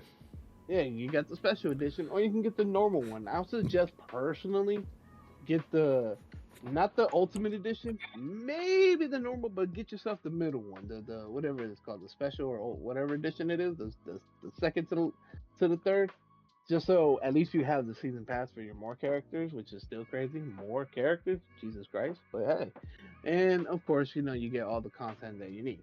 So I I highly suggest it. Yes, for a person who wants a little bit of a different taste than the usual that been bringing out these fighting games as the last couple years. All right, Haterade, your turn. Go ahead, hate on my dreams. So, I guess I'm gonna be the hater, quote unquote hater No, for no, the. wait, whoa, no. Let's rephrase that. It's not a guess. It's legitimate, and you're gonna hate on it. No, I'm actually just going to tell the truth about the game. So, from what I've seen and what I've have observed and what I have been watching, it is a popularized game because Dragon Ball is a popularized actual thing. The what if thing is something I don't want to say is intriguing. I don't want to say that. Because it's been there before. It's just it's there on a different scale. So let me It's more approach it. fleshed out. I'll say Let, that. let, it's like that. So let me present it in a different way. Dragon Ball is a long legacy game. And the more you push back on it, the more you wait on it, it's gonna like it you're gonna get you're gonna get the fans that's gonna want to play it even more because they've waited so long. The problem with this game is the only thing that I see, not I don't want to say the only thing. It's several things that's wrong with it, but the reason why people are buying it is one, they haven't had a sequel to Dragon Ball Budokai since Budokai Tenkaichi 3. Two, this game is running on Unreal Engine 5, so it's going to look prettier than all of the fucking Dragon games that we done had. Period. Xenoverse, Kakarot, Fighters, all of that. The sad part about it is, like what Ace was saying, there's people out there that are comparing this to a fighting game. 9 times out of 10, that's what it's giving off. It's gonna get compared to that, and you really can't compare it to it. But at the end of the day, that's literally what they're comparing to it, which they shouldn't. They should compare it to Xenoverse, because once you compare it to that, you'll start seeing that the gameplays are pretty much in the similarities. They just add a little bit more mechanics, a little bit smidget more of the mechanics than they did in Xenoverse. But everything is still fucking there from Xenoverse. You just don't do your own character. Story mode is pretty much the retelling of the same character. Now, from what I've heard, all the other characters don't get as a big enough shine as Goku does, because Goku is pretty much the primary character, and that's basically what the anime was based on anyway. In the sense, he does get the shine a lot more. So a lot of the stories really does lackluster, but there are other characters that you can play as besides Goku during the story mode. The issue with that is it goes into these little cutscenes. When you do the cutscenes, it goes into these little still image pictures, and then they do the quotes and text, or they voice over, and then they don't really go into full animated stuff. So I can tell you why though on that one. So Just because I played it. But go ahead. the thing about that is that would have been great if we didn't get something that gave us fully animated, like the animated series of the show, Kakarot. When we got Dragon Ball Kakarot, that thing really animated everything from the fucking show. Damn near all the important scenes from the show. So when we get that and you give us this, it's like, why? To my eyes, it's like, why? I like, why not just give us that? But then I see all the other offline modes that they give. They give the custom mode, they give this, they give that, which is cool. That's warranted. And basically it's a more bang for your buck, plus a huge roster. Comparing it to Dragon Ball Fighters is not warranted, but that also presents another thing in the sense of why this game is here and why people are really, and then what makes it worse is the communities. Certain communities are going to take it as this is a fighting game. Isn't this supposed to be a fighting game? Or this is this, that, and third. And it technically is not. It's like it's the continuation of Budokai Tenkaichi, but the problem with that is those games were considered fighting games. So this is going to be considered fighting games, and the game that we got was fucking Dragon Ball Fighters, which was a more superior version of any of those fucking Tenkaichi games that we ever got. So it was Marvel versus Capcom with fucking Dragon Ball characters. Now that game sold a lot. This game is going to sell a lot because of the anime community. Because the anime community, they're going to sell a lot because of the animated community and Dragon Ball fans in general. But what I seen when Dragon Ball Fighters came out, it's going to drop off because anime community people and Dragon Ball fans are not fighting game fans. Most of those guys that came into there and they played it, they got their ass kicked and they said, fuck this, I'm going to play the story. and then I'm gonna get off. This here has enough offline content to where you don't even have to touch online. But then I don't think online is gonna even be prevalent unless you're playing with friends. I can tell you on that because I played ranked. Yeah, it's not going to be prevalent unless you play with friends because the combat system it's a lot to learn and master, but mastering it in a way where it doesn't really give you anything like Tekken or Street Fighter or Dragon Ball Fighters in that matter, it's not warranted in this game. So is it worth considering putting this as a fighting game? I don't want to say yes and I don't want to say no. I want to say it's in the middle because although it's a fighting game and is in a continuation of a fighting game series, this game is just, it's not wanted because you had 3 other fucking games that pretty much did exactly the thing that we got before this came along. Xenoverse gave us the same thing that you're getting in Dragon Ball Fighters with that open battle arena shit. You're getting it in Xenoverse 1 and 2. Dragon Ball Fighters with the roster of characters that we wanted, you're getting this, and you're getting that's in here, you're getting that in Dragon Ball Fighters. And then the story, you're getting that in Dragon Ball Kakarot.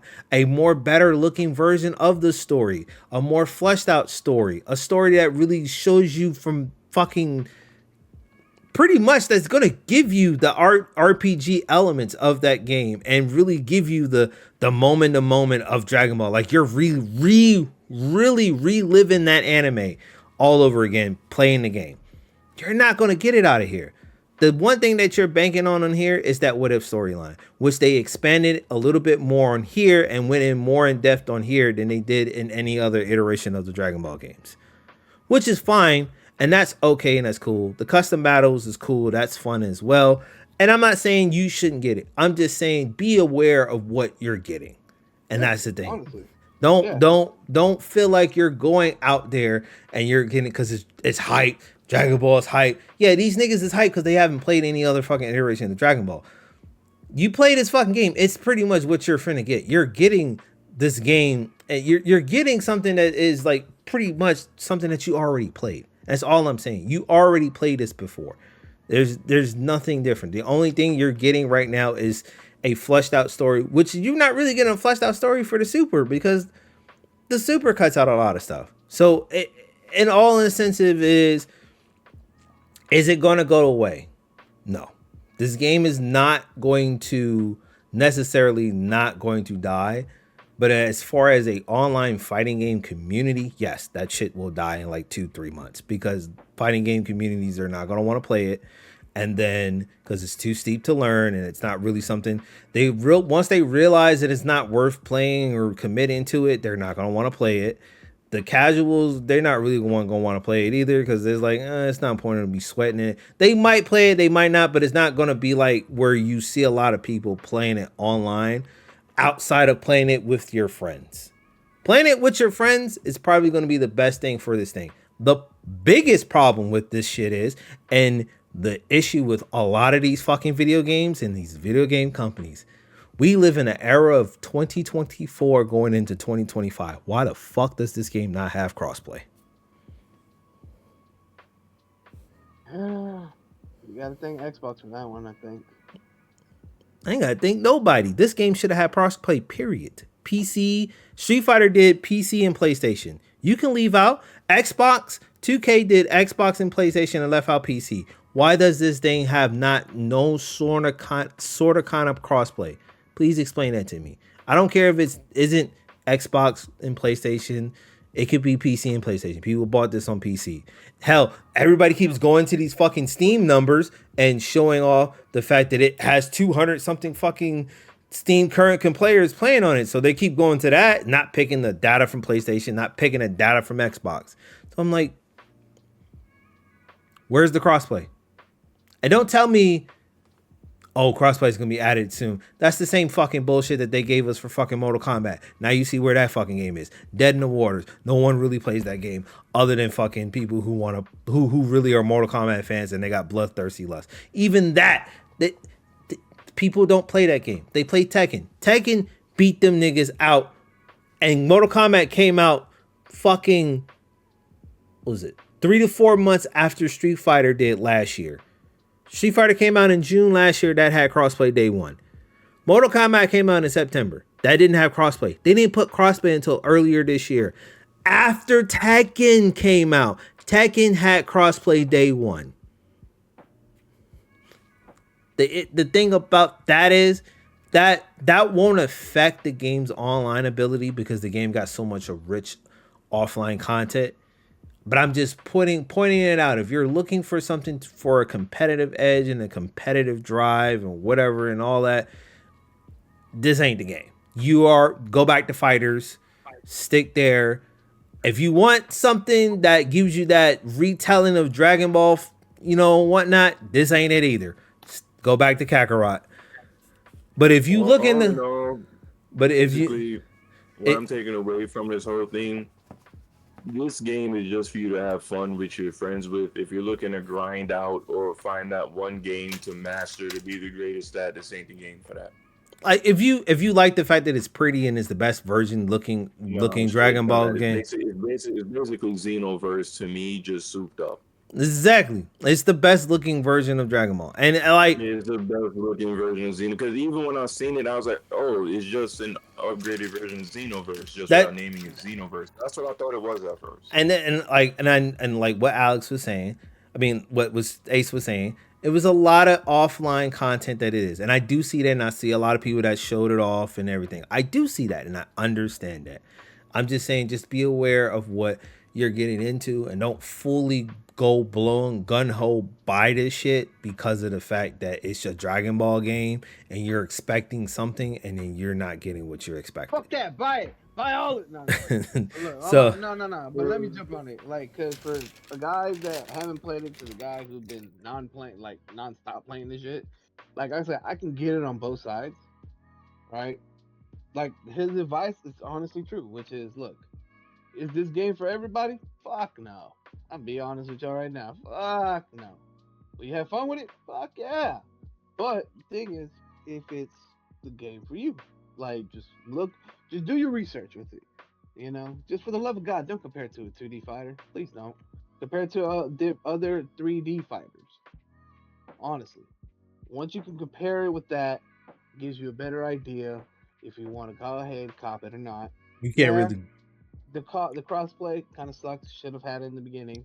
But, it is what it is. You can't really do that. You can't compare it to any other 3D arena fighter other than Naruto, and because all those games is fucking ass. The only thing about those games is the offline rich content that they offer. All the single player content, they don't offer anything great outside of for multiplayer wise. They only offer all of the single player shit. That's why they keep making 600 fucking games every time for that game. You notice how it's like 10 versions of Naruto when they come out? It's a new Naruto Ninja Storm, Windstorm, Firestorm. It's a bunch of fucking Brukudo Storm. Like, it's a whole bunch of fucking Ninja Stars. All I can say is like the game is not a bad game. Does it deserve a 7? No. I would say a medium 8 to... Honestly, 8 to a 9, because I am a Dragon Ball fan, but for me personally, I wasn't buying it because it's something I already played. So that's the reason why I didn't buy it, and I'm probably not gonna buy it unless it goes on like a super sale. I hate to be this guy though, because it sounds like you're contradicting yourself in that type of phrase. I get what you're saying when you say like if it's a game that I pretty much have played before, then what's the point of buying it, right? No, I get it. Supercell, if it has some more content and stuff on it, and just to play it. But I mean, if I can like see, it's the difference is I'm spending $100 on this shit versus me spending $40 on it for the deluxe edition after like 2-3 years on a sale. But the people that tell you this game is worth buying day one. This game is awesome day one. All the reviews is awesome. Your favorite content creator is pretty much streaming this game. Hell, this shit is going insane on Twitch as we currently speak. Let me see what it looks like on Twitch. Yeah, it has been going crazy. It's currently have 65.1 fucking views on Twitch right now. So it's like it's going insane on Twitch. I'm just telling people to be cautious of what you're getting into, but it's more likely for the people who had played all of those games. Now, if it's for the newcomers, like the kids that like my nephew age and all of them, yeah, I'm not gonna stop none of them niggas from buying it because they never played none of them old Tenkaichi games. They never played them, so they never played them. I don't think they ever will. This will probably be the best version for them to play to get into how that shit feels and what we grew up. But for people who've been playing all of those games since Budokai, since the very first fucking Budokai, hey bro, I say I'm good. Kakarot has pretty much stowed me away because that game has done everything and gave me everything that I wanted in a Dragon Ball game, except for the super stuff, and that's it. That's all I need. Fighters gave me something, but it needs a little bit more work. Hopefully we get Fighters too, but this ain't really a game that I want 100% out the gate. It'll be something on the sale. But from what Ace and what Kananas was saying, it's like I said, it doesn't deserve a 7. You know what I'm saying? So that's a kind of thing that doesn't deserve. I think a lot of people who didn't get it past the grade 8 fucking game, they never played none of those they haven't played Dragon Ball.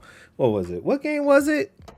You didn't what? if you haven't got past the grade 8 thing on this game, you never played Xenoverse 1, 2, Kakarot.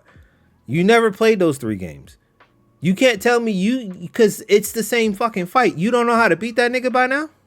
Who, the grade 8? Yeah, that's what I'm saying. Like, you don't. Okay, yeah. So like, let me explain.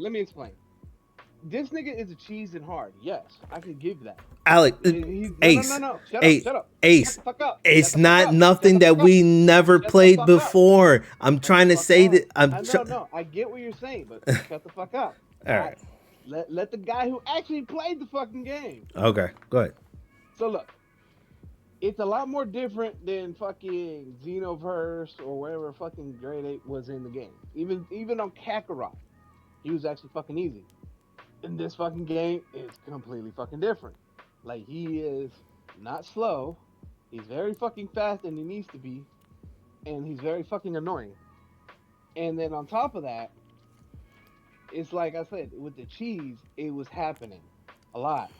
And it was annoying. Because the difficulty of the game can kind of go up or down when it wants to. Except for this nigga. It just goes up. But that's what I said earlier.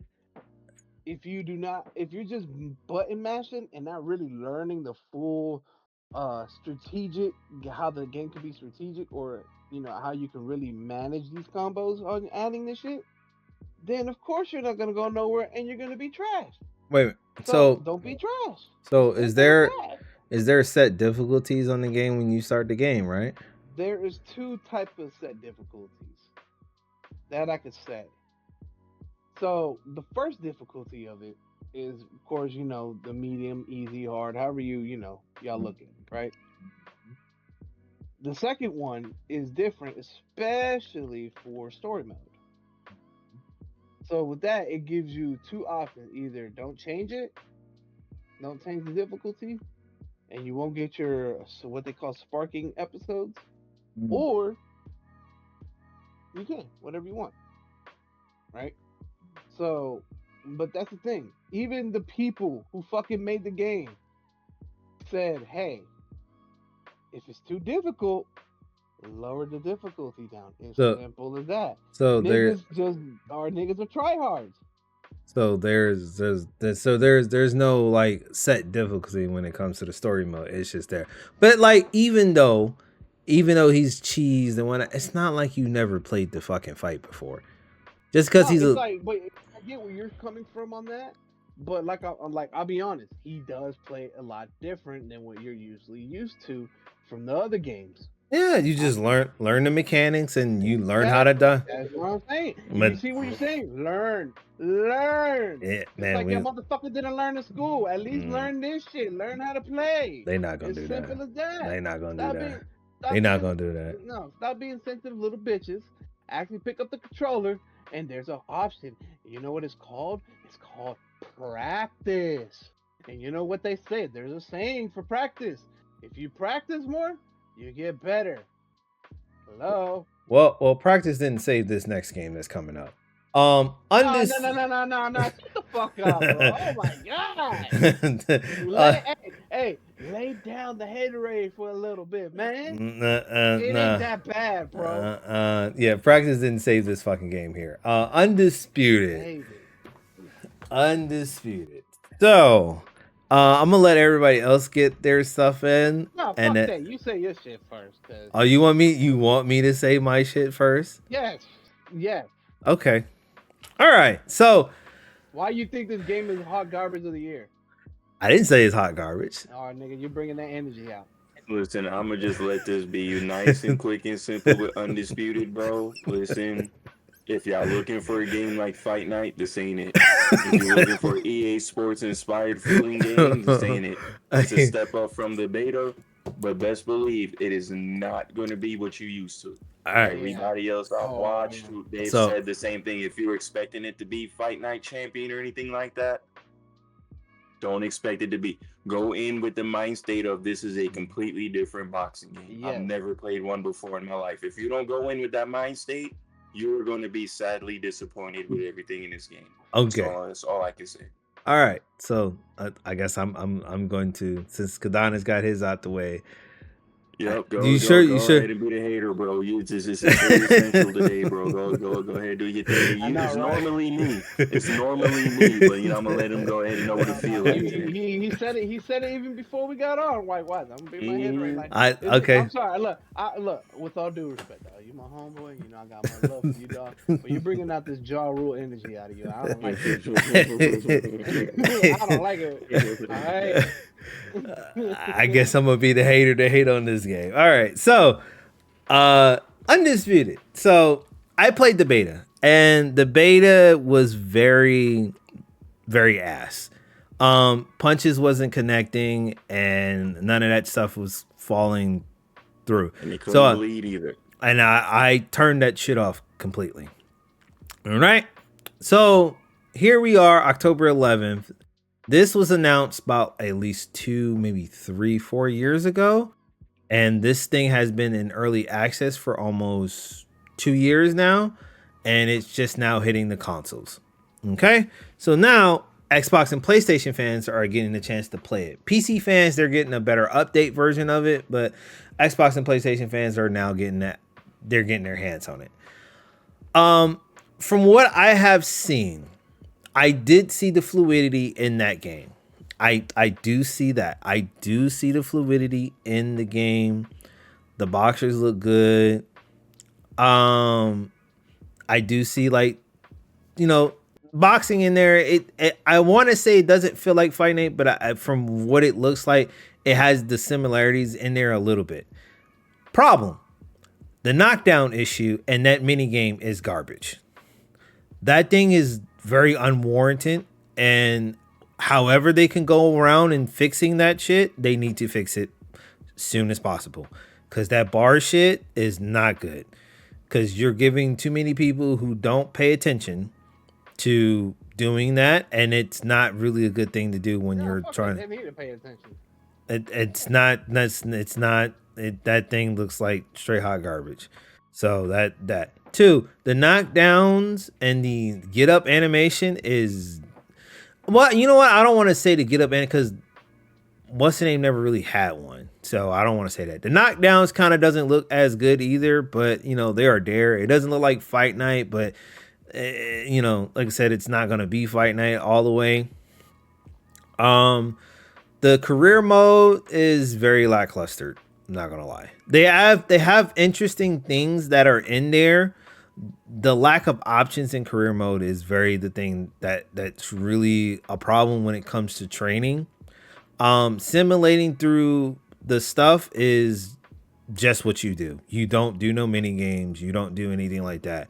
Now maybe it has future prowess and maybe a future update that will come along and whatnot and all of that. I'm gonna get to that part because it's gonna be a lot of you niggas in the community that really are gonna support this shit to make sure it stays at top at the helm and it gets whatever it's gonna get, even though it's bad.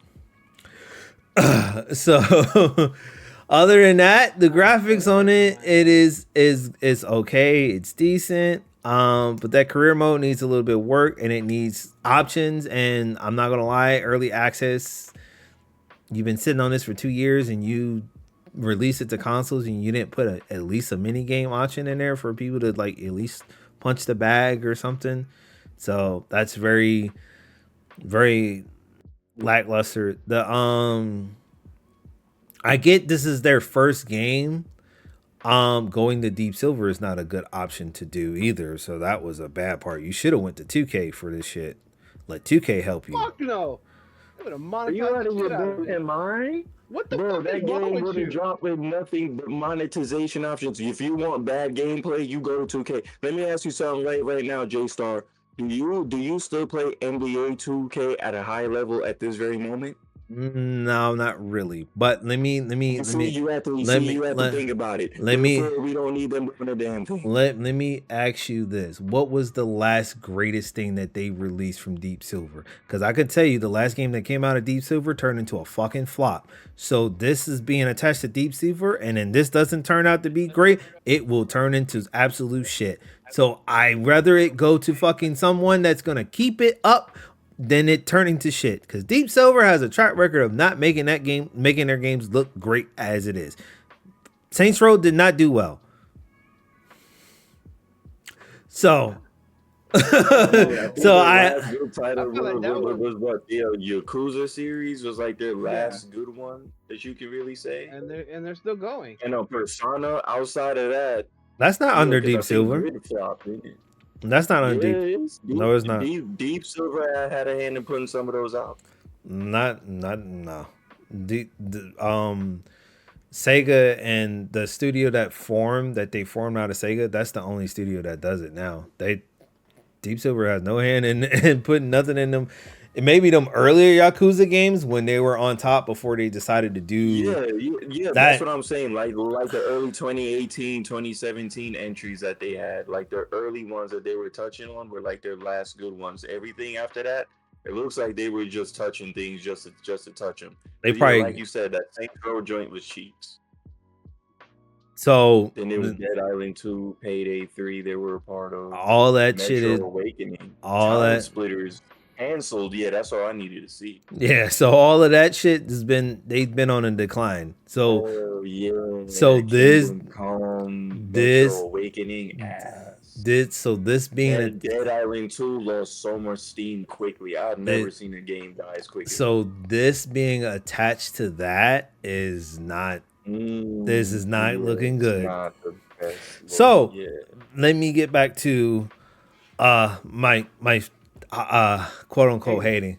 So like I said, the career mode is, like I said, very lackluster. The what else they had on there that I saw it was the career mode. It was very lackluster. I did like the way how you book your fights and whatnot. It makes more intriguing ways.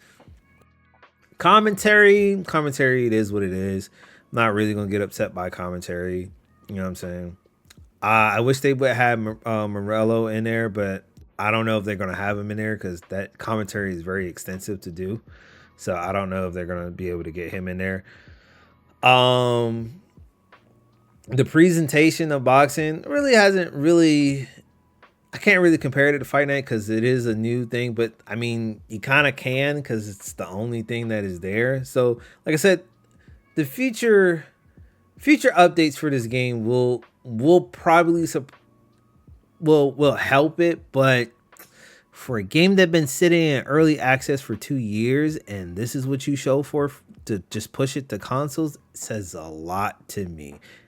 So it's something that's going on that we ain't asking the right questions on. Like why all of a sudden this is coming out and this is what we got. Like gameplay wise, Nah, it's it's easy to know. it's It's solid. easy to know. No. Look, This game, if you no. look at it, it looks like they're more focused on securing all of those boxers for the actual game to come out before anything else. It looks like they were more concerned of making sure they can get the big names in the game because, like you said, from what I'm seeing from what came out after the beta, I literally said that's it. No, Yeah, but the y'all don't have a comprehensive career mode. Hell, y'all didn't even start the game up with people punching a bag to learn how to do nothing. so You like there's nothing in the game. Like it's like a bare bones type of bro, and then boxing game compared to the what should have came out for how long that beta's been out. I thought they were working on something big the whole time when they just gave us this to say, hey, there's a boxing but game coming. Here's the most basics. but most of that roster was already in early access. You have to keep them there because it's been 2 years, bro. So You have to understand the contracts that have to come with certain things that when it finally releases, it's like a different terms of how much each box is going to get off residual. So what I'm They saying just is, got a base space. So what it's been too long that game has been out. They had to but secure. they never something. but they never had a publisher. They were the indie studio. So this is when I saw Exactly. So indie, they really had to go ahead and secure that. so when I saw Deep Silver on there, that means they went to a choice. they went been a last minute thing. Other studios could have pulled out. they went to a publisher, and then this is what resulted into this coming out the way it came out. So publishers like, hey, we don't need all of that. Just give us a boxing. Luckily enough, they had 2 years to do a little bit, but it's not enough. It's not enough. Another because it's just like a boxing game. They were like, listen, there's no other one on the market besides UFC. We'll be all right just putting this out for now. And this is the next problem I'm getting into. So the online play. Now I have seen this firsthand from plenty of fucking people who played online. This fucking game got a fucking problem online, and a lot of niggas are trying not to fucking talk about it. I seen the people who care about it, who want to see this game flourish, they're talking about it. The other niggas who ain't talking about it, they're really ignoring this shit online. This game is a fucking heavy punch spam glory. You don't lose stamina. Niggas spam heavy punch and lose no stamina online. Bro, I'm watching Mortal Kombat style fights happen, bro. People are bleeding within the first 15 seconds of a fight. Just hit them in the same place around 5-6 times, or they'll start bleeding profusely. Niggas, you think that they've already went through 4 or 5 rounds? No, they just swinging away, bro. Niggas spamming that heavy punch like it's a light fucking jab, bro. All you hear. Every time I see this shit, bro. And then what makes it bad is the community. It's the combination of 2K and fucking Madden in that community. That is already a part of that fucking community. Already. It's already in that mix. So like I said, if this game does not and it's gonna flourish because of that, because of niggas wanted to see it flourish. The only thing that can kill this game right now is if the devs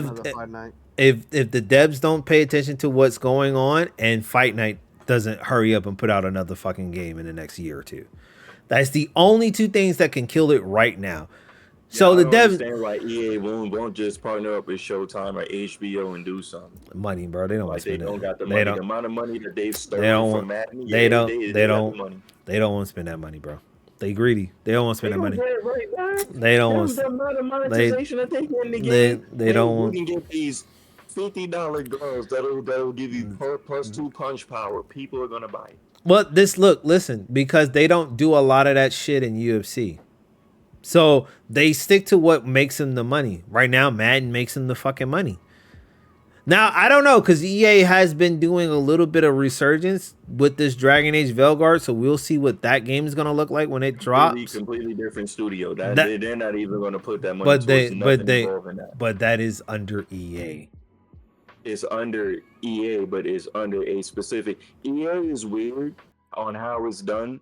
If you paid attention to when Anthem and everything came out, you That notice was, that didn't affect anything else but those type of games within that but that, specific part of but the EA studio. but that Madden was perfectly fine during their release. true. It's a completely different thing. They That don't count those sales. no It's like no EA no Tiburon type thing with no Madden. It's weird, bro. no. They do count those because they did Yeah, I reports. mean, like overall, No it counts, but they're not giving them that money for no boxing game no made of no no no Germany. not They don't not put that light back in. I ain't talking about that. I'm talking about Anthem. They gave Anthem a lot of fucking money. They lost a lot of money on that game because they didn't Anthem perform. is ass. Yeah, But but and Anthem is but ass. because of the fact that the marketing was behind it wasn't, they wanted something out that developers didn't know what they were making.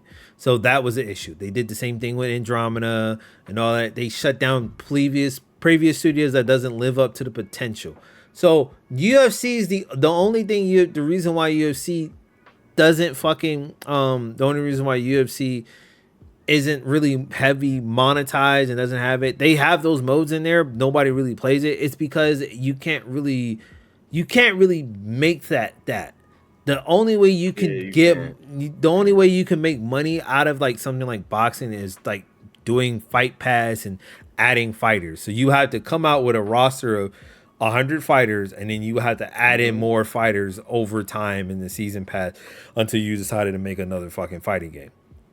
That's the only way they do it. The reason why it's easy to do Ultimate Team and FIFA and whatnot, because it's a sports thing. You can make your own team. It's a team-based game, so you can make your own team. Yeah. So that's how that really works. And that's why they bank on that so much. FIFA still makes money, even though FIFA, the actual company or the corporation, is not a part of it. They still make money because motherfuckers are still playing it. They don't got the name no more, but they still got people still buy this shit. They just call it FC. They call it FC. So it's like that. But like I said, this game here, this community will it's toxic already day one. It's fucking insane how toxic this community is. I couldn't even believe my eyes when I watched somebody play this shit online, and that's what the fuck they were doing. Just spamming heavy punches. I'm like, so you niggas don't want to box the fucking game? Now, early on in the beta, niggas couldn't do none of that. Niggas was boxing and it was slow and you couldn't knock nobody out. So that was a problem. So I was like, okay. So now it's fluid. It feels good. It feels good. Now you can't knock. Now niggas is not getting knocked out before the fucking fourth round, or the third round, or the second round. Niggas is getting knocked out because niggas is spamming heavy punching and they not losing no damn stamina because it's like you spamming heavy punching. It's like jabbing a nigga all damn day. It's fucking insane, bro. No, that's not boxing, nigga. Y'all just want to knock a nigga out and just talk shit like you are. And it's bad because that's the community that's really doing it right now. That's doing it. Like, it's niggas on here, the YouTubers, the community itself, niggas getting on here stating that. And then I'm starting to see videos on it stating that that's a problem. So Steel City Interactive sees the concern and the issues, and they're taking a look at it. Hopefully they can fix it. Don't get me wrong. I do want to see this game succeed, but this game ain't worth the money that it's asking for right now. It should be literally what it was when they first came out for beta, and it should have stayed at that price coming into consoles. Like, that deluxe edition should have been $60. That fucking base game should have been $40, and that's it. That's really should have sat there, and that's what it should have been. It should have never changed from that price form when it came to fucking consoles outside of that early access, because this shit ain't it. It ain't it. I know y'all love boxing, and then that's what makes it so bad. Y'all haven't had a boxing game since Fight Night Champions, and you niggas is thirsty for a boxing game. I'm good, bro. I play enough of fucking fighting games out there. If you play other fighting games, it's cool. You sports junkies, I don't know what to tell you, bro. Because you finna deal with a community that's already toxic in 2 other fucking video games. Fucking 2K and Madden. You finna deal with them niggas in here. Plus that heavy spam punch if they don't fix it in the next couple weeks. So, hey. And what makes it even worse about those who aren't used to these type of communities is that they will literally bitch about the issue but still contribute to the issue. So when you go online, do not expect any clean fights or anything straight up. Nope. They're going to do anything to get that W, because 9 times out of 10, that W is going to lead to them unlocking something or getting something. That's The normally how these games are eh, incentivized. So is please expect believe they're gonna complain, but they're not gonna do the right thing. expect to see the Muhammad Ali's, Joe Frazier. Well, they don't even got Joe Frazier. Yeah, Oh yeah, Joe that fight that I was Frazier. telling you about the blood. Muhammad Ali was the one closing it. He was just throwing straight haymakers the whole thing for two De- minutes straight, the whole round, and made homeboy bleed within 10 seconds. Deontay Wilder's, Never seen it. Roy Jones Jr.'s. Expect the best top fight heavy punch boxers in this game that can knock a nigga out. Don't expect to see anybody lower than a fucking 80, 85 overall with a power punch of like 90 something to get played on this shit. Don't expect, you're not gonna see none of them on there. So other than that, man, like I said, this, Can the guy who actually owns the game say something about it? yeah, Goddamn. I'm gonna just say this is my last thing. I'm just say this game is not warranted. It should have been $40 and it should be $60 for that deluxe edition. That's all I'm gonna say. Wait for a fucking sale. That's it. Take it away. So, goddamn, did y'all hate this game? And it's crazy to me how y'all hate the game but never really played. Like, I know y'all Oh no played the no no no early. no!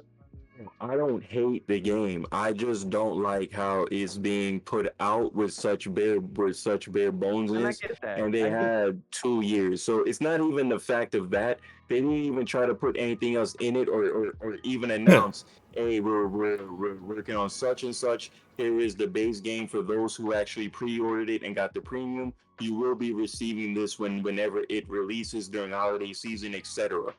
They did the typical 2K Madden type of release where we just give you what it is and you'll just wait to see what we give you later on. That it. what JStar is trying to say is that is counterproductive to the type of community that they're actually trying to build. You're just bringing in toxicness, which is where people like you who actually play the game and can speak to it, you're gonna have a different standpoint because it's like, but bro, this is what the game actually is. For what it is, it's a good game, but y'all looking at it from a standpoint of what it should be. Like, At don't get first, me we're looking at it from where it should be because we play Madden and 2K. We're trying to save this game from going down that road like more than anything else. don't get me wrong. Like, the game for me, if it had something for that price that they're asking for, I would have bought it. But they asking for something that I'm not willing to buy. Like, I'm willing to buy it on a sale. Like I said, I'm willing to buy it because I do want to play a boxing game. But from what I've seen, it's not enough for me to just go out there and flat out just commit to it. And it's preying on people who haven't had a boxing game in like 13, Exactly. 15 Yep. something years, and that's who are buying this fucking shit. Plus that community between 2K and Madden, them niggas is buying this shit as well. And from what I seen online, that's what it's finna turn into. So I know, Ace, you might have good intentions with this shit, but what I'm telling you, from what the fuck I'm seeing, this shit's going down the road faster than what fucking 2K and fucking Madden went down the road with when they first came along. And that's sad. I get that, and I get that part. But here's my thing. Here's my argument, my counter Go ahead. argument. Okay, so yeah, understandable. Yeah, this is a bit bare bones, but we still have to put into consideration. Yeah, it's been about what 2 years, 3 years, early access. I understand that part, but it is this company, not Deep Silver, like the actual people who made this fucking game. It's their first fucking game. And of course they're gonna have and gonna get a lot of criticism because of the boxing community, but more likely it's because of the whole fight night community. Fight night community is like one of the fucking worst, even before the whole Mm-hmm. 2K basketballs and Maddens. Let's be real. Let's be Well, real. I'm not Oh saying yeah, no. definitely, I'm definitely. not seeing Fight Night community criticizing them. Oh, I'm seeing you ain't looking, bro. You ain't no, looking, son. I seen the purists, like the people who play boxing games that played Fight Night. They are probably criticizing. I'm seeing the bad people from that community going to this game and playing it, and they starting to see the cheese in this game, and they're starting to just say No, fuck no, it. and yeah, and I get that, and it's annoying.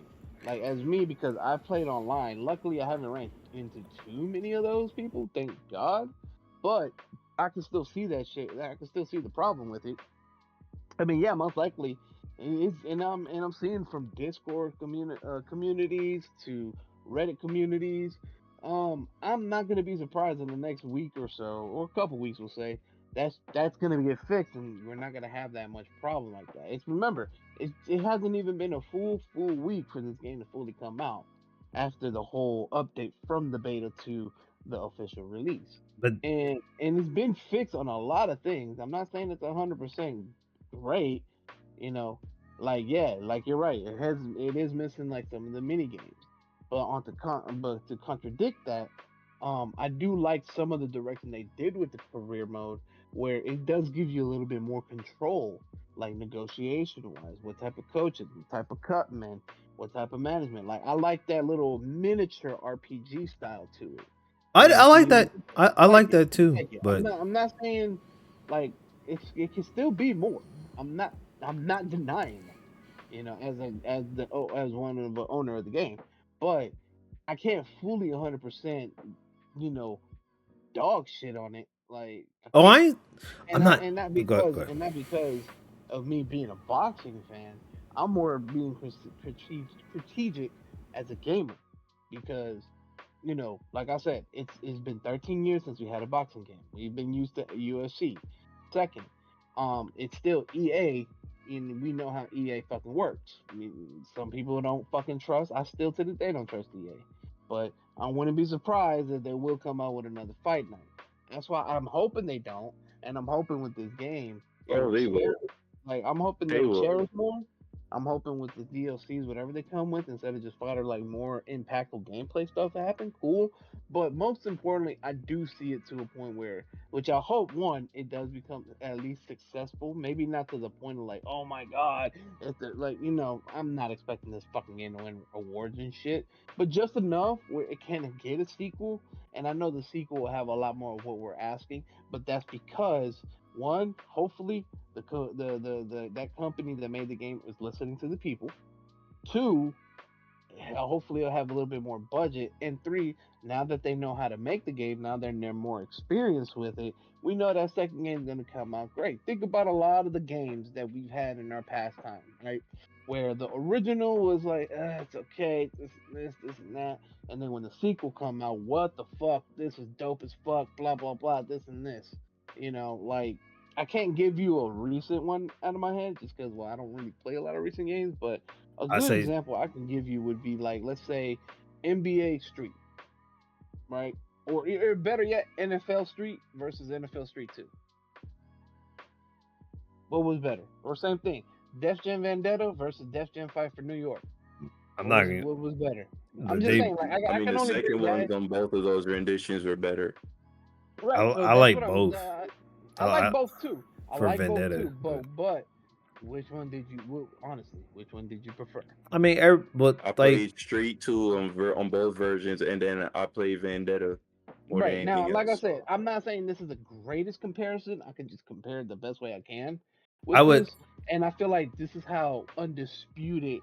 If they hopefully play the cards right and play it safe-ish to the point of possibility of it, they can go into that direction where then the sequel is going to be so much huge I and can so I great. can I can give it a game that is pretty much comparable to. It's a stretch, but it's basically in the same vein. Street Fighter Five. When Street Fighter Five came out, it Yes, was that shit was bare Oh bones, and damn! I bought a PS.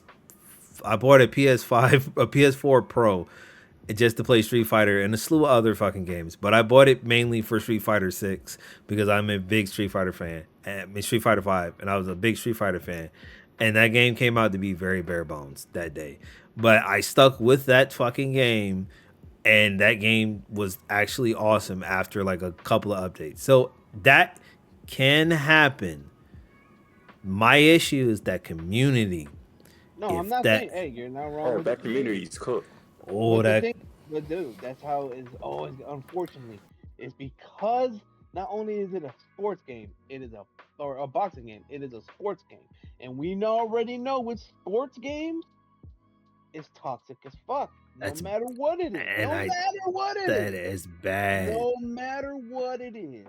I know you It's want bad. this. I know you want this No, game no, to. no, no, no. It, Listen, and you're right, I do. But I'm not gonna deny the reality, which is the community, not just boxing game, just in sports. It's fucking horrible. I look like if this game survives and it actually gets the updates that it gets, I man, I'm not gonna lie to you. It's probably gonna plague to the issues of what 2K goes through. You're never gonna We won't know. you're never gonna satisfy that community the way you want to satisfy that community. You can never satisfy. You can never satisfy a customer whatsoever. Whatever the fuck it is, it can be the most perfect fucking game in the world. Guarantee you. Which I still want to talk about it just because how I am. Think about it. When GTA 6 come out, you already know people still gonna complain about it. Let me ask you this: are you satisfied with Astrobot? Oh, 100%. There you go. There goes the game that satisfies the customer's needs. Yeah, because they didn't do all that. And like, yeah, cool. They're gonna have some DLCs that maybe not the top notch DLC that I want, but I'm definitely gonna play the fuck out of it. Like, dude, I still till this day I still praise that fucking game that I wish y'all niggas played. Like, that game is, oh, I hope that But motherfucker wins Game of the Year. but But besides that, going it, back to fucking undisputed, like, it's a good game, not great. It's a good game. If you're gonna walk in there like oh, I'm about to play this like a fight night, nigga, night to yo, because that ain't gonna happen. Like, it's not fucking fight night. It might have the same control, the control scheme of it, Mhm. but as a gameplay wise and play, no, I'm sorry.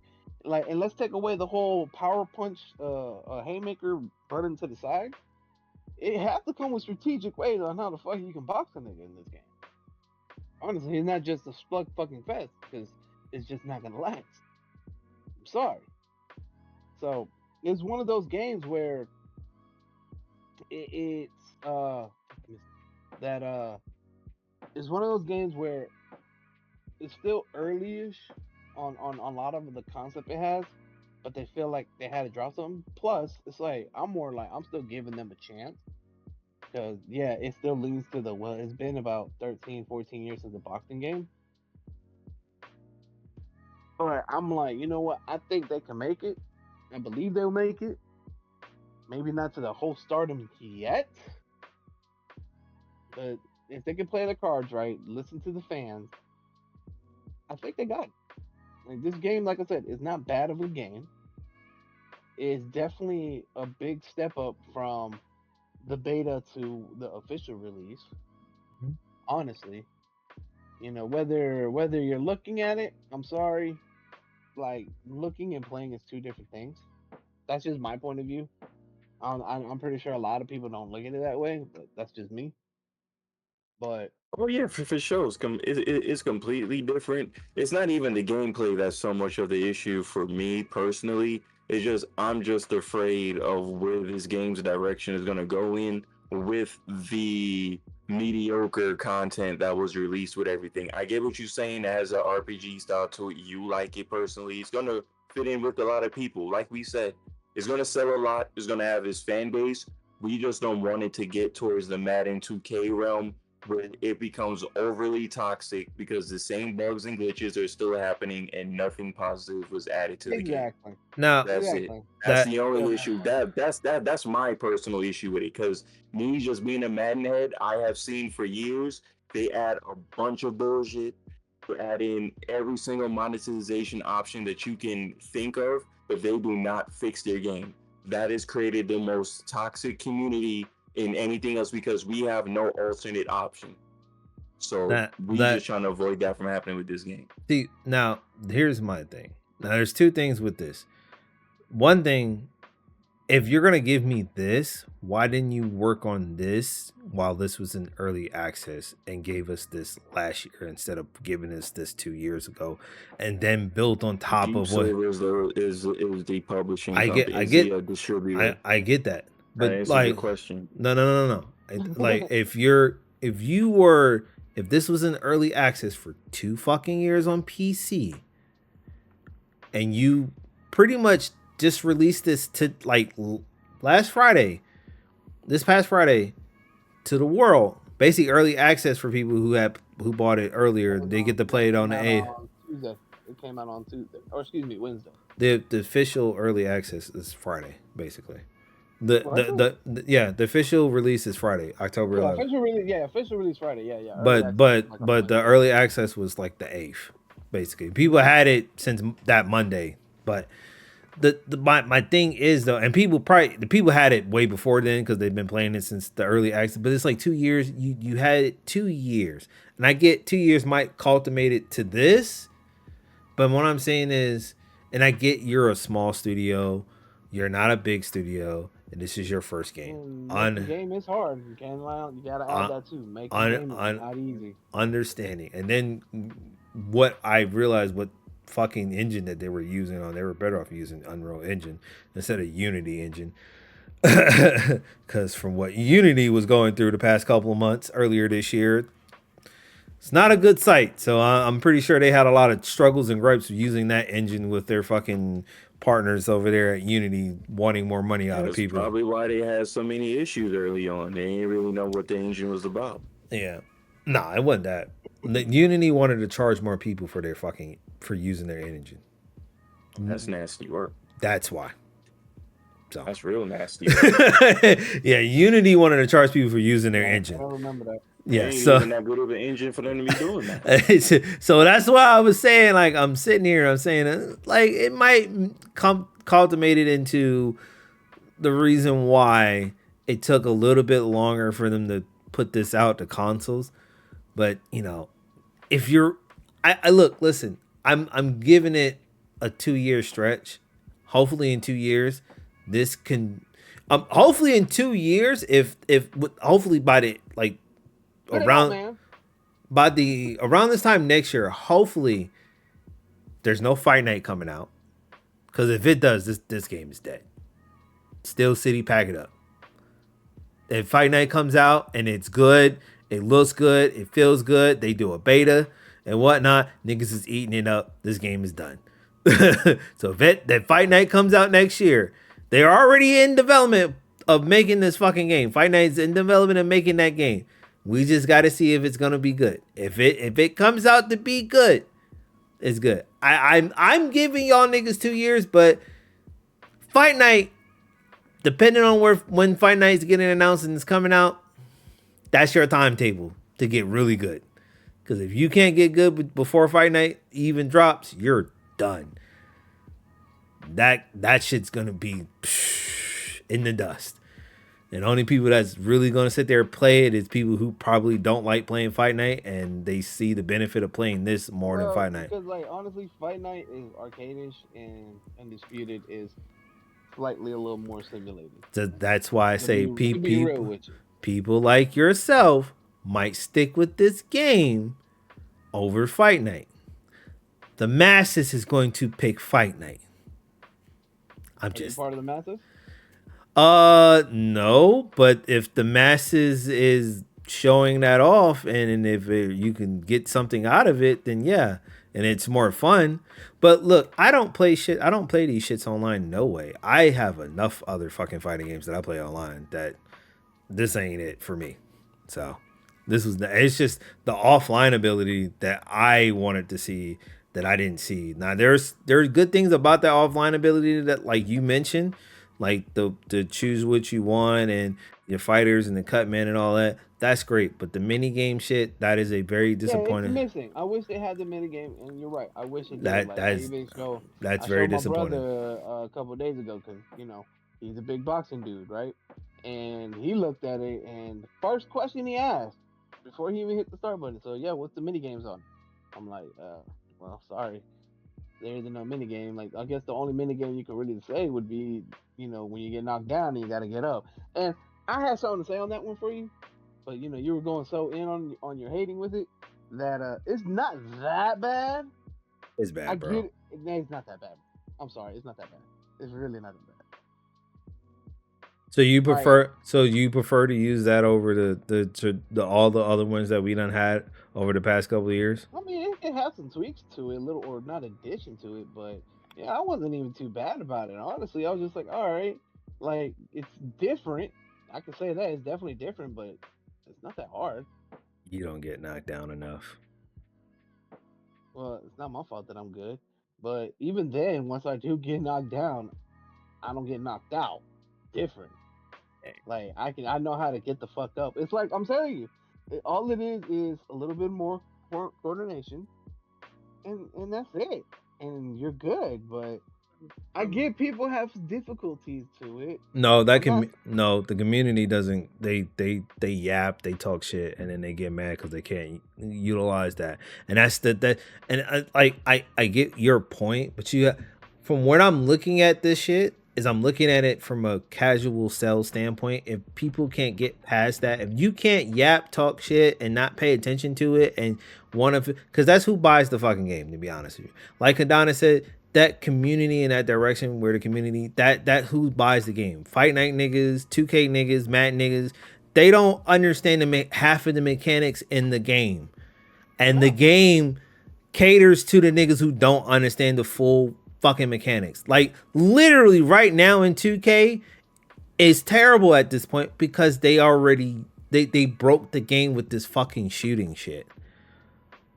So now they made this shooting thing where you use the stick and you get a bigger boost with using the stick over the button. So niggas who have and not even that, bro. You completely skip this part. Once you catch on fire, or if you have any type of momentum, making the shot becomes even harder. What? So not even that. Niggas who got this fucking controller here can use the Xbox Elite 2 controller or Elite 1 could use the paddles. You can map the fucking the direction of the fucking analog on the paddles and you can shoot to get the fucking perfect release because you get a 70% chance of a green with using that fucking rhythm shooting shit than you do over the button. You know what to fix it? Boost the fucking percentage on the button. Oh, you don't want to do that because that's defining the fact of that defines the rhythm shooting. There's no point of having the rhythm shooting. Oh, well, did you know your community was going to cheese and cheat with that fucking movement system?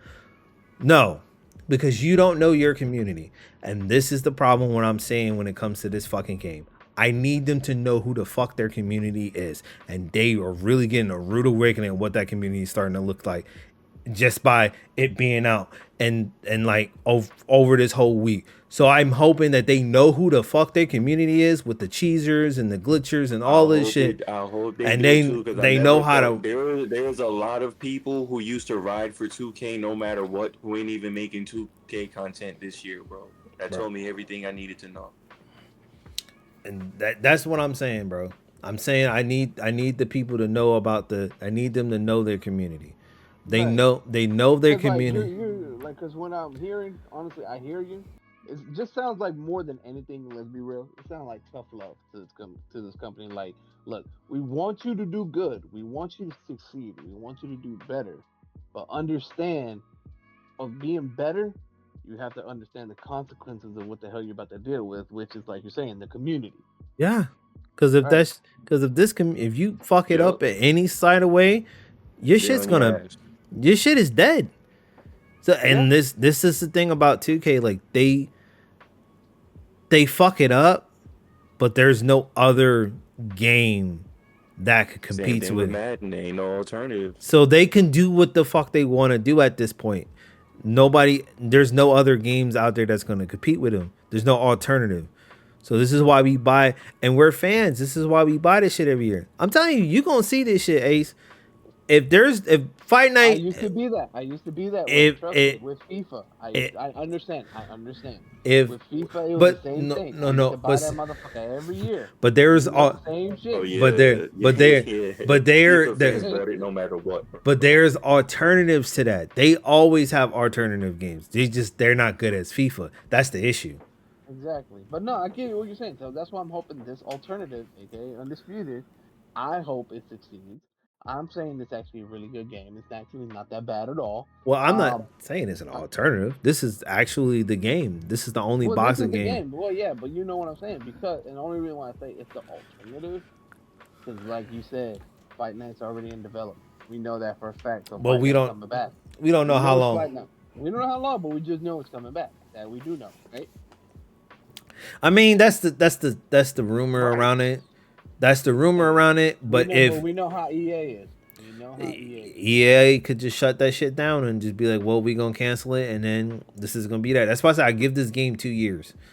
If this shit can like really work itself up in 2 years and be good and have some consistent updates and have some community and whatnot, yeah, I this will might be a good game. But if they keep plaguing to the community on one way, communities trying to give you good takes, the other ones is trying to give you some cheesy takes and to their own benefits, and it's like you do this and do that, the community will tear that game apart, and they're just gonna be like another 2K where they're just gonna be like, all right, well, I'm just gonna do this, I'm gonna do this, fuck it, you niggas gonna buy it anyway. And feel like you understand the community, and they'll get people like yourself on there and to talk to, because you're the person that are not like really going in, oh, this game is trash, fuck this game's at. You're not that type of person. You're actually a more you actually enjoy the game and you like it. So they like Steel City Interactive would do a community day. If it's like something like 2K or whatever, they'll get something like yourself to come out there and play the game and all that shit. But if you hate the game and you start shitting on it and all that, like I said, they won't get someone like me, because I'm like, I see the shit. I see the community. And then they're going to give it to the real community, because the real community is just, they don't acknowledge it. Like 2K and Madden, they don't acknowledge that real community. That's why the game keep get fucked up every year. So I'm hoping this game outlasts. I'm hoping it outlasts. It starts doing good in a year, and I hope Fight Night comes out next year. If it don't come out next year, or if it does, it's still be around. If Fight Night doesn't come out next year, I'm hoping in 2 years this game is good, and it'll be like, all right, I can get it within a year, and I can hope that in that following year it'll be great. But right now, from what I've seen in the past couple of days this week, man, it's going down a dark hole real fast, and it's just coming out. And this is not something that we need to start off with. So, to all the people that wants to buy this game, if you're a boxing fan and you love it, hey, I can't stop you. Just be aware. I say like this. I say, yeah, beware, but please, I say yes, buy the game to be supportive with it, so we can get more of these games, more boxing games, honestly. Yeah. I'll say wait. That's all I'm gonna tell you. Just wait. But why wait? Hey man, sometimes when you support something and then they end up just shutting it down because you can't get mad at its support when you see the writing, when you see it there. Like I can't put a game out. It's like a lot of these fucking games that I see now that are like early access games. I go play them, I try them. Like, perfect fucking example. I played, what was it? This game called Off the Grid. This looked janky as shit. Played it on PC. Looked janky as shit as hell. And I was like, don't know what the fuck this is supposed to be. Didn't see no trailer for it. I don't know what the fuck that game is. I tried it, played it. It looked like a shooter. Then when I got in, it started to look like Battle Royale shit to me. I was like, oh. So I'm looking at it. I was like, this looks like another Battle Royale. So if they asks for people to fucking buy this shit and then they want support on this shit, I'm like, no. I'm not supporting something that is already out there. So you got to be careful about supporting something. If you love it, support it. But just know, this shit goes away. Don't blame people for not supporting it when the game itself had its clearly issues playing today. So that's all I'm saying. If this game was like great and it had everything that we wanted, you would be needing to say support. People will buy it. So that's all. That's our take on Undisputed. You can call me a hater if you want. I don't Oh, care. I am because nigga, you were hating all day today. Like, I, and the thing is, not even that. This nigga expressed the hateful shit even before he hit play on this motherfucker. I This nigga look. like, I'm gonna hate today, and I'm like, okay, he gonna hate on one thing, and then he just kept expressing it more and more. I'm like, oh, this nigga really drinking a gallon of haterade today. Nah, it's just because I Like, know. I like know. this man's really about to turn on his Karen energy tonight. Okay. No, I'm just telling the truth. Like some of these games are not great as most people think they are. Like there are good games out here, and motherfuckers want to be settled on games that are clearly having issues, and people want to ignore certain communities and elements in the video game. And I'm like Dragon Ball Sparking Zero. It's like I said, it's not something that is like. I hate the fact that people make it out that game is brand new, and it's not. It's something that you already played. It's Yeah, nothing but new. that's like, and I hate that you're. That's one argument I can't. I actually dislike what you say on that. Because it's like, dude, if that's the case, then why you continue playing NBA 2K? If that's the case, why are we continue playing GTA? If that's the case, why we're playing Call of Duty? If it's the same game, It's you get what I'm because saying? you. You get what I'm saying, though? I get it because we love the game, but it's at a point when you played it enough to a point where you just like, I've seen this shit, and it's not the fact that okay, it's not the fact that I hate the Sparking Zero and it's the same game that you played before. It's because there are two other games that came out before it that pretty much did the shit better. The only the only thing that did the only thing that Sparking Zero has is the fact that it's on Unreal Engine 5. Nah, that I disagree with you on that, bro. I'm So sorry. you're saying Kakarot didn't tell a better story with I'm not Kakarot, saying that. No, I'm saying at and least you're saying that as a damn it. Can I tell you what I'm saying? go ahead. All right, I'm saying gameplay wise, it's good. It's really good. It's fun. All right. No, it is. I'm sorry, dog. I get it of the comparison to Xenoverse, but it doesn't really play like Xenoverse. It has the same ideal of it, but it doesn't play like it. I'm because I owned it, You and sure? I could. Yes, Because I I'm can very get sure. because I get on there now. Other than the small minor tweaks that I saw in the tutorial and other extra things that they do, you're telling me if I get on Xenoverse and I go mash buttons and start doing combos and doing supers and shit, it won't feel like the same thing if I bought Sparking Zero?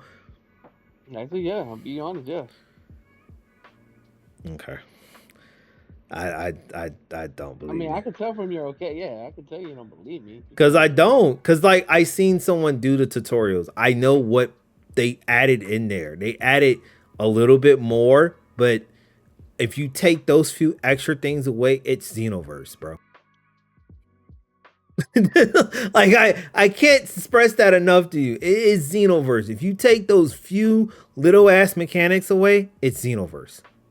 As far as combat, it adds nothing else to it, bro.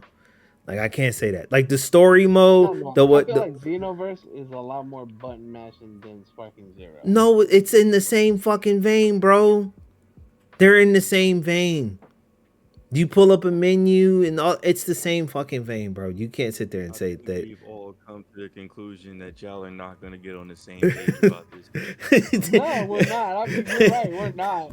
Cause if I Even buy though in this the shit, same I hour swear to we God, have literally explained both sides, and y'all still talking about the same thing. like, cause I wanted, but it's cause to me it's the same fucking game, bro. It's not the same game.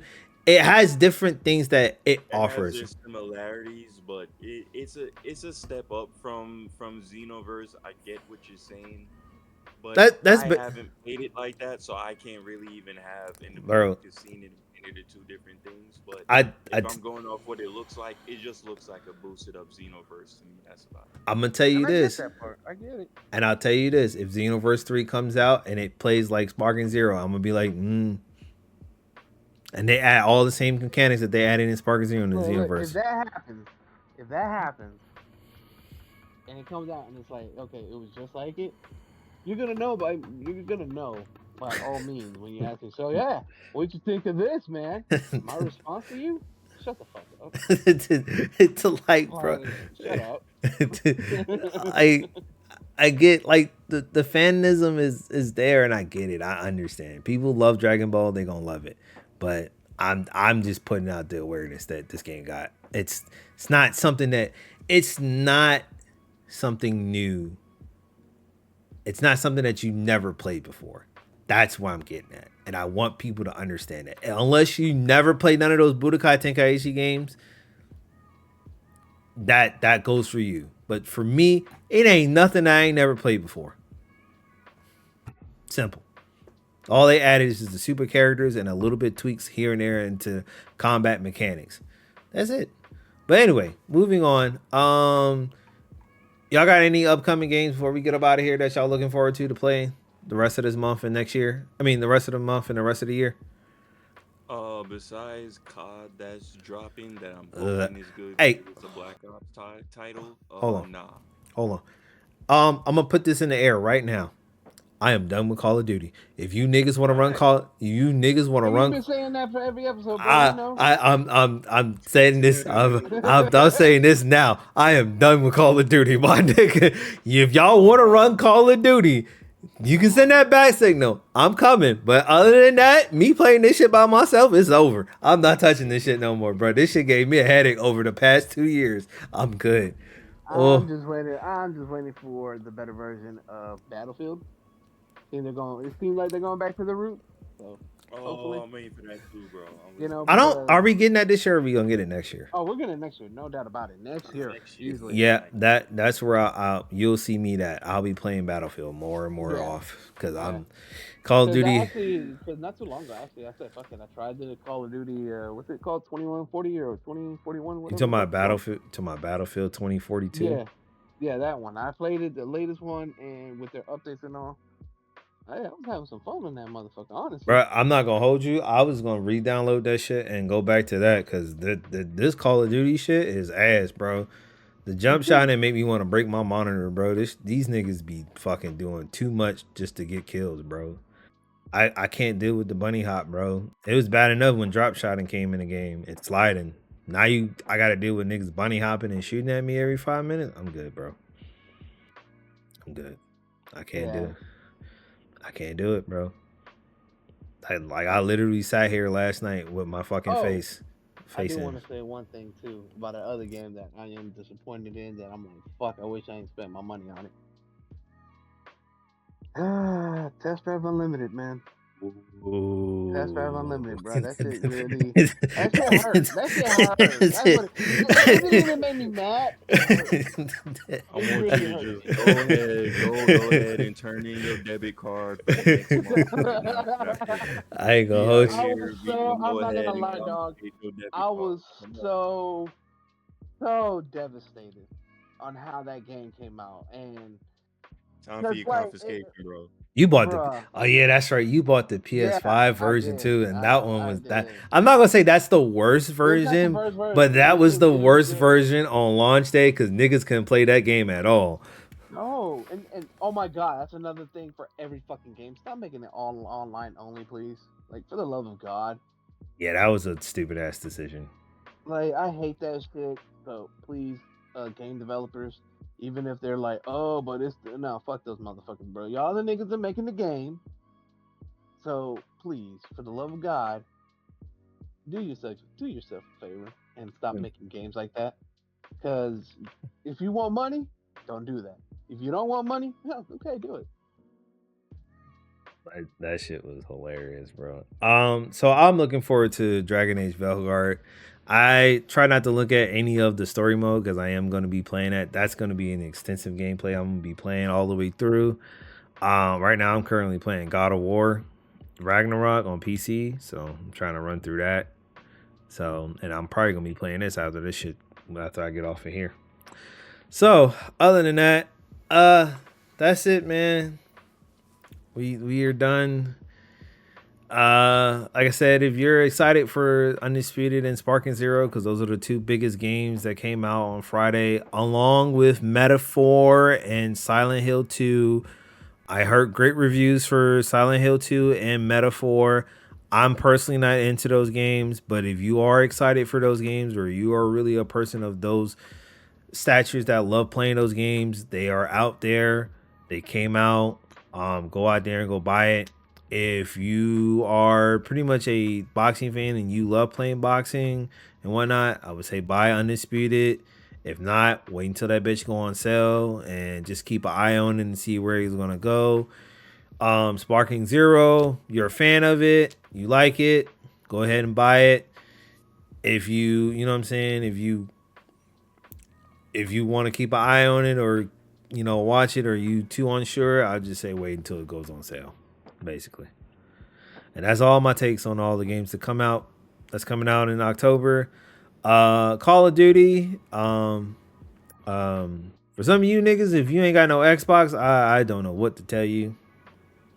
You niggas is shit out of luck. You paying $70, $60 for a fucking game that's on Game Pass right now. I can't tell you. I don't know what to tell you. Wait, that game already came out yet? No, that game coming out, but it's on Game Pass day one. I know. But like, when is day one? 26. Whatever, 26. whenever. 26, 20. It's one of them fucking days. I don't know. It's the end of it. You'll see me there on the 26th to play it one time and probably delete it out of my system. But let's go. I'm right there with you. I am right there with you. I might play it and then I'm gonna turn that bitch off and I'm like, yep, I'm gonna go back to something else. I'll be right there with you. I'm trying to tell you, man, Call of Duty community is ass, bro. Y'all niggas adopted so much dumb shit that shouldn't be in Call of Duty. This is annoying. Anyway, I'm done. Tired talking. I see y'all niggas on the next one. Anything y'all got? Any closing statements before we get the fuck up out of here? Cody Rhodes trash. He might not be. He might be in a good.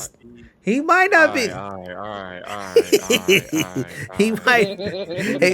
For you to be one of the biggest generational haters that we have ever seen today, you not to be on board with this is absolutely insane. It is a bit, honestly. It is. So I'm going to just say it one more time. Until Cody Rhodes is out of the storyline completely, he trash. Dominic Mysterio level trash. You walked it. You You walked yourself into that. You have a whole poster of him in your bathtub, bro. Nigga, you got a tattoo of him on the back of your back. All right. Alex, Ace, he is tattooed next to your scorpion tattoo, bro. All right, we done. Bruh, you know he's the love of your life. Alright, don't even lie. You know you like Alright, him. bro. You have a tattoo that says Dominic Mysterio, the real Latino Heat, tatted on your back. All right, we wrapping this up. You got anything else to say, Ace, before we get the fuck up out of here? Y'all get into it. All right. As usual, peace, love, positivity, MJF God, and damn it, you know Dominic Mysterio is your favorite wrestler, bro. You can't You deny got it. Dominic Mysterio's name nail polish. You know what? I hate to do this. I hate to do this. I really do. Because I know this is the best way to end it, nigga. You eat Dominic's ass. All right, that's it. We're just going to end the podcast right here. Peace. Y'all have a good one. See ya. Peace. Peace.